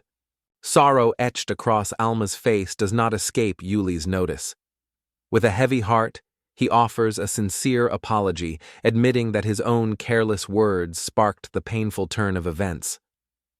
Julius, smiling reassuringly, comforts Alma by insisting he's not at all worried about his condition, and, with a playful glint, even jokes that it brings some unexpected benefits. Noting his icy fingers, the man says touching others doesn't hurt him. He cracks nuts effortlessly, and Alma concludes she's in the presence of a true optimist. Reflecting on his life, Julius realizes that meeting Alma stands as his greatest accomplishment. A gentle smile tugs at his lips. Alma, too, radiates joy, grateful for the twist of fate that brought them together. Yulia notes his situation isn't as dire as Alma's. He sees reincarnation as a fantasy, but Yulia insists he's suffered, given people's beliefs. Alma disagrees. In that world, faith in the goddess was deeply ingrained in daily life. Many believe that after death, souls enter the goddess's realm to have memories and sins erased for rebirth. Alma, unlike others, could reincarnate endlessly, a fate that isolated him and antagonized religious fanatics 2 centuries ago. Julius sought advice on what course to take next. With evident surprise, Ilmu turned his gaze toward the man, entirely at a loss as to what situation he referred to. Curiosity flickered in Julius's eyes as he wondered whether to use the man's old or new name. With a weary sigh, the man said he didn't mind the old name, but gently reminded Julius his name was now Alma. With a firm declaration, Yulia insists she will call him whatever Alma wishes. Bowing deeply, he solemnly pledges his loyalty. From this moment on, his life belongs to Alma. The young man sips his tea, sighs at its size, then burns his tongue with a bigger gulp and grumbles at the heat. Julius's expression hardens as he calls Edward, who enters the study silently, attentive to the Prime Minister. Desperate, Julius shouted for all court physicians to come to his office immediately. Alma tried to calm him, while Edward asked if he wanted a specific doctor. Julius roared for everyone, and Alma smiled, teasing him for overreacting. After the duel, Luna and Raul planned to return to Fandle immediately, but Luna wanted to study more ancient tomes in the library. Julius offered them lodging, so they decided to stay in the capital a bit longer. Raul excitedly gestured at the fountain, enchanting him as a city first-timer. For Alma, used to fountains everywhere, his wonder sparked a gentle nostalgia, reminding her of the magic she once felt. Luna drifts closer to the boy, gently leaning her head against his shoulder. With concern etched across her face, Alma asks if the girl is feeling all right. Offering a faint apology, the girl admits she's merely feeling a bit lightheaded. The young man pressed his forehead to Luna's to check her temperature, then declared it low. Blushing deeply, Luna sprang away, insisting she was fine. Bewildered, he watched her retreat, puzzled but said nothing. An awkward tension lingered in the air after the duel between him and Luna. He feared the girl might already suspect his identity as a reincarnator, while she was haunted by tangled wedding memories with Alma, leaving her flustered and deeply confused. Alma leaned in, concern in his eyes, and asked if the girl felt unwell.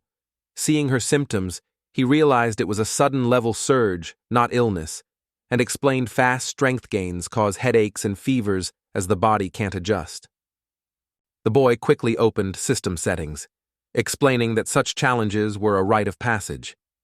Luna had reached level 5 after tough battles that honed her skills, and Alma saw clear joy on her face. She was stronger than ever. All eyes turned to Raul as he confessed unease about his new strength. Luna, startled, asked what caused it, while Alma smiled knowingly, suggesting it might just be jealousy. Alma realized he was still stuck at the first level, just 1% short of advancing, but each new level required more experience and riskier battles, and despite his efforts, he had barely moved beyond this modest start. He briefly considers that Fenrir and Julius might have been formidable foes, but defeating them is so easy they're minor obstacles, barely worth his notice, a level of skill that usually takes years to achieve. The group's silence broke when Luna and Raul spoke. Raul, eyes curious, asked what to do next. Alma cheerfully replied they should rest, eat well, and regain strength. Raul grinned, clearly pleased by the suggestion.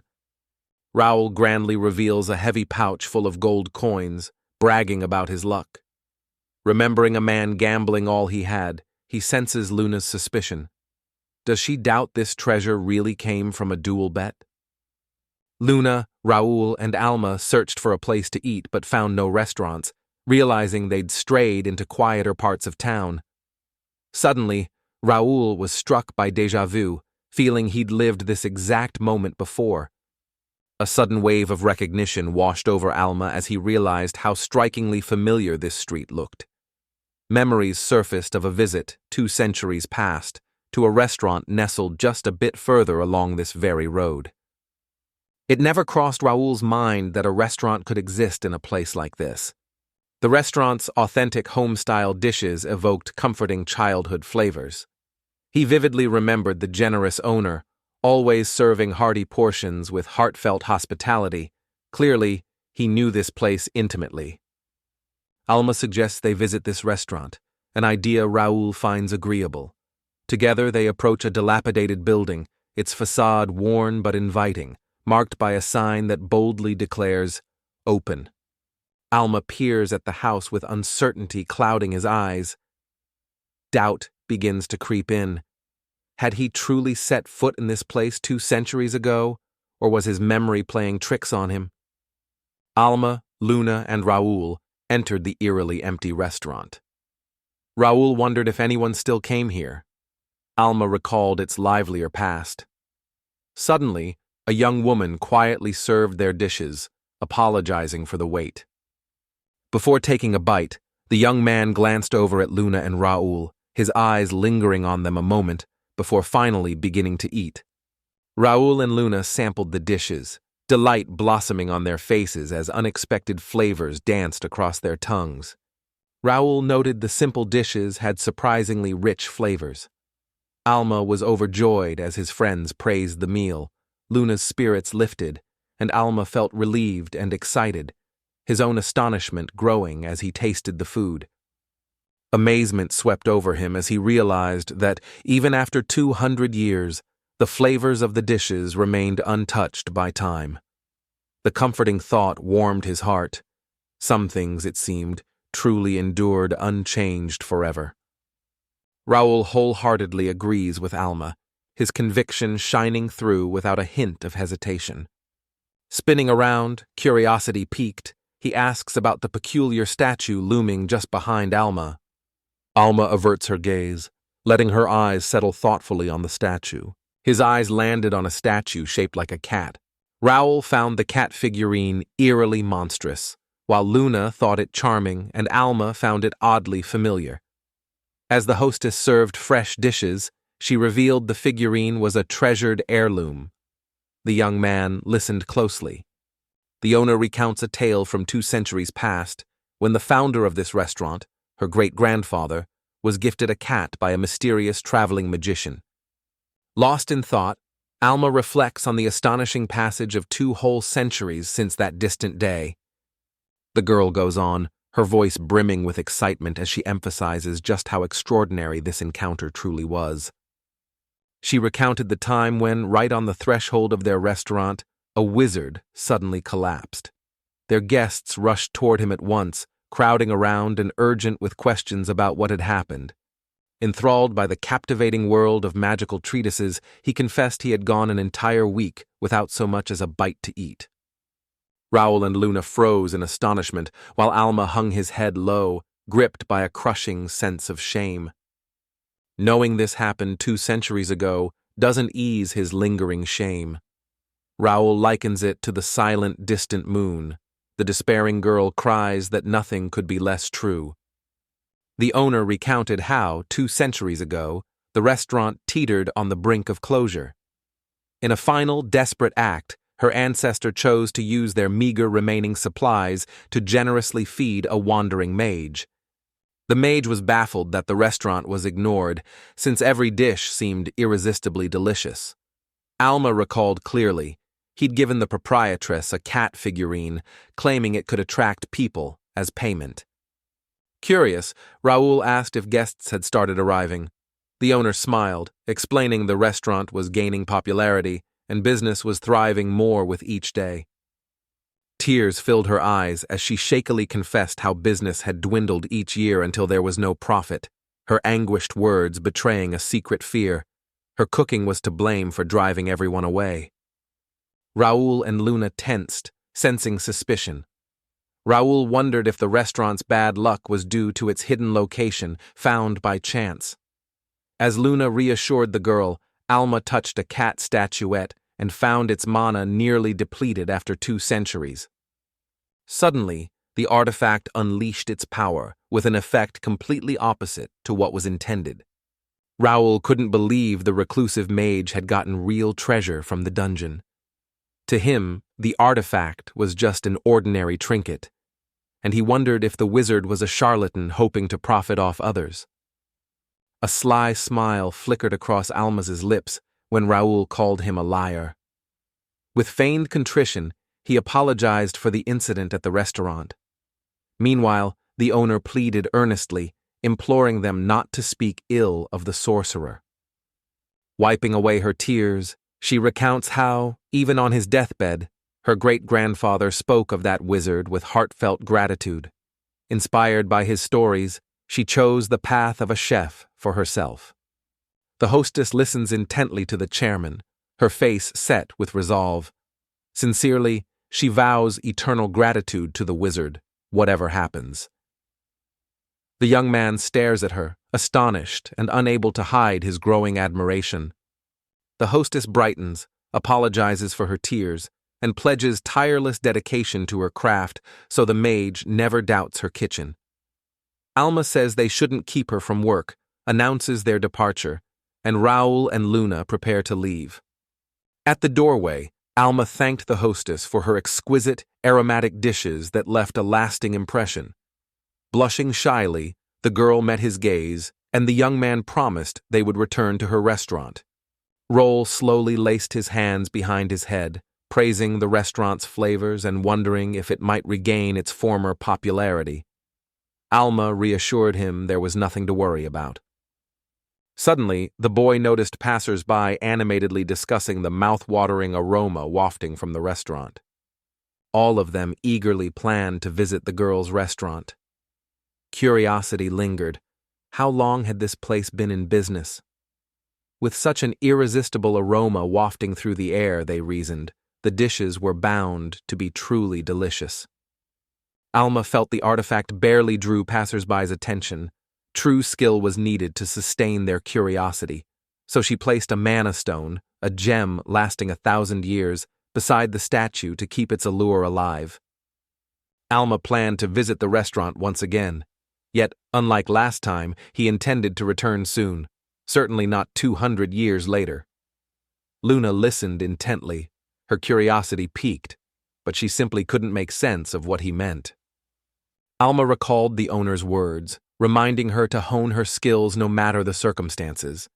Meanwhile, Raul and Luna noticed the boy had suddenly frozen in his tracks. Curious, they turned back and asked what was wrong. Alma smiles gently and closes her eyes, radiating reassurance. Yet doubt gnaws at him. Will Luna and Raul accept him if they learn he's reincarnated, or should he keep his true nature hidden? Luna's curiosity sparks. What became of that boy? Meanwhile, a gnawing unease creeps into Raul as Alma's behavior grows increasingly strange, setting him on edge. A newfound gravity settles over the young man. How strange, he muses, that the instant his happiness crystallized in his heart, fear of losing it seized him just as swiftly. Now doubt creeps in. Was this truly the happiness he had set out to find?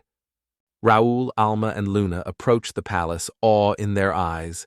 Raul was breathless at its majesty, recalling how Julius had suggested a hotel, now closed for renovations and no longer an option. With confidence in his voice, Edward addressed the entire crew, assuring them that the construction was nearly complete. Only a little patience was needed before their work would finally be done. Edward recounted Mr. Julius's words, insisting that they simply could not permit Mr. Alm to live amidst such chaos. With a knowing smile, Alma remarked on her husband's tendency to go overboard once again. Luna, wide-eyed, couldn't help but notice that this building far surpassed her own home in size, while Raul openly admitted that he actually liked the place. A hush falls over the room as Luna, Raul, and Alma stand frozen, caught in the stillness. Suddenly, everyone bursts out at once, declaring that this building is no longer just a hotel, it's a real palace. Edward approached Mr. Julius and inquired whether he intended to set off for Alma any time soon. A gentle reminder is offered. He came here to share his story. Meanwhile, the man notes how tension coils within Julius, his mind clearly adrift in distant thoughts. Edward turns back with a disarming smile, insisting it's nothing worth worrying about. He promises her that all will be revealed when the right moment comes. Edward fixes his gaze on the man, prompting him to continue. Julius smiles faintly, assuring Edward he won't hinder Alma. He no longer wants to be the villain, and now seeks every chance to support his master. Julius, with unwavering resolve, vows to fight for Mr. Alma's peace until his last breath, standing before the person who sheltered him centuries ago and revealed to him the secrets of sorcery. In the warm glow of a cozy restaurant, Julius met Alma to discuss the mysterious illness troubling them. Nearly a month after Alma chose to stay in the capital, Julius felt he couldn't leave until his business was resolved.